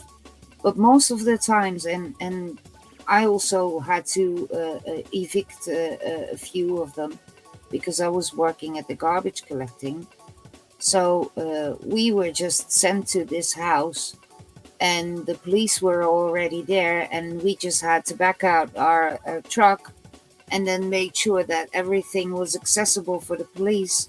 And we had to back out, and they were just completely taking the whole house empty with all the plants and stuff in it. And it doesn't go nicely. So the house is most of the time also a little bit ruined. The stuff that they had on the attic or in the cellar also damages the house because they had all kinds of illegal power supplies and maybe tappings, like I said, from a light pole. Mm-hmm. So yeah, it really affects a house when it's on a kind of like professional scale. So most house owners have in their contract we don't allow plants. But yeah, we still do it. Yeah, sure. I mean, there's always going to be like some unclaimed land around some of these houses that's just like you take your walk with the water, you know. And oh, it's kind of nice when you're walking into a forest and then all of a sudden you get the smell in your nose, and then you just walk a little bit off the path, and then you find a little bush that's been hidden. That's nice to live near the woods. See, for us over here, the law is per person, you 2 plants per person. If you live in like, you know, apartments or whatever have you. But then knowing how New York is, imagine if you in a 2-bedroom apartment, it's like 10 people in there, everybody got a plant. 2 plants. Yep. There you go, got instant crop. Yeah, we get 6. They can't say Everybody nothing. sleeps in one room and the rest of the rooms are being used for plants. Loophole right there. Yeah, it's like you get a 7th plant. Oh, give it to your friend, right? Like, Loophole right there. Yeah, you just put a few bunk beds in the house. Hey, we sleep here with people. And there's only one person just sleeping there permanently, just minding the plants and stuff. Or it could be, and I'm just hypothetically saying this. It could be people that migrated here that do know what time it is with the law and does know what time it is to you know what I mean, to freak the law in that manner. It'll build it order that's down with it, as long as they're being safe with it. You know what I mean, like wire wise and all that. Because like you said, where the person that they had to evict where you was at, they tapping the electric from the pole or whatever have you. That's number one. That's dangerous. You know what I mean? They must have had a lot of hydroponic lights and all this type of pumps and all that other stuff there. That's probably what like their electric tapping is happening. But that's dangerous. But that's dangerous on its own, because you got to think about it this way. When you said that, you know, the very first thing that flashed in my head when you said take the electric out the pole. You know, I'm in New York. The history of jamming in the park and this, that, the other with the sound systems, where they get their power to power them big, heavy ass motherfucking amps. The current out the pole, break the seal on the joint, and then tie that and electric tape it up so it'll be safe enough, and running into whatever amp rack they have. And in order to prop those amps to do whatever for whatever event, trust me, it's a lot of electricity. So for them to do that and tap the line from the outside instead of internally, no. Yeah, it's pretty dangerous. And one of the things that I happened to see when I was watching that little bit of news that came in between the football game was that there was recently there was an explosion in a residential area, because they found out that there was a drug lab being fully operational there. So in the end, that the whole house is now ruined, but also all the surrounding houses in the apartment building. I mean, I can understand that rental companies do really say, "Well, we don't want this, we don't want that." It's a you know what reason being that rental companies might not want it is because if it's not a space, if it's not a able space with air and all that, and you got to think about something. You're dealing with a grow operation. You're dealing with now. I ain't no science major. I ain't no Neil deGrasse Tyson, but I do know that explosive things can happen if you have a whole heap of manure around and certain chemicals. And then you got to consider the wiring. How old is this building? Where y'all doing this at? If it's an ancient ass building, it's not wise to do it. Even if it's happening if that outside, because that means the structure is old school and might not withstand whatever heat or whatever, whatever the environment may be. I'm gonna put it all down to them having heat lamps without timers and them falling asleep and not turning them off. There you go. Yeah. Perfect example right there. All that indoor, all man. that type of shit. Yeah. Like I knew people who grew in their bathtub and they had like the whole tent and all that, and it's just like the amount of times they said it almost caught fire on them was like over a dozen. Yeah, and that's not good. And that shit ain't good, man. I'm never doing indoor. I thought about doing indoor for so long. Well, to me, I see it in a very simple way. It is called weed, and it is a weed, so it belongs in the garden. That's where I'll grow it. Yeah, outdoors just better. Yeah, outdoors is better unless you're just doing it unless you're trying to do it the old-fashioned way. Whereas you're putting it in a regular setup pot by a window where it's like where it could get all the sun it needs and whatever have you. Like for me, I could do that here actually, because like I said, the whole thing with the humidity and the sun and all this over here, I don't need to get no motherfucking heat lamps. The sun is enough. The humidity is enough. I can have a motherfucking pot in the kitchen right there. The sun hits over there first and comes over here on this side last, or really on the side where the set is last, which is really behind where this camera is. So like the rods in it, my plant would be, I just got to just find, the seeds and all that importantly. But yeah, sometimes you be in the environments where you don't really need to have all that excess of stuff. No. Unless you're doing a mass growing operation, and then that's different altogether. Then you have to get all these things or whatnot. But I'd rather have some place where it's like a first floor thing where it's open into like a mini greenhouse or some shit like that, instead of, inside of a damn apartment complex or housing complex. Hell no. But like Frankie is saying, if no doubt, Billy, I got it. If somebody is really like doing it without any hustle to anybody else, then I don't have a problem with it. And if somebody looks for make sure that it's has enough ventilation and knows what he's doing, getting power on a normal thing.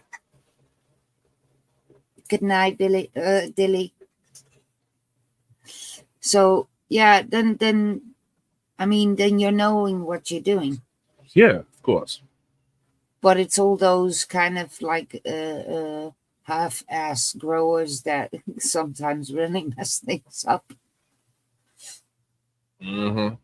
And it's sometimes I've also one time I had to go with the truck to, like, this was kind of like a barn, and it was kind of like disguised as if it was just a barn on a farm, and it looked very normal from the outside until the police opened up the barn doors, and I was like, damn.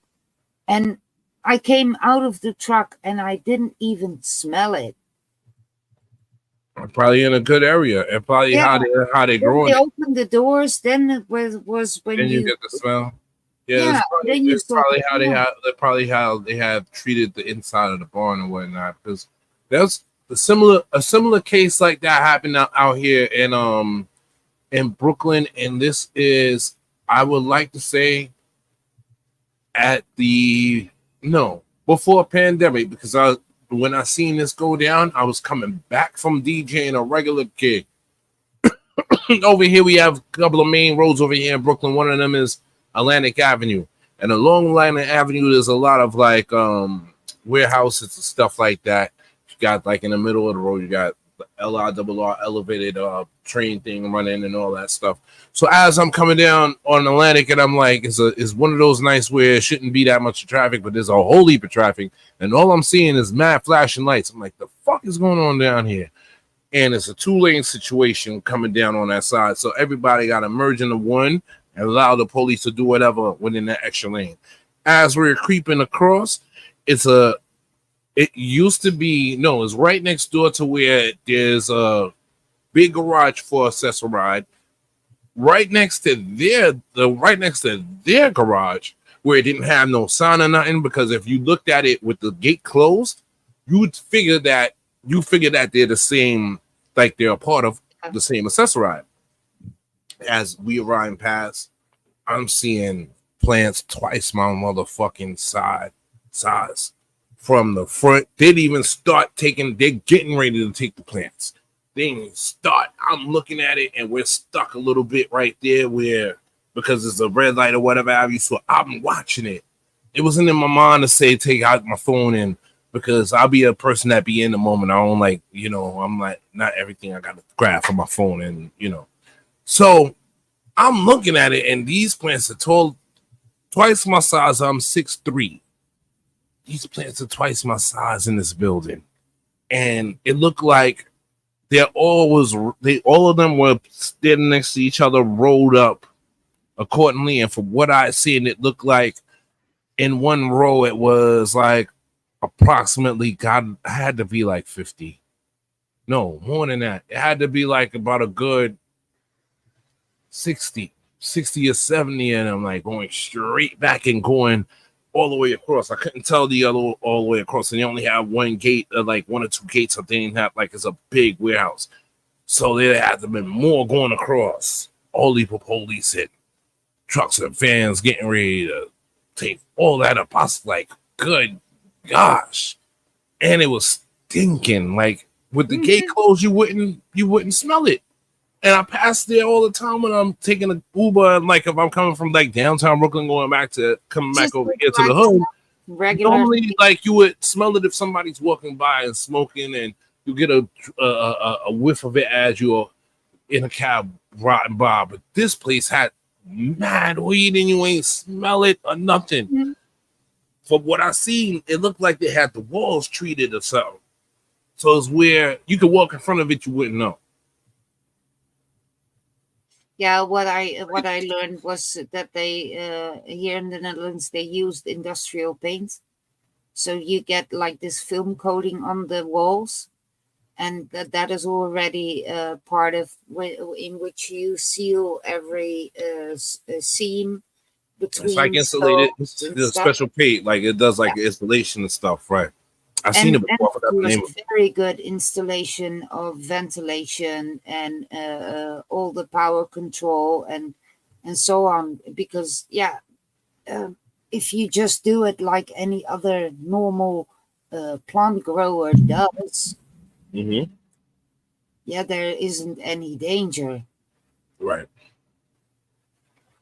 But it's kind of like a little bit hard if you're a smoker yourself and then get your assignment from your boss, go to there and there because the police is waiting for you. Then you ride up and you see what you're about to do. And the only thing, that's the nasty thing, the only thing we as the drivers from the truck could do was with the hands on the watch. Stand and watch. Yeah, from afar. We weren't. I know that shit burnt you up, Mona. So. I know that. And it just kind of kills you a little bit to see how much is going into that truck, and just that push on the button that knife goes down. Oh. I'm like, and then the thing about it is like, yo, y'all motherfuckers are idiots. Y'all know what the benefits are. Like, y'all really is that hardcore to motherfucker take all this shit to fucking destroy it? For what fucking purpose, yo? Take it and use it for medical use. Or what most of the time with hemp is being done, get it into fibers. Exactly, like hemp and all these things. Make the clothes. I mean, you're getting full plants, so there is a brand. There are branches. Mm-hmm. Man, I talked. Oh, go ahead, Intense. Dude, I talked to these people like in like 2007. They were like a good 10 years older than me, and they were telling me how they were growing in a house with roommates. Nobody told anybody, right? And then one day they get a knock on the door, and these people, like, they open the door, and these people that were in cop uniforms bust down the door, took all their plants and left, and they weren't even cops. And it's just wow. Hey. They jaked up for the fake and jumped them. Oh man, they should have put up a fire ass for ID and all these things. I've heard these stories here in the Netherlands as well, because everybody who is growing on a big of a like commercial amount is always afraid that somebody will show up at their door. So if you know that somebody in your neighborhood is growing, and he is growing in such a huge amount, if you don't like the person, pretend you're cops. It's a nasty way of doing it, but yeah. No. I've heard those stories here in the Netherlands as well, that people had that done, that they then were like having information at the police, like, well, those and those people have been here. What is going to happen next? And that the police was like, we haven't been to that address. And then it's a double fail, because the police then knows that they have to come to that house and that there's something going on. Dumb growers. No, it's a triple entendre. It's a triple entendre fail, because guess what? All right, the police got to come there to go check out what happened, right? But at the same time, say if these dudes are in cop uniforms are dumb enough to come spin back around the block like most idiot criminals do, they ass get caught.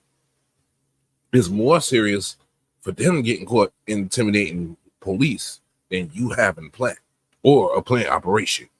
That's more serious in all countries, in all states. Mm-hmm. I know that.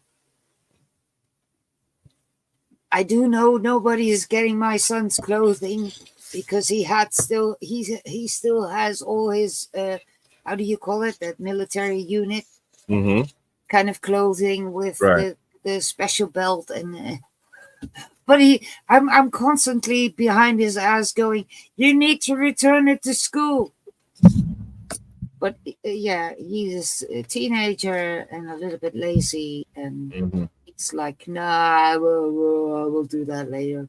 And he constantly keeps forgetting, because due to the accident he had, he isn't able to go on with the police education. Oh, with the academy training? Yeah. Okay. So he's not able to, with his leg, he's not able to really go on with all the training and the stuff that they need to do as a police unit. Running a lot of physical attributes that he would have to encounter. I got a couple of Bobby Latin friends, so I know what it is.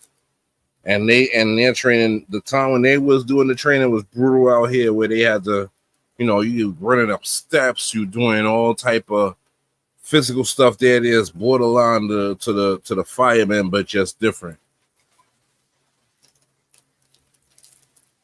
as in with their training, of course. Excuse me. I was reading Frankie's comment, but that's awesome. To have the bees cross-pollinate the plants and make honey with THC.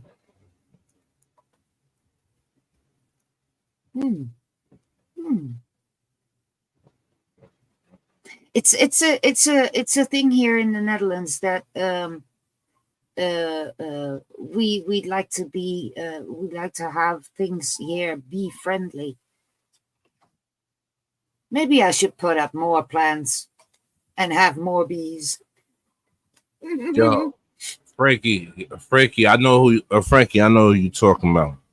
Yo, that just looking at it and reading that comment just by itself, that's another triple entendre thing that helps the not only the agriculture but the economy at the same time and the ecology, because just due to the fact of this whole thing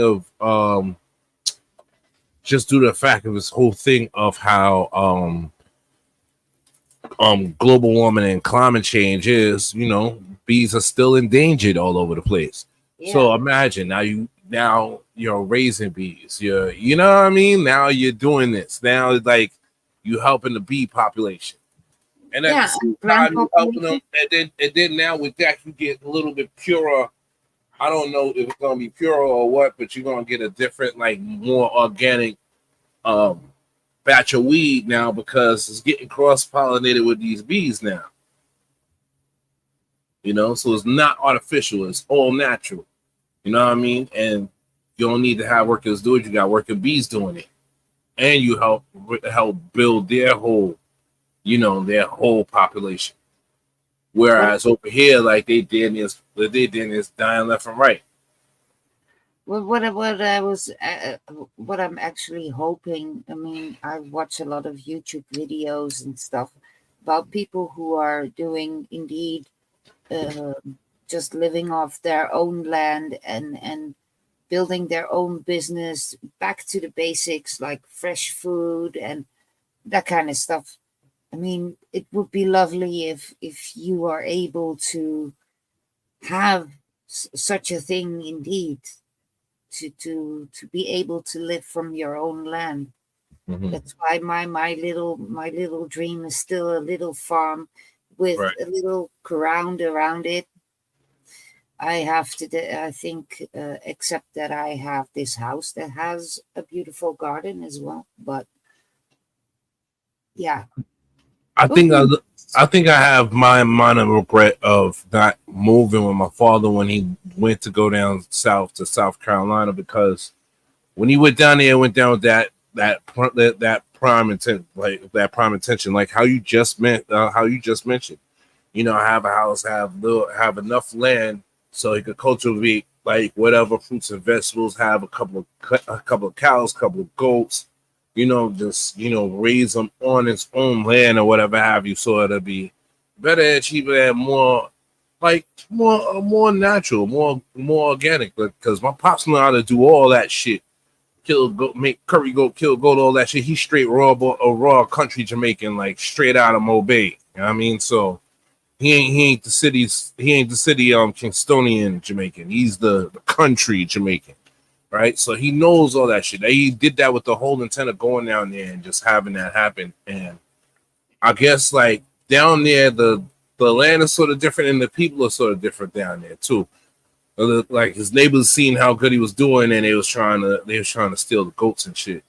And he wasn't trying to go through all that drama, so he sold the goats and just kept like the banana trees and other veggies and like fruit trees and stuff that people wouldn't really fuck with. You know what I mean? He kept all that and sold the livestock because he didn't want to have all the drama come there.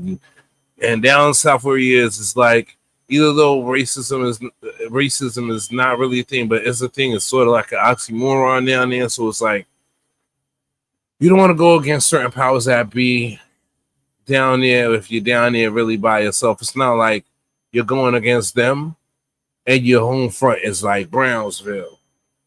And you got backup even from people that you don't even know. So no, it's not the same. So you just sold the livestock and just kept the fruits and vegetables, and he just rocks out like that.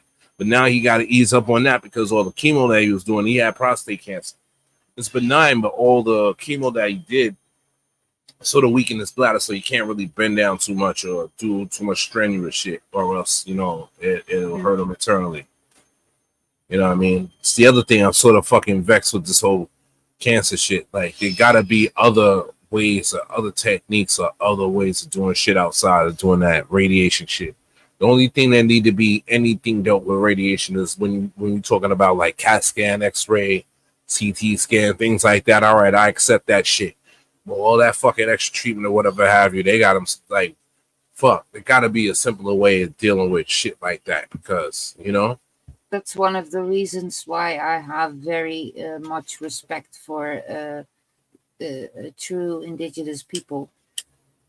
The people with the wisdom that was given through centuries and stuff, or passed on, which plants to use, which simple things.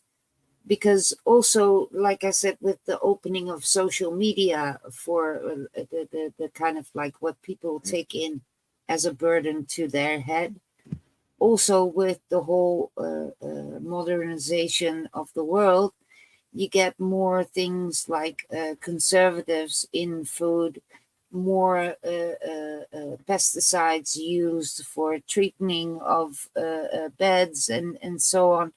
So I'm like, if maybe if we go way more back to the fresh food, the basic, not the modified, not the modified GMO bullshit.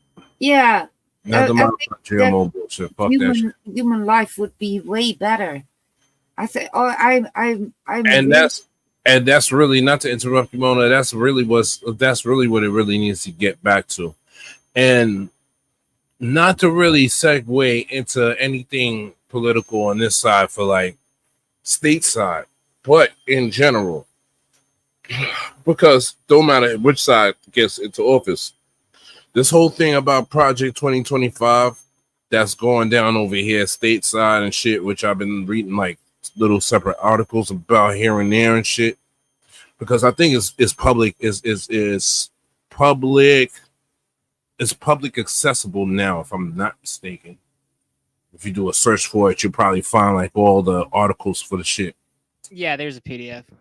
Yeah, I mean, so it's like my thing is, your best bet is getting you some motherfucking land, build on it, no matter if it's like a container house or something like that. Make sure you got enough land so you can cultivate something and hold down something, because what's coming up is just whack. And then if more people do that, it'll force them to it'll eventually have them force them to you know, go back to the more natural way.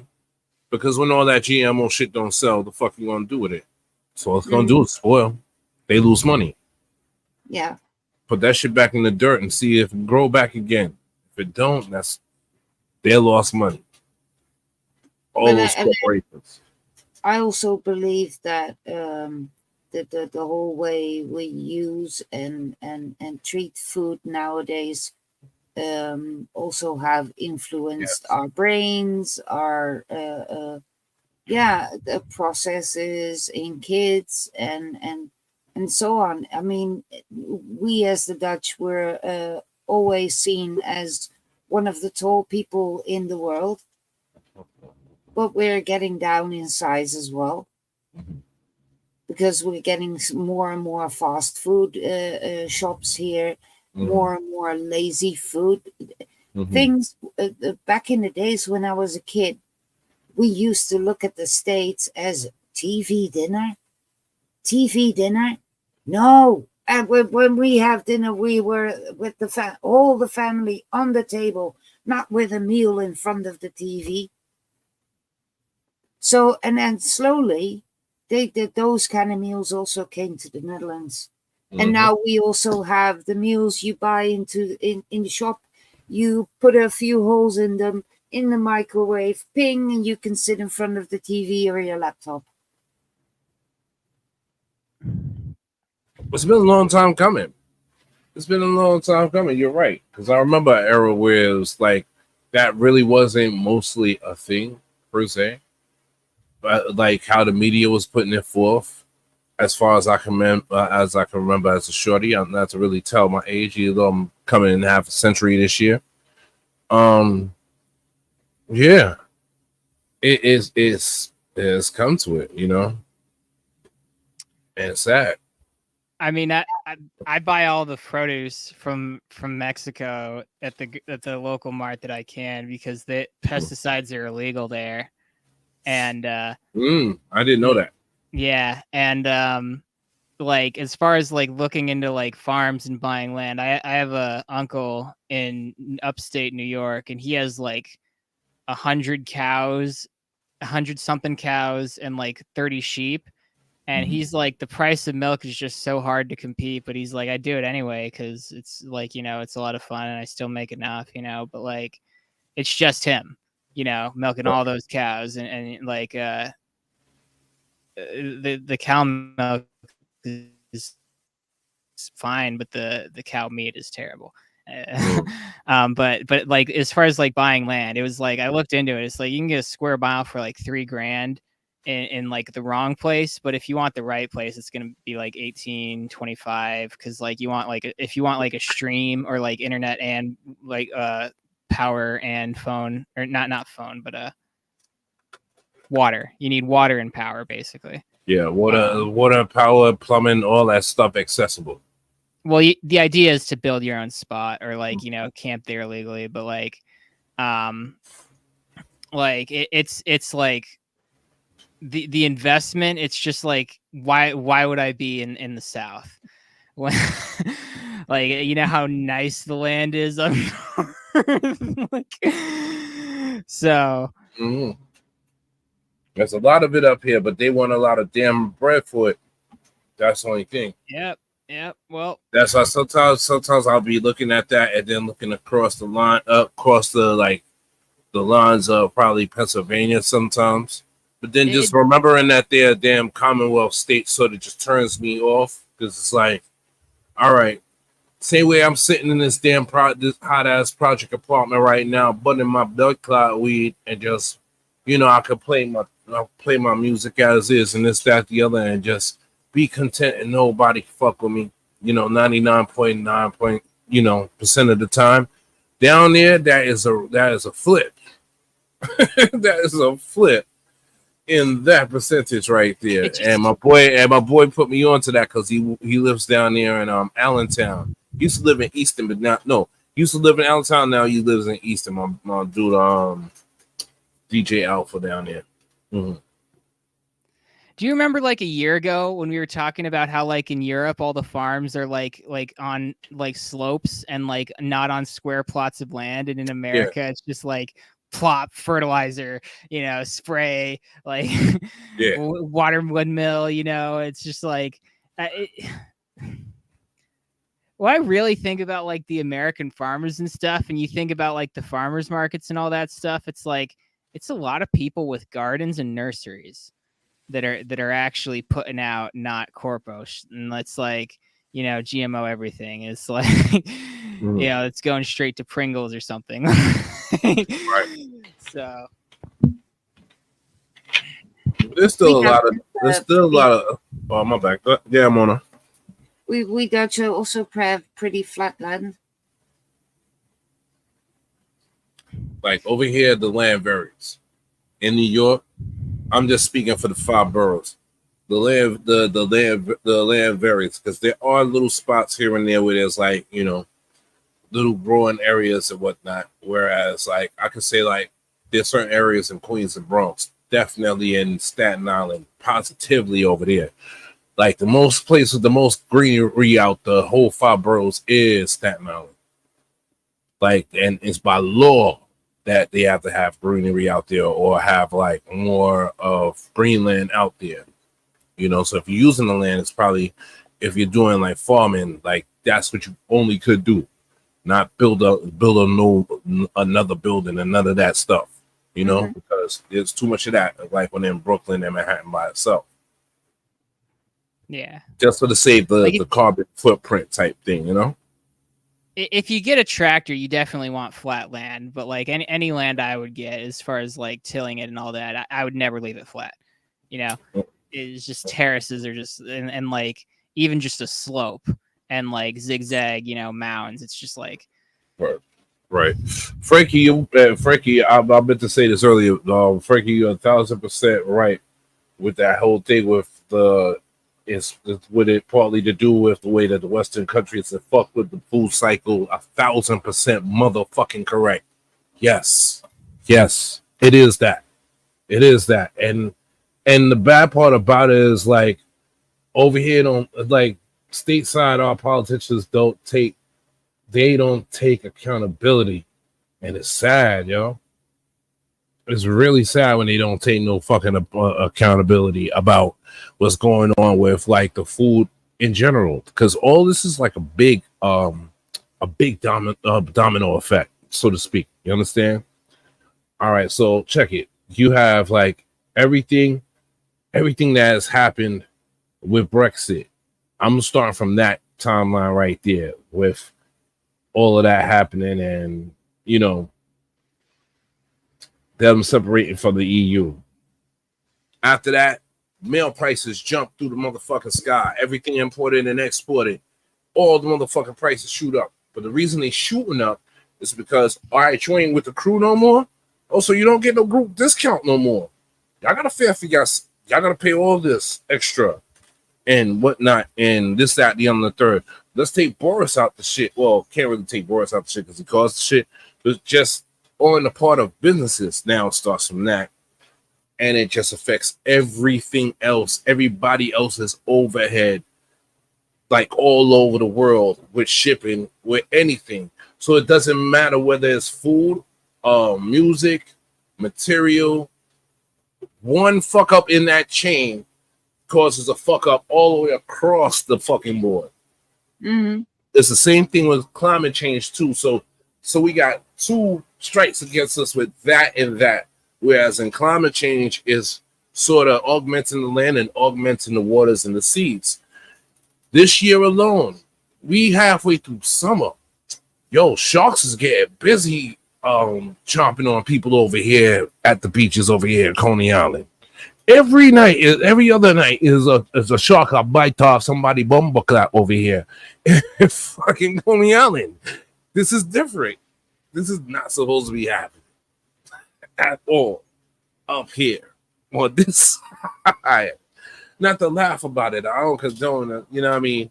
You know, nobody died, but, you know, my prayers to the people that got injured from said incidents. But it's like that should show you this shit real. Yeah.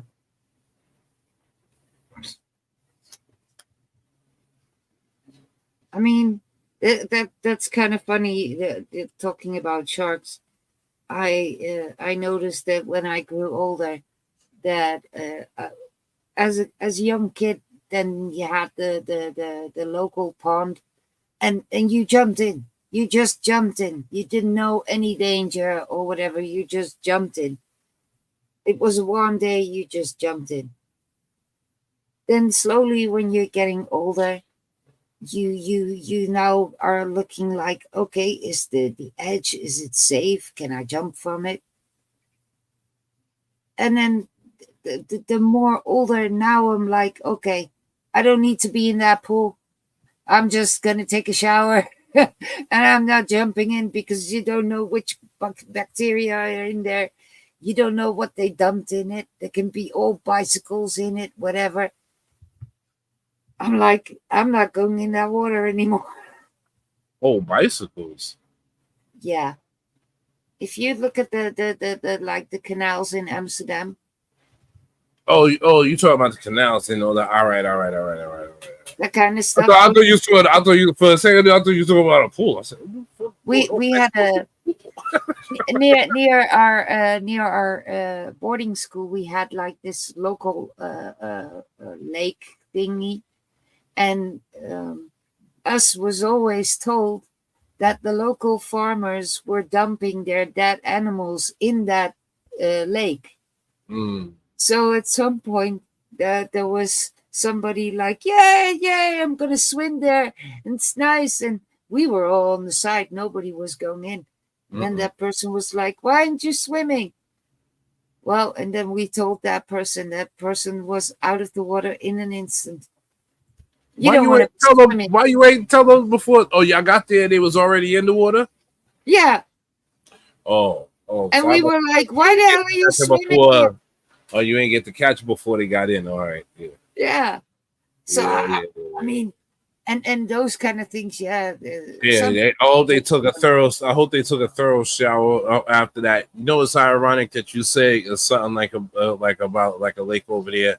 Not too long ago, I watched this mini documentary. Over here in Brooklyn, they have an area called the Gowanus Canal.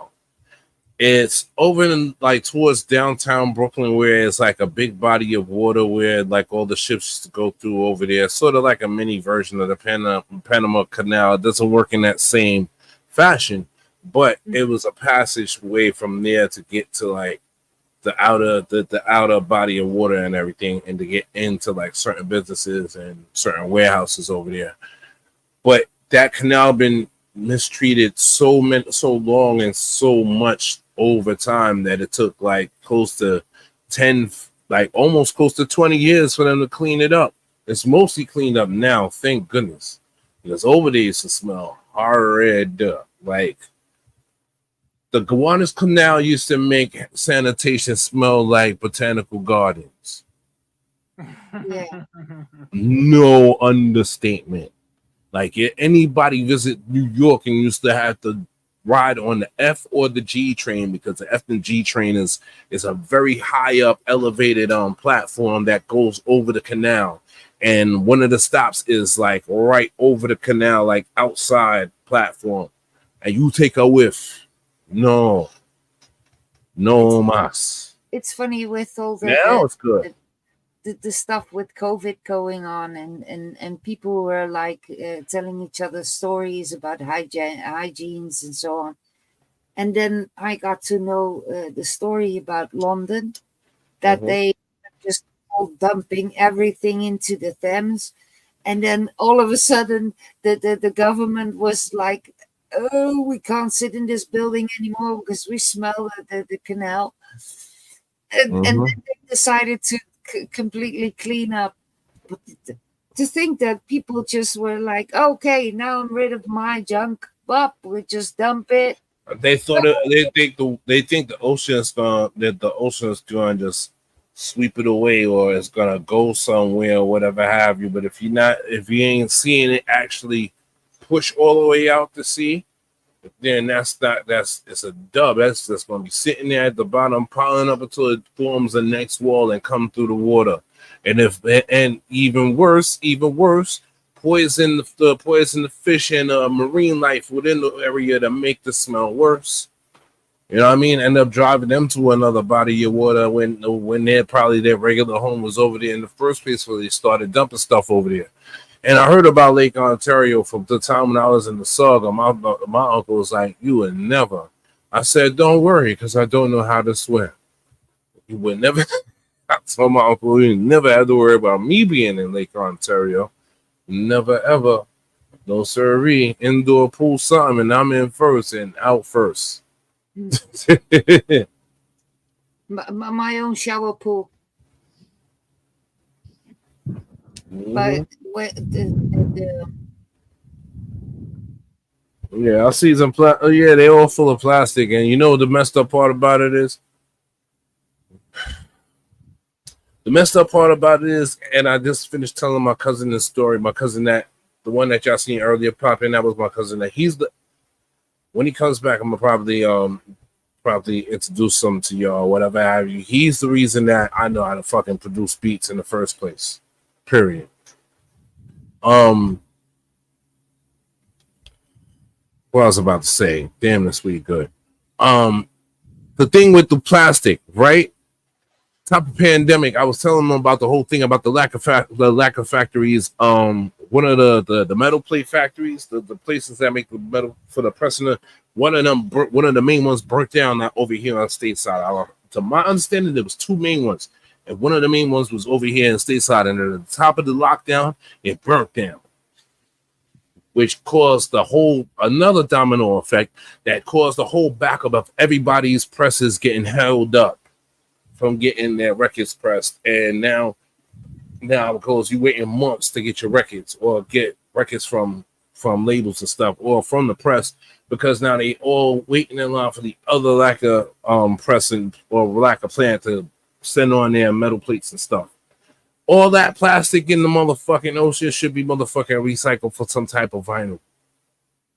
I'm surprised nobody found like some type of use just to melt that motherfucker down, and not only for just records but just for different purposes. Like shit can always be repurposed. We see it every day. There are small projects going, because I know what I also like to watch is those kind of videos on YouTube. I saw one video about a group of young adults. They came up with the idea that to get old clothes everywhere, and from the sorting businesses that sort them for third world countries and so on, that the one that what wasn't able to use was being taken by these young adults, and they kind of like made building fibers with it. They made building blocks from old clothes, and that they did also. They also had something like that for plastic. Right, like they can repurpose it and like break down. You know what I mean? And you know what? I gotta give it up for like people that uphold like their old traditional ways. Like I don't know like the tribes offhand or the heritages offhand, like those set of people that know how to build like houses out of the mud, or those people that know how to improvise or know how to break down certain things just because of just experimentation and this, that, the other, just having just the limited resources to find all these things out and create things. You know what I mean? Because that's where all these things come from, which is beautiful at the same time. It's too bad a lot of our new generation don't be on it like that and don't be on that type of time when they really need to be. Honestly, I hate to sound like an old head, but it's the truth. It's the truth. It's one thing of being online and figuring out how to do it. The doing it with your bare hands is another thing. You know? Yeah. I'm in that way, but a little bit glad that my son, for instance, got to see his father work with his hands.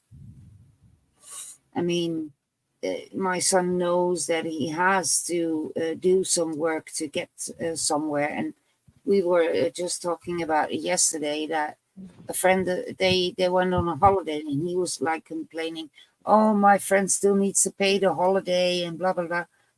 And then he was like, yeah, I know that I'm going on a holiday. So I work my ass off and I save my money. I'm not going to go on a holiday when the money is not there. Right. Now, here's the jacked up part about this Project 2025 thing that I've been seeing mostly, which was like one of the standout things in the article about it is now, once that goes into effect, that means if you work overtime, you don't get that time and a half. And it can force you to work the extra hours or to cut like whatever hours like on the end of your cycle. Some real grimy shit. I'm paraphrasing, but it's really within that parallel. I seen that, and I seen it come up across like multiple, not only timelines and news factors and hearing debates about it and seeing what it is. I'm looking at that shit. I said, if people will allow this shit to go through, every civil service will turn to shit over here. Because my day job, my original day job is I work in a nursing home as a porter / housekeeping aide. So same place, CNAs, nurses, nurse practitioners, doctors, people like me, the fucking housekeepers, right?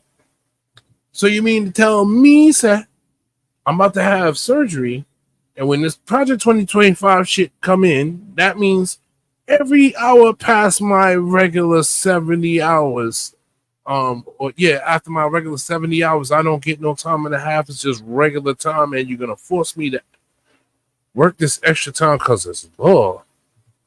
Nah, man, y'all can suck your mama with that. I'm gonna find out something. When I start seeing that more a lot, and like me, I'm not religious. I'm spiritual. Mm-hmm. I heed the signs when the universe tell you some shit. The universe is saying, bruh, after you get your spine surgery, jump your ass on some Coursera, get yourself some motherfucking IT training. Why? Because all this physical shit about to be all the way up and stuck right now once all that goes in the law, because they really are pushing for it via all this dumb shit with Trump and the motherfucking staged assassination and all that. People, trust me when I tell you this. Anybody that's watching this, I don't care if you're watching this on my YouTube or over here on Twitch, if you do not believe that whole shit was staged, go back to sleep. That's all I'm going to say. Because throughout history, the Secret Service has never been that sloppy. In history. Name another time the Secret Service has ever been that sloppy. I'll wait. I'll fucking wait. Even down to Kennedy's assassination, they wasn't even that sloppy. It's like they didn't have the advanced shit, but they even wasn't sloppy then. This shit? Oh, hell no. This is just something I might have picked up, but weren't all his bodyguards female? No, it was dudes there. It was dudes. It was mixed, female dudes. Oh, okay. Females about female bodyguards doing the moment that shit happened, they were supposed to drag him down. One woman. That shit. Quick. Zoof. Right to the vehicle and out of there. One fell bumbleclot swoop. That's what was supposed to happen. And that's what happens every single time when anything of that magnitude happens. No, they allow him to stand there and hold up his motherfucking fists like him a Chuck, he like a Chuck D or something. Get the fuck out of here. That shit stays like a motherfucker. And then y'all sacrifice one little youth who was bullied in school, who y'all have up there as the shooter. No telling what the hell the backstory on this shit gonna be. Because of course, eventually how stateside works, when they do grimy fuckery like this, we don't find out about it until like 7-8 years down the line or 10 years down the line. Oh, this and this happened when people probably forgot about that shit yesterday.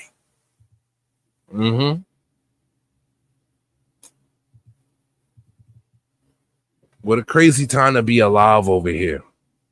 Every single day I feel like, I need to leave this bitch and take my family and go to Canada. I know they got their problems up there too. I know y'all got y'all problems up there too, but y'all motherfucking drama is less than our drama here. Please believe it. I know it may look bleak up there, but y'all don't want our smoke. Or the forthcoming smoke that's coming to us here and stateside, y'all don't want that. Justin don't want no part of that. No other country don't want no part of the smoke that's about to come to here once Project 2025 goes into effect. I don't want to sound like a fanatic, but I know. But you know what I'm always reminded of every day, living down that I'm older now, just seeing what's going on, just in general, and just always got to remember it's a law. It's a law. Y'all can look this up. It's a law. Stateside that permits people of color to walk freely.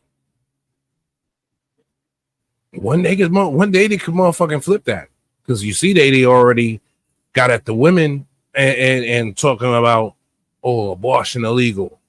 Like, how you telling women what to do with their motherfucking bodies? Like y'all they daddies or something. And even if, like, what? So once that went into effect, my brain triggered already. Like, if y'all doing that shit, I need to plan my motherfucking escape. Like, one pause on the motherfucking border, I can sneak across if I gotta do some. I don't know if y'all see the movie 2012 with my man with the limo driving across all the dangerous roads to get his people to safety and whatnot. I don't know if I gotta do that shit. I'm gonna pop my escape because it's getting serious over here, stateside wise. Well, what you were describing with the hours, I kind of see it here in Europe happening, that we used to have this kind of like sacred day on Sunday when everybody was going to church. There was nobody working on Sunday. Then all of a sudden they took up the Sunday as well as a shopping day. Then, because people were working in different kind of hours, they allowed more opening of the stores. Mm-hmm. And we still don't have a lot of 24-hour stores here in the Netherlands. But as you see that shopping action get wider and wider, mm-hmm.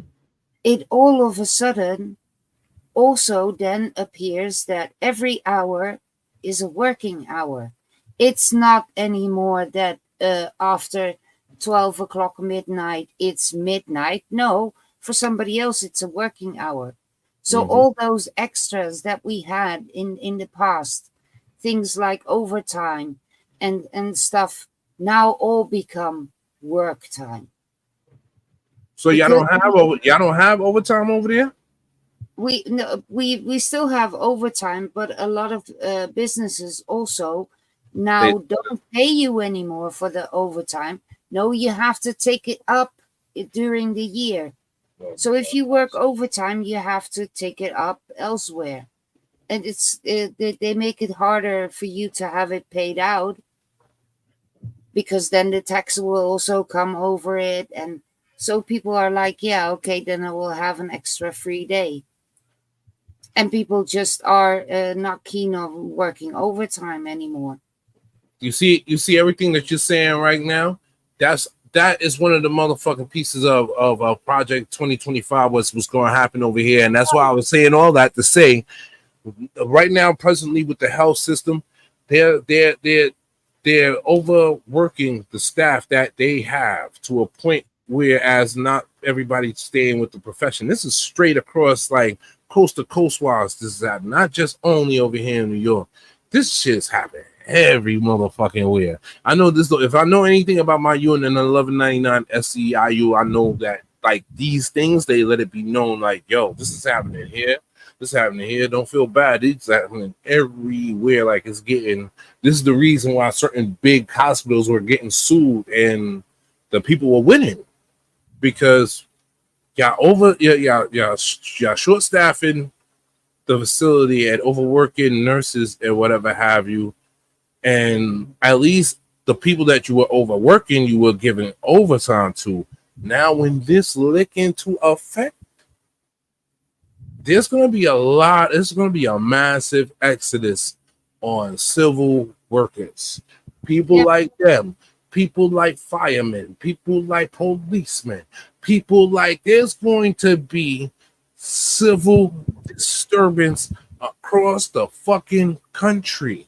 And you know what the government will say? It's really gonna be horrible. They're gonna say that we're lazy and whatever have you. And guess what?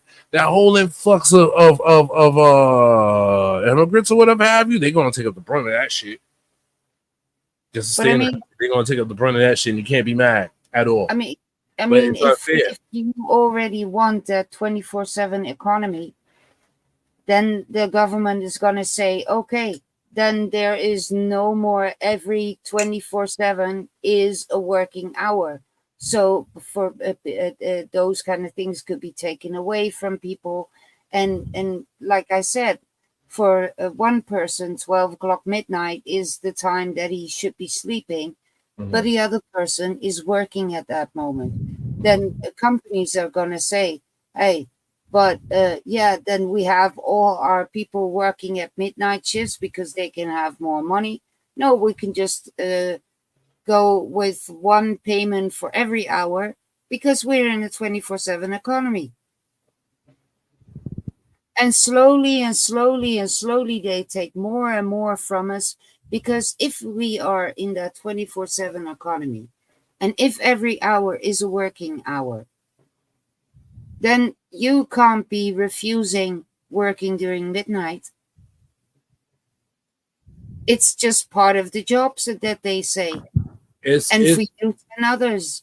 See, like for certain areas it's different. See, I know for on your side it's different.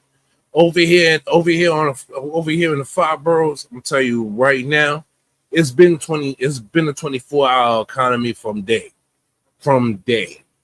Because of tourists, all the businesses, and it's like it has to deal with the demographic as well. That's the thing I was trying to say. It also deals with the demographic, like over there by you and Mike, the whole demographic and how it is over there society wise might be different.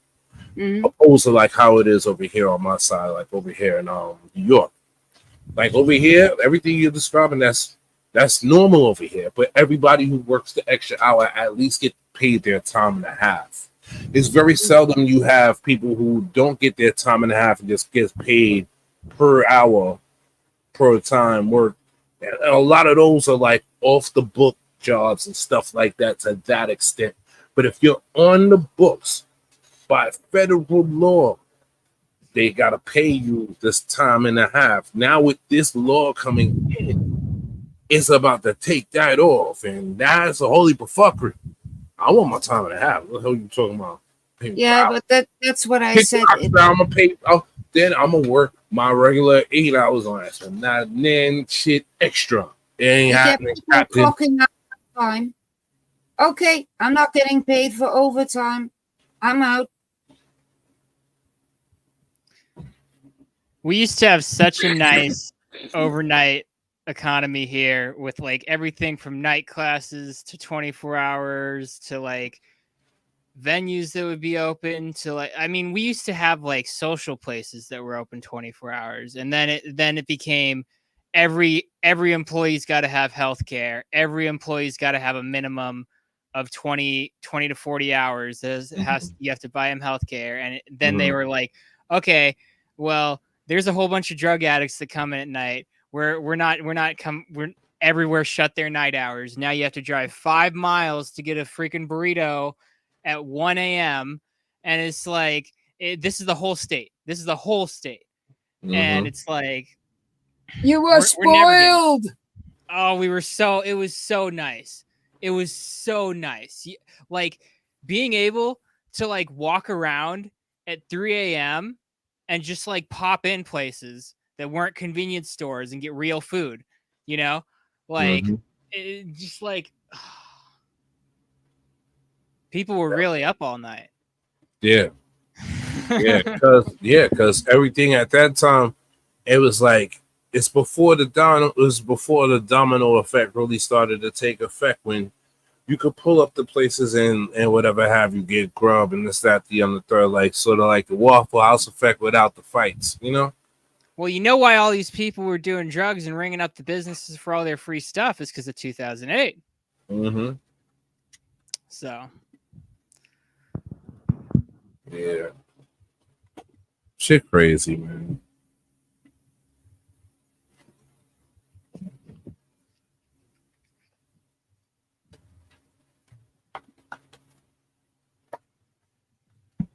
I missed all the earlier topics, what we was talking about. I'm late. DJ. Outside of the whole thing of the Twitch DJ law thing. Because right about now, I'm not even worried about that. That's the least. There's a million platforms out there that you could just jump in and just start rebuilding your whole joint, or go organically and just, as long as you have like a Facebook page or X page or Instagram page, and you got some type of followers, you can grow it organically and just just send people to wherever you're streaming to outside of Twitch, because I'm not even stressing it. Like, if it comes down to it, I just come off from being a partner. Honestly. Honestly. It really don't make no difference to me. You know? I'll just have it on screen like, yo, if you want to tip the DJ, you know, it's not a must. If you want to tip the DJ, hand me such and such via PayPal. I have that shit on my screen set it up on my OBS accordingly. That's it. Yeah. If you got people that fucks with you, they fucks with you, they gonna support you. You know? So. And use the QR code. Use the QR code that you have on screen. Yeah. I gotta organize that. Yeah, I gotta organize that. But it's good to have it like written out and do that too. You know? For a sec, you know.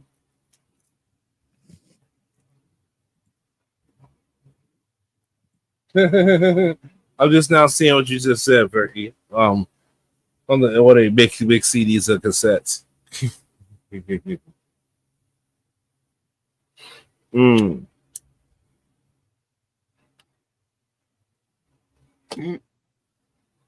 Jesus, we just hot over here. Yeah, so that whole Twitch thing, I'm not even sweating that. So far, I've been good on YouTube. I think they cited me for one song, and ironically, it was one of my regular hip hop beats, but it was a really mostly like sampling it, and I understand what it was, so it's all right. So it allows you to mute the song out of the broadcast, and it was the only song muted. It was all the way at the end, so it's like, all right, cool, I could live with that. But everything else went through. I was like, yes. But the only reason not everything is going through on YouTube because I'm not a partner on YouTube. It's just my regular channel. You know, I'm not monetizing nothing up there. So everything can rock. As long as you don't monetize, you're good. I was so I'm gonna keep it just like that. That even I was also saying, yeah, I don't monetize on YouTube. Dilly was telling me that it's still monetized because YouTube puts the ads under. I mean, my YouTube channel is so small that I'm not going to even bother trying to get that one up. Honestly, I didn't realize how active my YouTube channel was. I keep on forgetting. I use Restream.io to do my broadcasts. Mm-hmm. Right, so I'm broadcasting to Twitch, YouTube, Mixcloud for the replay, of course. Because, you know, Mixcloud, you can watch it you can watch me on camera live on Mixcloud. The only thing is there's no playback for the video, but it's playback for the audio. So, and it doesn't block out nothing because they already got the agreements with all the publishing houses or whatever have you. So there's no strikes. The only way there's a strike with Mixcloud is if you playing, say for instance, if I play something from the same artist, like 4 songs from the same artist back to back, that's where they can strike it, which is weird to me, but they've done it. They've done it. I had this broadcast when I was on an internet radio station. I did a thing called this reggae artist John Hope tribute. The shit was wicked. Can't get that shit for nothing because they blocked it because it was more than 4 songs. I went like 50 songs deep, so I was in beyond violation. I was in Mixcloud jail for a hot second. Shit, seriously, because it wasn't figuratively like how they throw you in Facebook jail. It was the harassment to get back into my account to function with shit after a matter of like Daniels a month, and they still want their money for their services after they done unblocked you. The nerve! Wow. The nerve! But I still stick with them because, like I said, you get the majority of the whole playback there. So, but now YouTube is working with me, working with me perfectly. I'm with it, and it's more of a. I think it's more of a reach on YouTube, honestly. Like before anything, it's more of a reach on YouTube as opposed to like, yo, people are still, believe it or not, people are still motherfucking learning about Twitch. Still learning about Twitch, like just getting put on to Twitch. So can you imagine everybody know YouTube though? You know what I mean? So yeah, I had 2 YouTube channels before I even knew about Twitch, and one of them was a magic channel, and one of them I just uploaded my songs to, and I did a little bit of a slideshow for the songs, and the one video on the magic channel, like I had an intro and an outro. I put a lot more work into that one, and one video got 1.6K views, and the rest of them were all like, maybe a couple dozen on both channels, and I'm just like, it was because it was like a drama video, and it was like, like, you know what I'm saying? It was the kind of thing where I'm like, is this even worth it? It took like a lot more time to make, and then now I'm starting to look at it from like the whole like, oh wait, I listen to a lot of music on YouTube. Like, I should have done more music on YouTube, You'd be surprised, yo. That 21/90. And I agree with you, and I highly agree with you, Frankie. There gotta be some type of, man, either though I see like this certain type of movement to bring like the physical aspect. I'm just talking about on the music plane, to bring the physical more appeal to the physical aspect of buying music and having music. You know what I mean? As opposed to just getting it digitally. I mean, I get it. It's convenient. Not everybody's a DJ. I understand. But, for your favorite artist to keep making this motherfucking music and sustain some type of motherfucking lifestyle for their fucking self, like, shit. I know times it's hard, but times it might be a little bit better if you did like this and whatever have you and bring this back about. I mean, I'm glad for the direction that like is going with the whole thing of vinyl really picking up a more notoriety or more of a broader, what's the word, man? It's broader. It's now getting more of a light like how it used to. Is getting back there, and now I'm talking about outside of just jungle. I'm talking about like with the hip hop shit. Like you got people like Jazzy Jeff, you got Scratch, you got Red Alert, who's on motherfucking Twitch. You got like all these, like just seeing everybody whoop out the vinyl. It just, and people getting on to like Twitch and watching this, like, oh shit, they playing records. Yeah, it should just entice you as just a subconscious, like, yo, I want that, but damn, what I'm gonna play it on? I got no, it should be a thing, whereas it should be available and affordable for somebody to say, all right, let me get a turntable in the crib or something like that. It should be more things subconsciously put forth. In my opinion, there should be more things subconsciously put into the public to make them realize that while digital is good and digital is convenient, nothing beats a piece of fucking vinyl. You know what I mean? Cassettes could be argued. Could be argued. Yeah, I get it. CDs can even be argued. I get it. But nothing. If it's pressed properly, shit. And it's more beneficial all the way around, to the artist, to the consumer, and to the company putting shit out. For the consumer, for collectible reasons and physical aspect of like, yo, I own a piece right here. It's not the same when you get it digitally, because if you lose that shit digitally, you really don't have that shit. You know what I mean? At least the record, you know where you put that motherfucker more than half the time, right? For the artists, so they get their PC off the sales. The same thing with the company, so they can go back and make some more good shit to give to us, the public. Sorry to be so long-winded and preachy, people. Oh, it's okay. Yeah, we still yapping, Poster. What up? I do need to take a toilet break, so I'll be right back. It's all good. Yeah, man. Like the whole physical aspect, that whole physical aspect of just having that. You know what I mean? And it has to be more of like an appreciation of, you know what I mean? Of having that physical aspect of the record. Like I'm gonna put it to you this way, right? I don't have a lot of space for all my records. My records are spread across between my cousin's crib and my other cousin's crib in Queens, because I have a big record collection. Like my shit's stupid, like for real. But I don't have no space. But here I am still buying Jungle records. Like recently I just copped Stretch just opened his website. He redid the AKO Beats website and whatnot, right? And on his website, he has more shit there than what's on his Bandcamp page physically.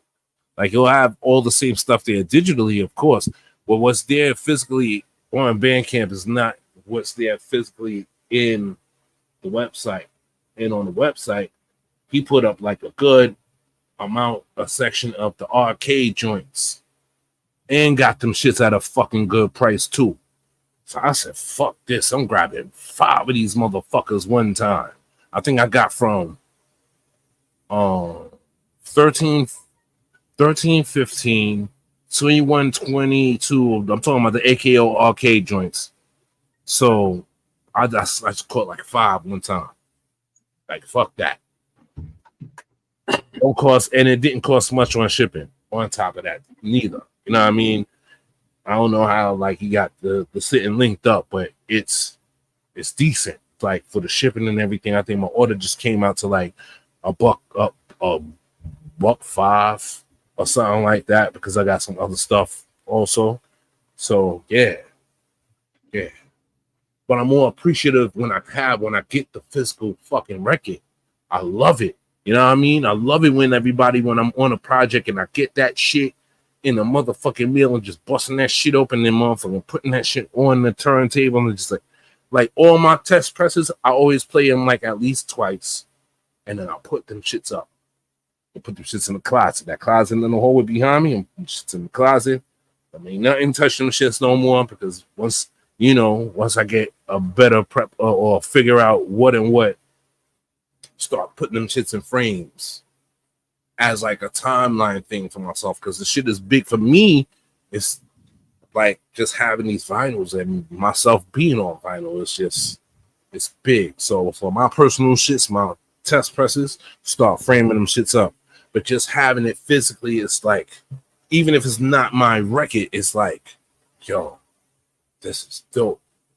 And then it makes me even more when I do Journey Within, just pull them shits out. Like now lately, I've been going between digital and vinyl, just showing people what it is and all that, like how Zebo Shah would do, or like Catch would do.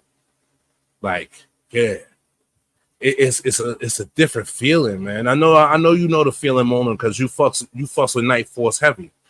I know you're gonna go to the new store. You seen they opened the new store with the distribution shit attached, right? I haven't seen it yet. Oh, go on. You be on this dude page. I forgot his name. The one who shows the new releases from Night Force. I forgot. Oh, it's Luna, Chris. Yes, him, Lunacy. Go to his fucking page on Facebook. He got all the details there and all this, that, and the third, and it's looking nice. It's looking nice. It's looking nice, yo. And he doing a good thing, because I honestly, I think he's trying to fill the stuff, not really fill the space what Unearth left behind, so to speak, but something like that between him and 36 Hertz and a few others. You know what I mean? Like, it's still good. It keeps the motherfucking scene alive and the motherfucking physical product going and circulating. Like, yeah, what I noticed it's from still hope. There's still hope. Is that he has a really old school mind.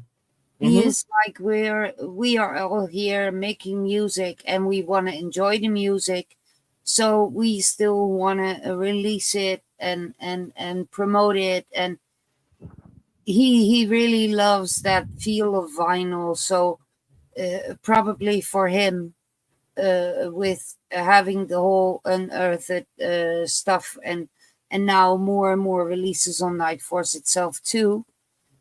I think that's just how do you say it? A little boy's dream come true. Right. Right. Can I show you my favorite record? I mean, yeah, of course. Night Force used to be already an established label, and they're now just growing more and more. But he has a very old school mind. But that's what keeps him alive too. Also with that too, and plus the re-releases as well, and then distributing like other labels as well. That's within that same, you know, in that same atmosphere and that same area, but not neglecting no newer labels or whatever. Because I see him showcase like different labels like that, like he got in Shop and stuff like that.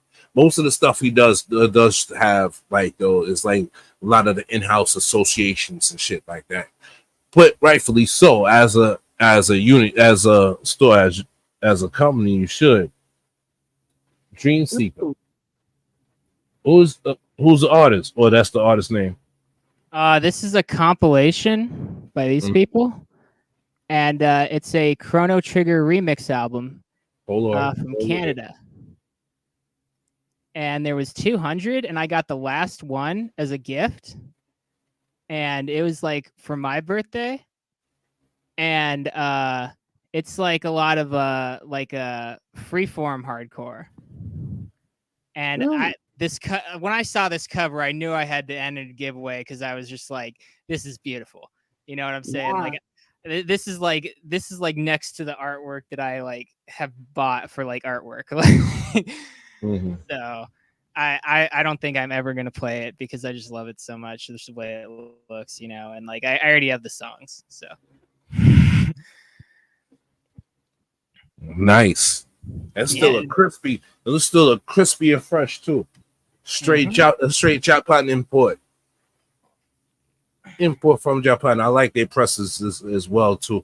No, they printed it where? In Canada. It's got international artists on it, but what the fuck? Yeah. There's this guy up in I want to say he's in Toronto, but he might not be in Toronto. DJ Melancholia, yeah.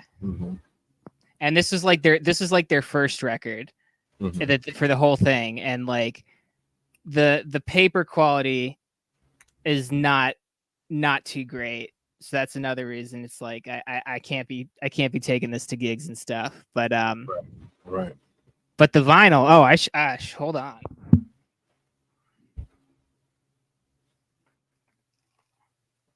I have to say that the stuff that they repressed from Spongel, that was on good quality stuff as well.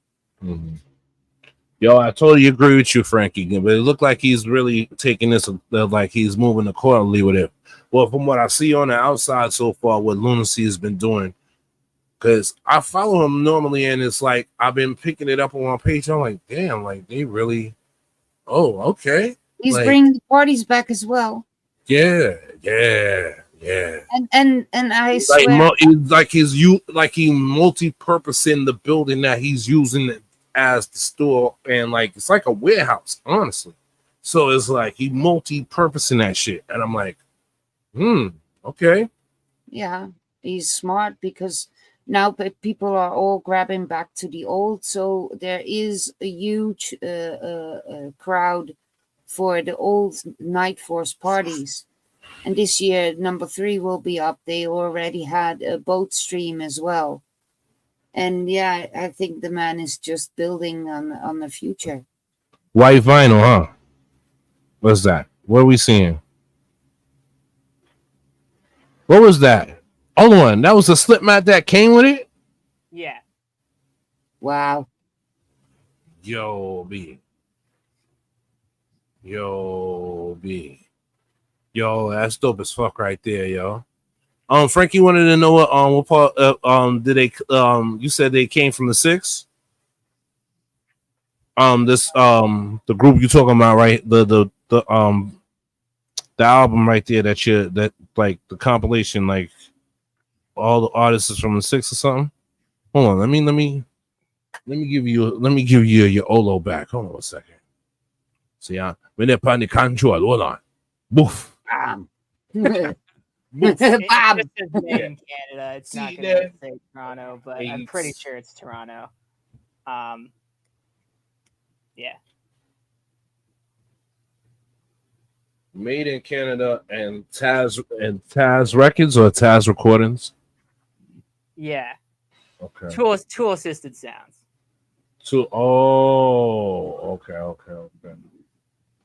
Will you get a chance and test put the name of the label, type the label, the name of the label in chat. Cause I'll go down that rabbit hole and see. I'm a music hoarder, B. I don't fuck around. I won't be having space for shit, but I still want it. I have, if we're now talking vinyl, I have a nice one.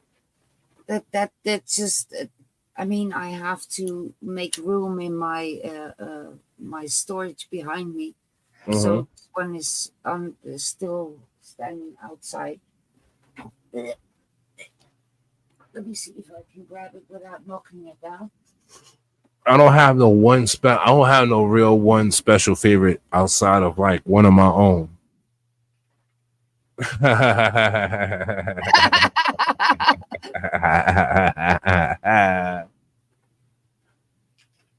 That is a dope album. And I'm not saying it because I'm on it. How would you say? It was a gift, and I'm very thankful for it. Nice. But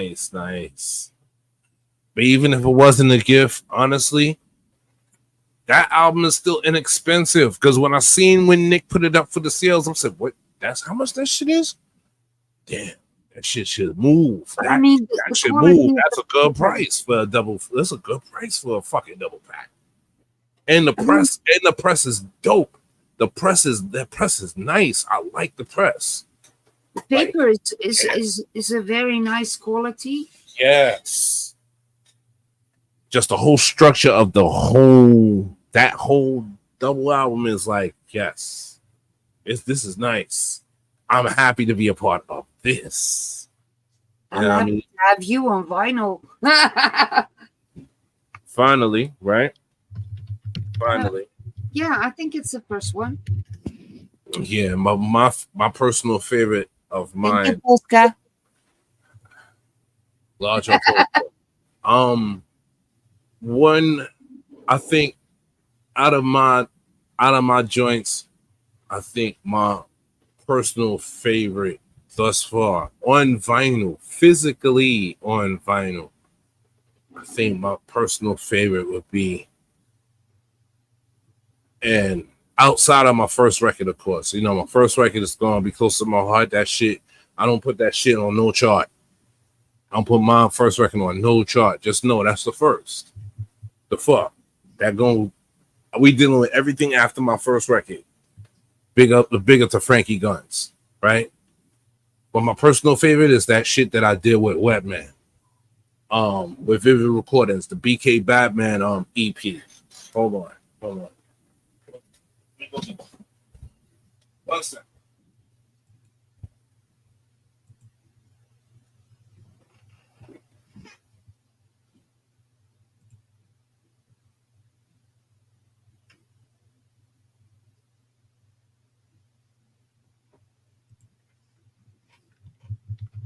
One of the things I really love about vinyl is also the fact that there's still the cover art.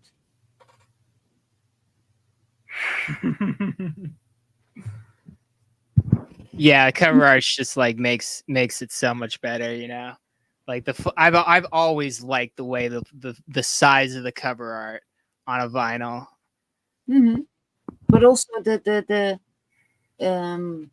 I mean, that's you can put a PNG to a digital thing, but to really have a piece of art, that's what I really love about vinyl.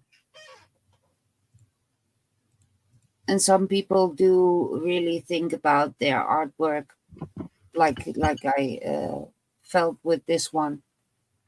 They really want to have a good quality product instead of the ones that I found at the Lidl. They just have a wacky cover, and the ones that they sell at the Lidl are all live recordings from major bands. And then I'm like, yeah, you recorded a concert. Wow. Yeah. Oh, that one. Yeah, that art is really nice. This one right here, yo. This one right here. Now, y'all want to know why this shit is a personal favorite of mine? It's because the specifics that Wetman asked for the tunes for that record. He didn't want an amen. He wanted to do everything else but an amen. I said, no problem. Say less. Got him the tunes and gone. But people didn't really know about it when it dropped, because at that time there was other records out at the same time. I think I had something else out from somebody else out at the same time that sort of bumped heads with the release of this. Give me 1 second.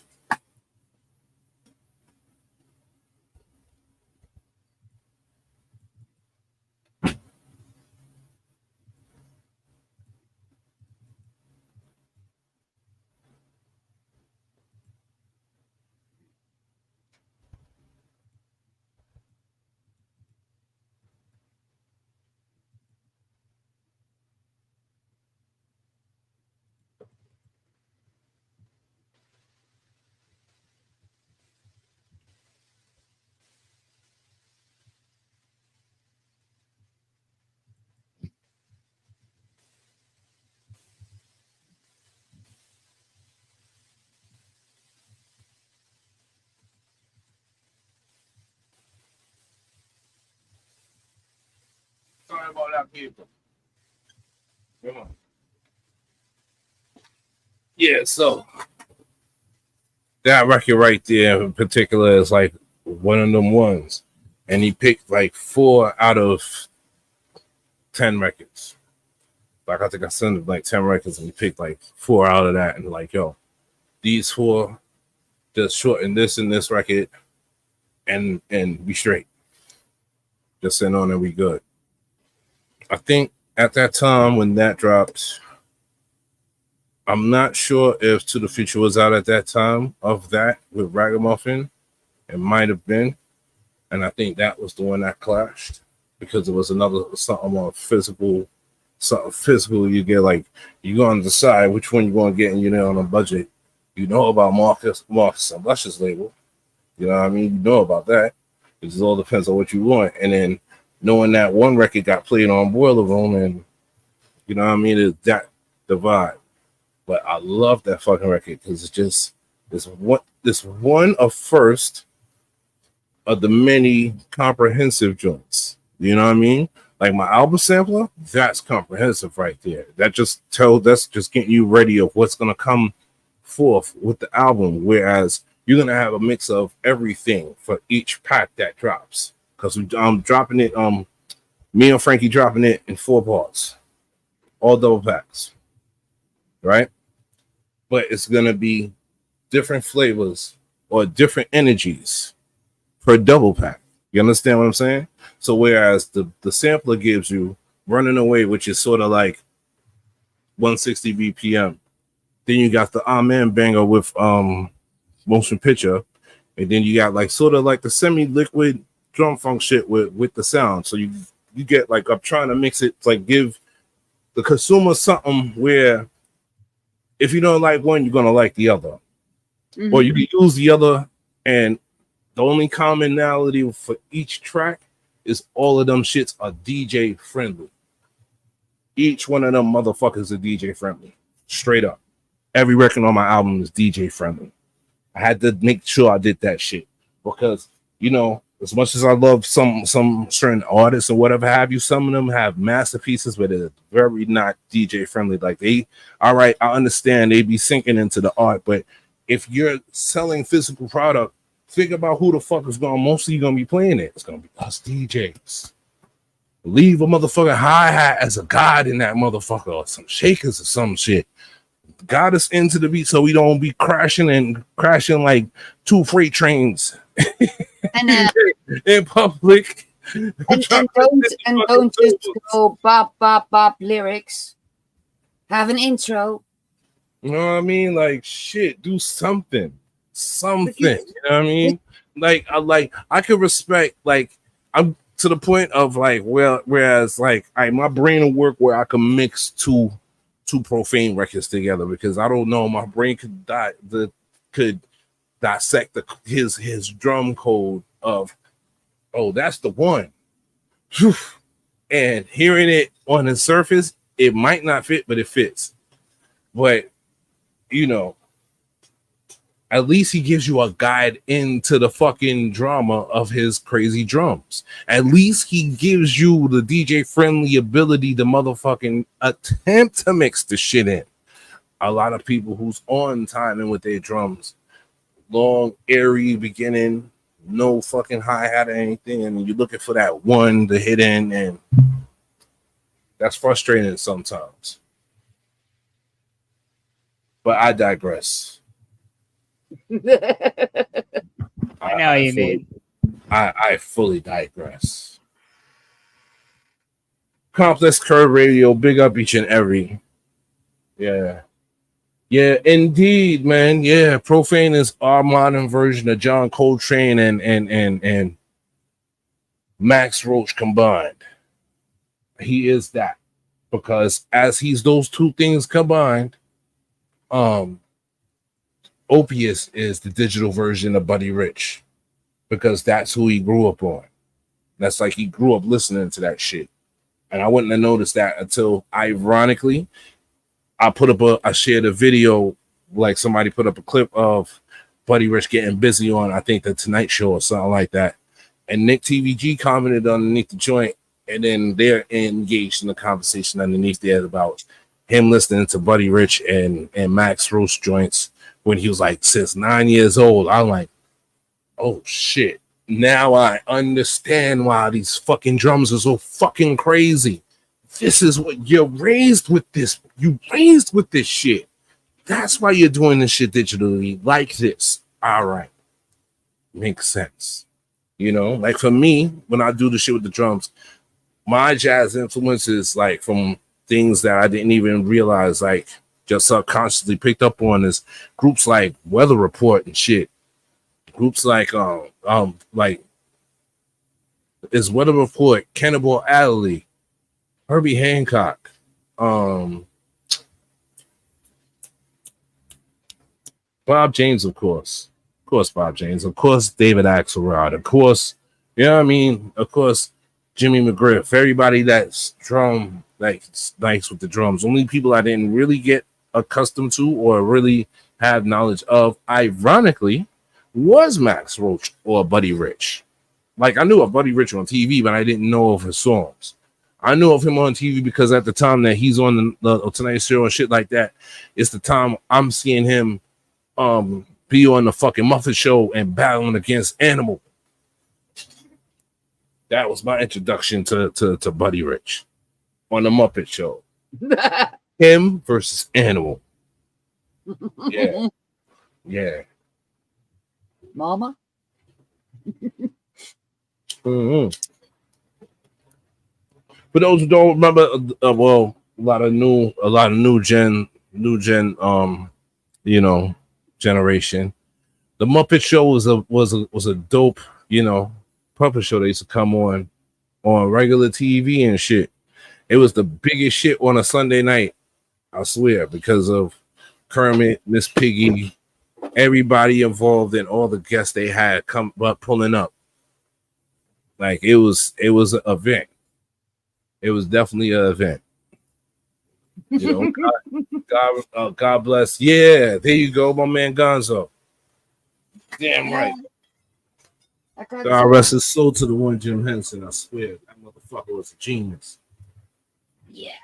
That motherfucker was a genius. If I'm not mistaken, he's partially behind fucking Sesame Street and Electric Company. If I'm not mistaken. Yeah, and you know what I mean? Yeah, like, yeah, we missing. Yeah, Fozzie. Yeah, that's the homie. Yeah. And are you ready? Are you ready? You got Kermit, right? No. Popcorn. Oh, the Swedish chef. The Swedish chef. That motherfucker used to have me dying laughing when I was little, yo. He used to fuck up his assistant all the time. That was my shit. With the chickens. Yeah. Yo, yeah. Who said that? And then Gonzo came to rescue the chickens from the chef. Bork. Yeah. Yep. Yo, Polska, I noticed that shit, and I meant to tell you that was dope right there when you did that shit when you used Dr. Teeth. The Dr. Teeth video when you was doing the post up for Profane. I noticed that shit too. I always wanted, like, you see like how you got the Gonzo and all them. I wanted a Dr. Teeth like that, but it never was ever. I could never, like, back then you can never find them shits. Now of course you can find them, but I ain't, I passed that stage. So yeah. Well, these were E-Town has them as well. Mm-hmm. They were at the Dutch supermarket where they had where you could collect those. Nice. And I only have these 3, but yeah, it's, to me, I'm a Muppet. Yeah, the blue one with the big. The Serious Eagle News cans. Who the fuck is that? What the fuck was his fucking character name? I know exactly who you're talking about. The bald eagle, yeah. I immediately see it in front of me, but yeah, I can't. I can't remember this fucking name for the life of me, man. Shit. Word. I'll tell you one thing. If I run into an animal one, I'll get that. Because animal always been my dude. I know that the animal always been my dude. The airport Schiphol used to have a store where they sold the Muppet dolls. They even had, like in huge live format, the elderly couple. That was always on the balcony. Yeah, them too. Yo, and you know what? If you don't have them, since you collect them, you should get them too. Because I think the dude that did the voice for them had passed away not too long ago. If I'm not mistaken. I think either the dude that did like either both of the voices, if I could be mistaken, but I remember some news upon this, and this is some months back. Because I noticed, like, I started seeing a little bit of that shit on my fucking timeline. Like, the fuck, they got the 2 old dudes and the Muppets on the train. Oh, dude did the voices. Oh, he passed. Oh, okay. Now that you're mentioning this shit, I'm like, nah, you might need to get that because it might be worth something down the line. Yeah, and we come to an age now that all those things that we used to watch and stuff, people are passing. Mm-hmm. Shit, the same thing. The shit, yo, check it. The same shit goes to motherfucking records. Like, I might have had Cool and Deadly from Cool and Deadly Dub 1, right? My boy Sequence had like 3 copies of them. So he gives me one. And this is like way before pandemic when it first dropped. Because I guess he bought them and he accidentally ordered the extra ones. He just blessed me. You know what I mean? Now when you go on motherfucking eBay to go see how much that record is, that shit is dead as $300. The same Dub 1, Cool and Deadly, the blue label, the first one. I'm like, nah. This is eBay. We ain't talking this, guys. I'm like, get the fuck out of here. That's the other reason what made me do that video with teasing, sort of like, teasing, but still giving flowers to Equinox. That's what made me do that shit. Because when I realized that shit, and then I went over there to go see if there's anything there, I said nothing. Everything say sold out. All you see is red underneath everything. I was saying to myself, I said, you know what? It's a great thing. That still just proves the fact that records still fucking sells. But like he told me, therefore, after, because what he did is the aftermath of that post to catch everybody up. I made a joking post, but at the same time giving flowers to Equinox for how he's running Sawax, right? At the end, I stated what I just said about like records still selling and everything, and I never knew that post was gonna pick up so much fucking steam. I came off from that post, and 2 hours later, it was like 300 people that watched the motherfucking post. Hours later, it's like it just jumped through. I shared mad shit throughout the day. Before that post, after that post, no traction or nothing else. I don't be looking for it. But just off the rip, I said, yo, why are so many people on this shit? It's probably because I mentioned Equinox or whatever have you, and whatever. Hours later, Equinox hits me in the DM with a care package digitally. Bah. With a heavy care package digitally. That's not even on Sidewax. He don't even have no digital shit on Sidewax. This is the other reason. This is the other shit that bugs me out. Everybody else got shit where you can download digitally and you can have for your collection if you miss the physical. Now Equinox, you miss it. You not have it. You not get it. You not have it. That's the other reason why I made that shit too, because he don't even have the shit digitally for you to get it. Just little sound clips so you can hear what the fuck that shit was, and that shit. That it It's was. It's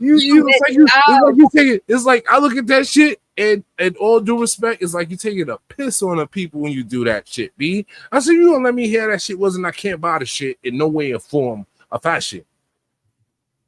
Like, yeah. You know what I mean? So I had to do I did the video, he blessed me with the joint, and after that, we had a couple of voice notes back and forth.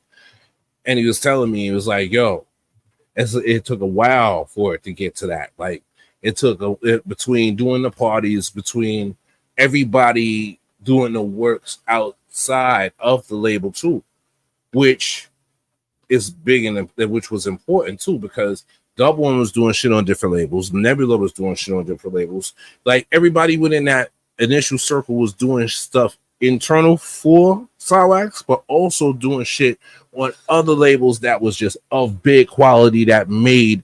It's like, how to explain it? It's like them doing that shit out there brought more of the value back to Silex. Because now you heard them on that, you can't wait for the next shit to drop. The next shit dropping Silex. That shit gonna rinse, and that's how that happens. And that's why I took that. I thought, like, really in general, that's really what it is. And he confirmed that shit. And that's why I was doing so much shit with everybody else, like all the different labels. I want the shit to be so much of an abundance, expectancy, twist tongue, expectancy of my album, that I'm doing so much shit with everybody else that this motherfucking album come, you better go buy this motherfucker, because I'm doing all this. And try to draw all that energy back into the big project. So that's kind of where I don't even know if I even told Frankie this. Like, this is like part of my mad scientist plan mentally. Your game plan. Yeah. It's so funny. It is still a little bit to me. My son is called Marlon. It's so funny to find other bigger names as well besides Marlon Brando that are also called Marlon. And a funny thing, I was shopping for vinyl, and sometimes you can order extra vinyl at a seller, so you can reduce your shipping costs. So I was looking at this seller, and I all of a sudden saw that he had records of Marlon S. And I was like, I need to have them. It could be a funny thing to give my son when he's going to get married or something. Right. Because, yeah, he is called also Marlon S. So, yeah. And it turned out to be Jump Style. Oh, okay. So kind of funny. Yeah. Yeah, but the Marlon they talking about in chat, they talking about Equinox. That's his real name. Ah.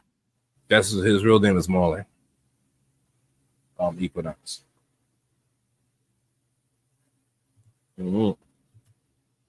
Yeah, I always like the name.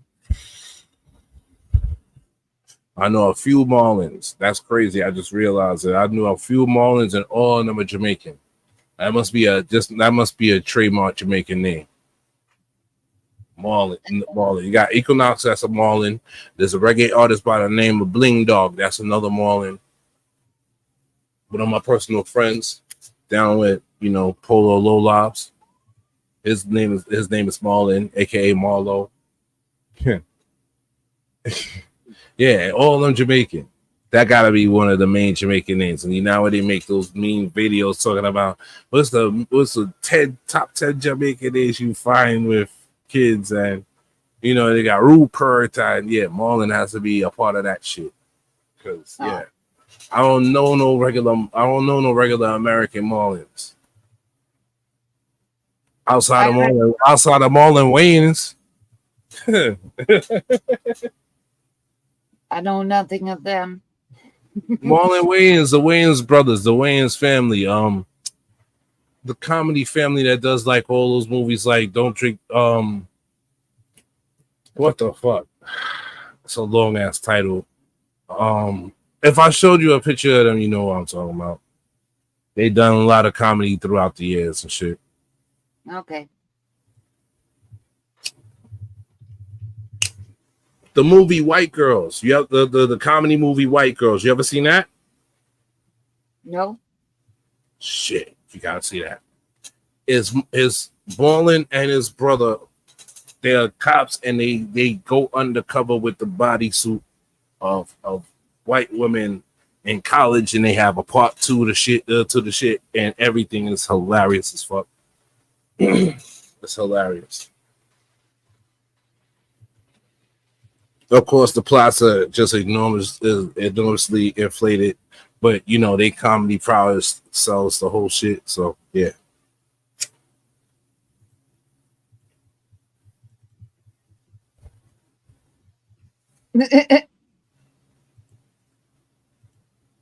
Marlos.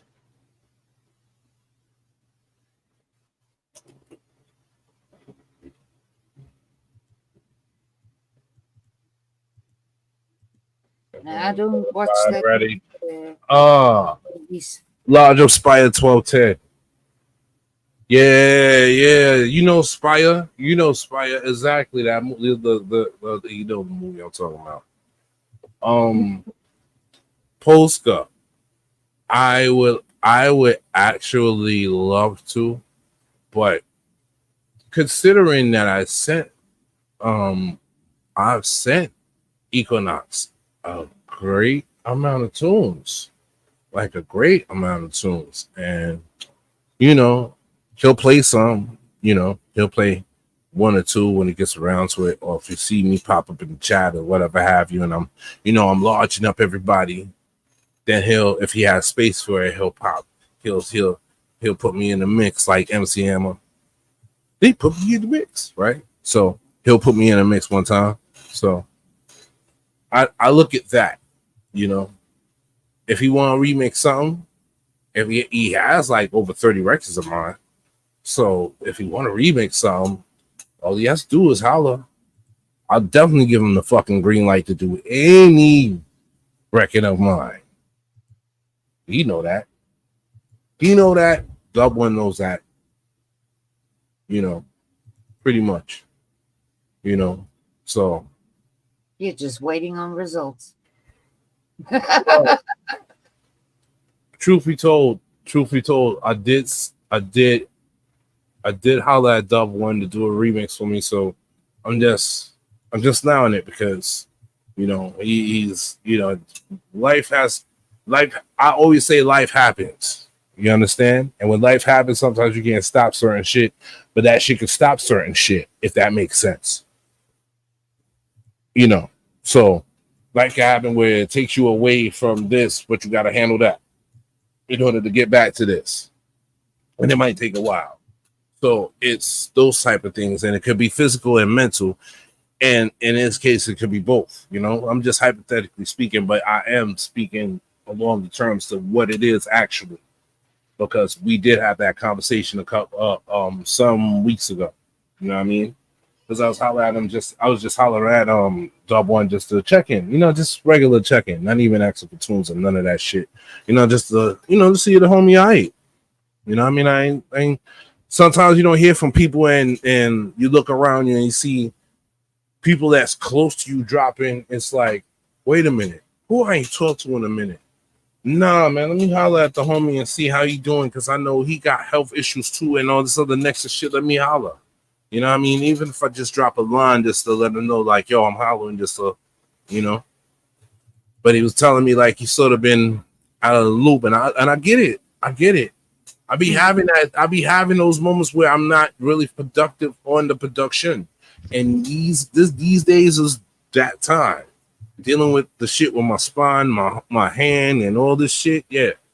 It sort of, it takes a damper, and it fucks up the energy too. And then mentally, when I am normally accustomed to taking a month off in my birth month, which is September, knowing that by the time I get past all this shit, I got to go back to work in September, because now all my time is used up from being off from this injury.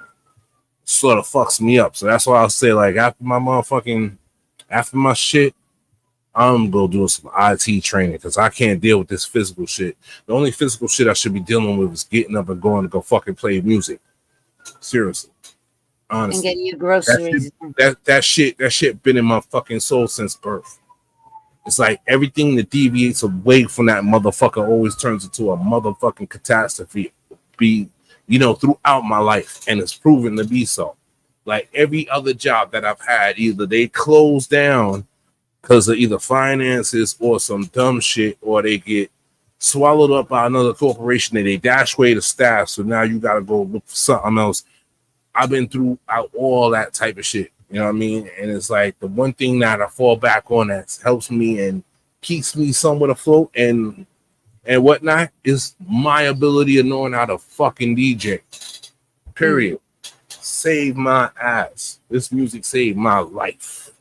Literally. Not only jungle, I'm talking about the regular shit, like the regular R&B, hip hop, and all that other shit. Like just knowing how to throw down and do like things like bar mitzvahs and wedding receptions and like 9 nights and like different occasion type things, and just having that something like how the homie DJ Clear does from Sweet Sensi. Like that's his shit. Like that's my type of shit. Like I do those like throughout the years, and it's like it just kept me going, you know. So just having that talent, I don't shit on it. It's just now I just don't really feel the regular shit like I used to, because the quality of music over here is shit. That's why I love the jungle. That's why I'm glad jungle was here. It's if I had been subjected to people like motherfucking Sexy Red and all that dumb shit over here, I think I'd go crazy. The reggae shit don't even be as good. That's why I put that post up about doing going back and doing my remixes again. Not remixes, but really blends with reggae acapellas with old school R&B and like old school hip hop beats and stuff like that. Go back to doing that. To bring the excitement back. Do something. Somebody gotta do something.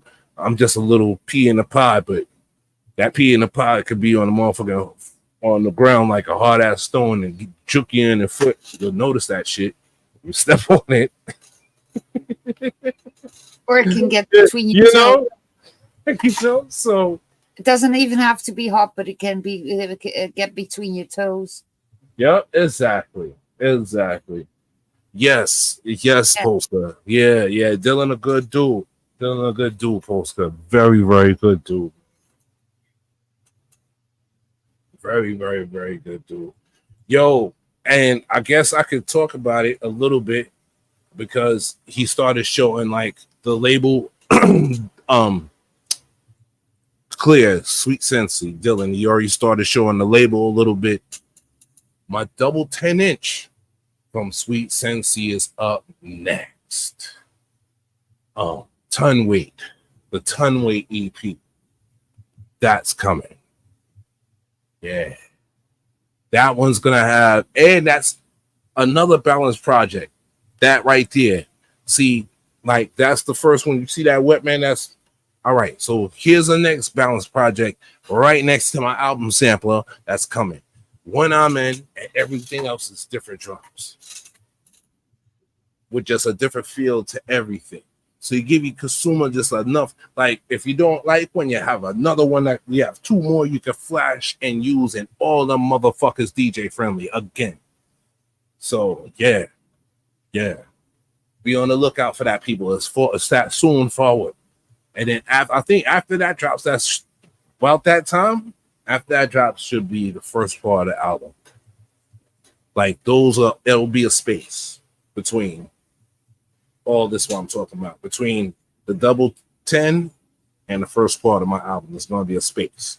So everybody will have time to consume where them can consume, man. But you told them pocket time. But you told them pocket. So what's the line? What's the line that my man Sadat X say in Punks Jump Up to Get Beat Down? That part we said pull up to the with the pocket books that do me well and all that. I'm trying to remember the line. The line's gonna come to me. But yeah, either that or it's One for All, one of them records. Old school hip hop heads know what I'm talking about. Yeah. But yeah, that physical, but I say all this to say the physical aspect is important. Physical aspect is important, man. It really is. It's a joy. I still feel joy playing records. I don't give a fuck what it is. Seriously. I do like it too. But I sometimes have the feeling that for the long play on Twitch, for instance, that I'm like, yeah, should I really do the long play? Do people really want to hear the whole album? Because people are so.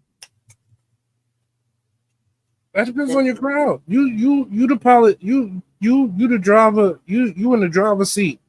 Yeah, I know. It's whatever they guys want to sit down and watch. If they don't want to watch, hey, they can dip. You're gonna still have people that support you that'll sit there and be like, oh, Mona's playing the whole album. Hold on, I'm gonna chill out and listen to this. I'm one of those type of people. Give you for instance, I wouldn't have remembered that the Stakes Is High anniversary hit if I wasn't on House Shoes channel on Twitch, because what he was doing before he got to playing the whole album thoroughly uninterrupted, an hour before he was playing all the samples that they used for De La Soul Stakes Is High, and then got to the point and said, all right, now I'm gonna play the whole album uninterrupted with bonus tracks.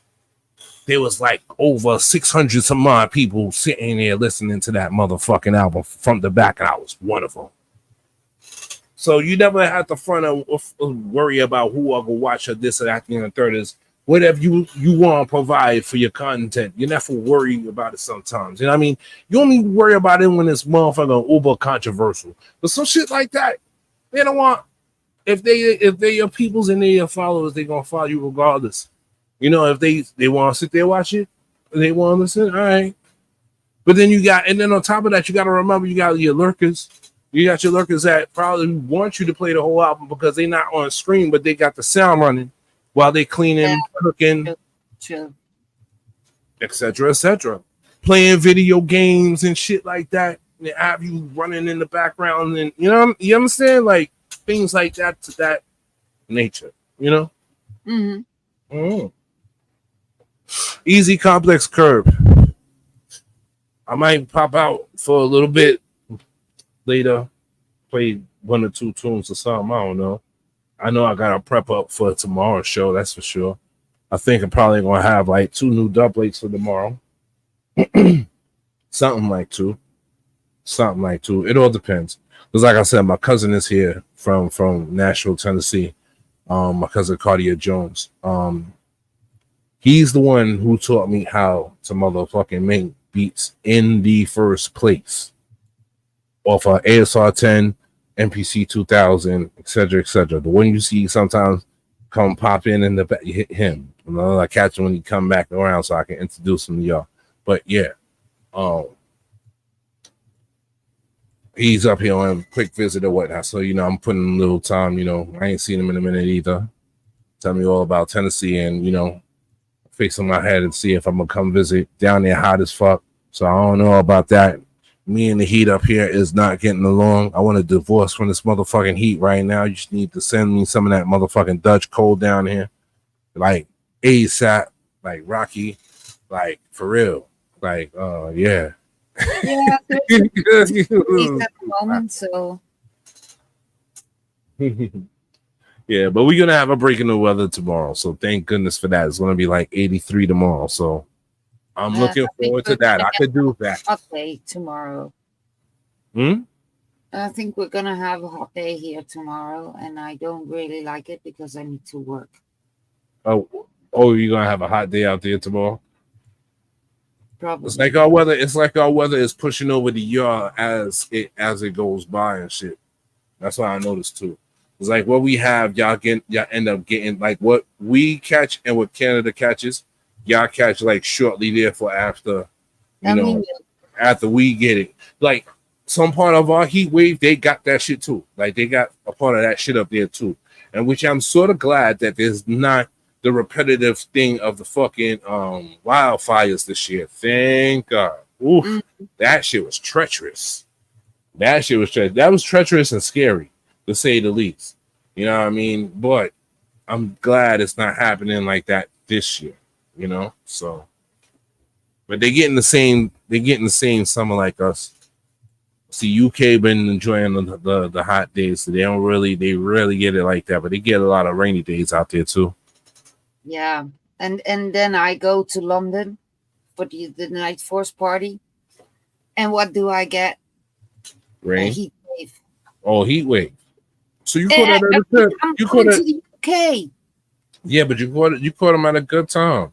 And what part of the UK you was at? London. Oh, you were just centralized. You just stayed in London. Yeah. That's why the heat wave hit you like that. Now, say like if you some place like Bristol or Southampton or like over where Dilly is up north or whatnot, where like Galvatron and them people and what's his face? The Bourbon and them cats is from what the fuck is west? I forgot the area where they at. Where the Bourbon, the Galvatron, all of them is centralized. Dilly is not too far. He's a distance, but he's not too far from them. Because Dilly's in Manchester. He's in Leisha or something up there on that side.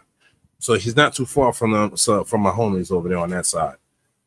Over there is more grass, more like you would have been more appreciative of the heat because it's more like I was talking about earlier. It's a more grassy area and this, that, the other. So it's not that much concrete and shit. You in London, so it's like you being in a mini version of Manhattan, so to speak, but just different. So everything is just concrete. Yeah, the funny part was that I went to Paris for TwitchCon, and Paris is also the mega city, so yeah. Was there any? As well? Hold on, Mona. Let me ask you something. When you went to that, did they have any like DJs and shit happening out there for TwitchCon? No. There were DJs playing at the Copacabana, but not really not directly connected with Twitch. It was just the Twitch DJs who played in the background. All right, but there wasn't direct. You know what I'm saying? Like they wasn't directly like Twitch didn't have them come on and play at the convention, not like something separate. Or if it was something separate, was it sponsored by Twitch or is just Twitch DJs doing their own shit?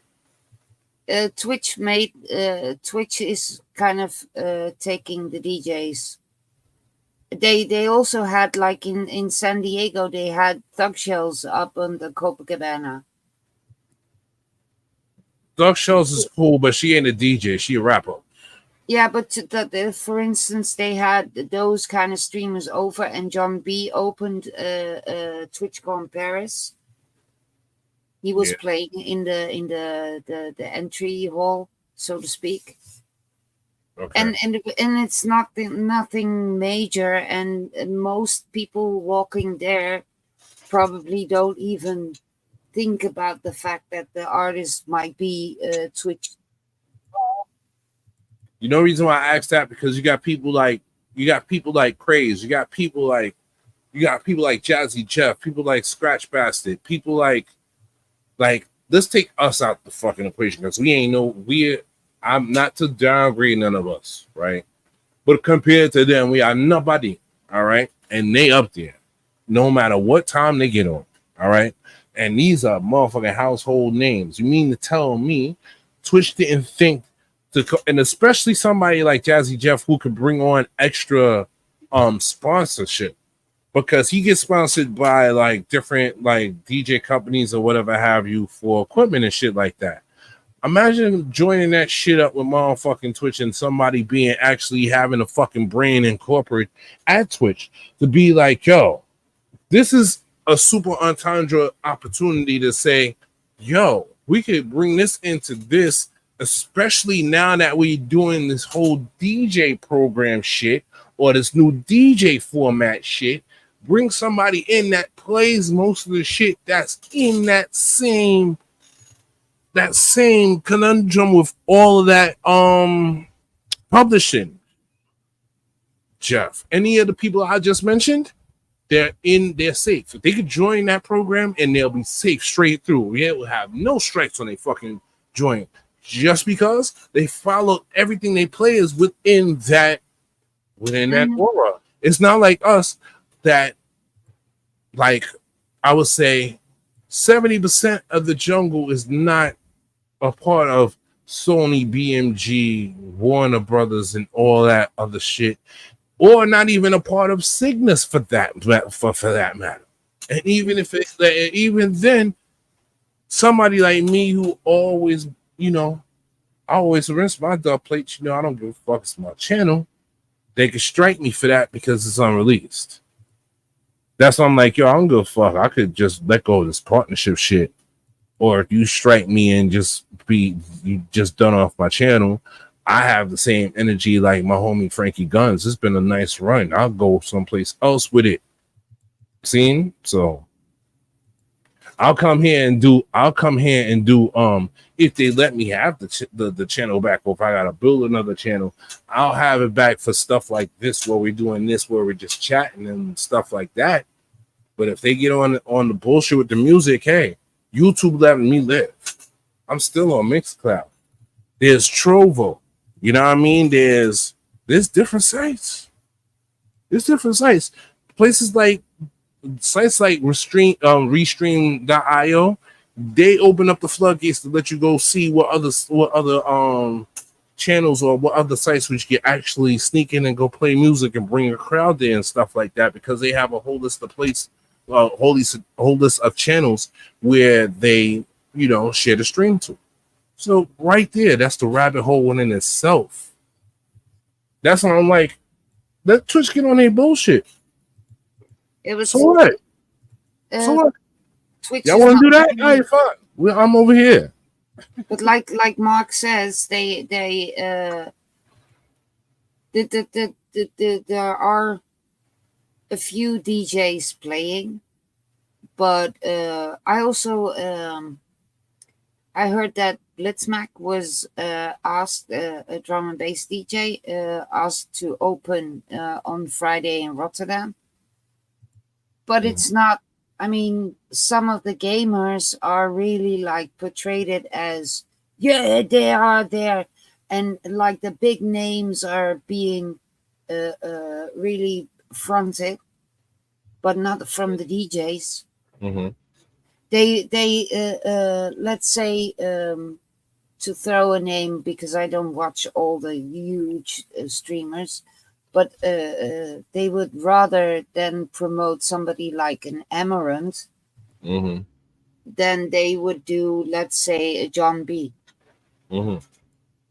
Yeah, because of viewership and everything, there's more viewership for the gamers than it is for music.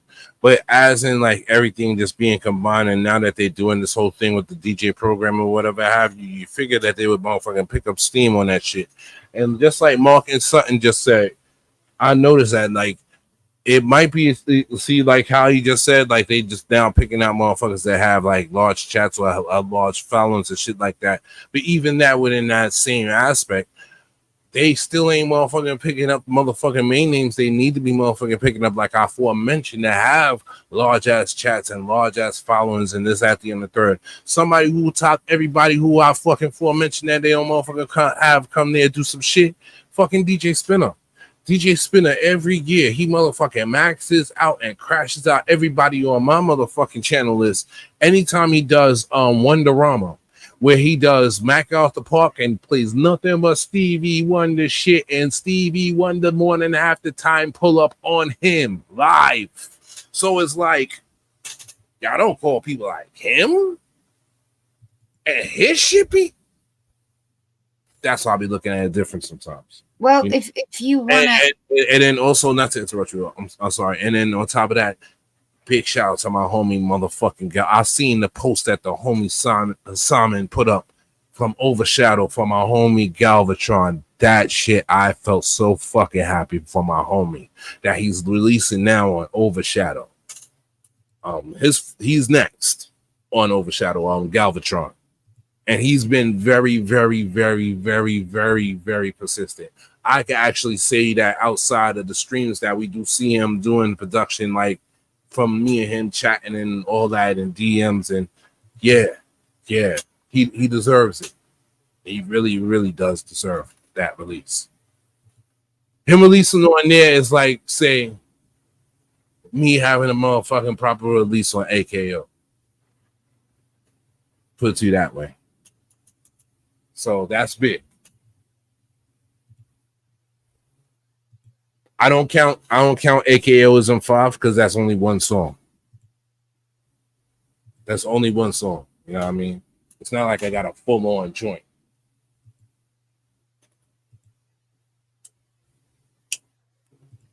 That's the difference.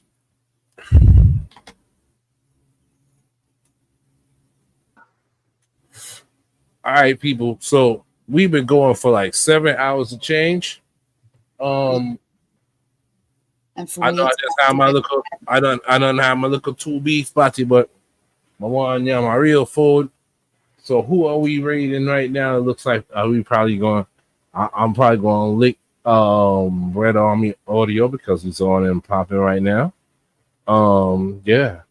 So Massive and Crew, thank you for tapping in for Nuff Chattingz. Like I said, I apologize again for being so late to the party, but I didn't realize that Dilly is running strictly off of YouTube right now with this until we get some more things. So I get some more situated things with the StreamYard account to allow him to also have, this pickup on his Twitch as well as YouTube, because how it is like we can only share 3. They only allot where the account is presently. Like I could have mad guests pop in. We could hold like up to like 10 people on screen right now, like dead serious. And that's my bag, y'all, for not popping in the joint in the chat because I was trying to rush back just to jump in. But the next time I'm gonna pin the thing so y'all could jump into the conversation and everything as well. They only allowed us 3 slots, so the 3 within the 3 slots is my YouTube, his YouTube, and my Twitch. So if I upgrade the package, then it'll allow him to have his Twitch join with the joint too. So I'm working on that because I want him to actually have that avenue still, because it's not like we're playing music, we're just talking, we're having a conversation. So we should be we're allowed to do that. You know what I mean? So that's the least. would be weird if they take that away. What? then every IRL streamer can also quit. Yeah. Like I said, what a weird time to be alive, Mona. For real. Yeah, but like I said, thank you for all my Savannah crew for popping in for the conversation. Large up, Polska, large up the big homie Frankie Guns each and every time. I don't got the sound effects shit hooked up like how Dilly would have, but I would have had like all the big, all that shit. Yeah, I'd have been all that shit right there. Yeah, large Mark inspired 1210. Yeah, everybody that tapped in, we're gonna try to be here more regular. More time. I always try to make sure that, whereas me and Dilly could be here together instead of just one of us running the joint. Just today was just a fluke on that. Like I didn't notice that he was there, instead of being on Twitch. But hopefully, next Wednesday. Oh wait, hold on a second, people.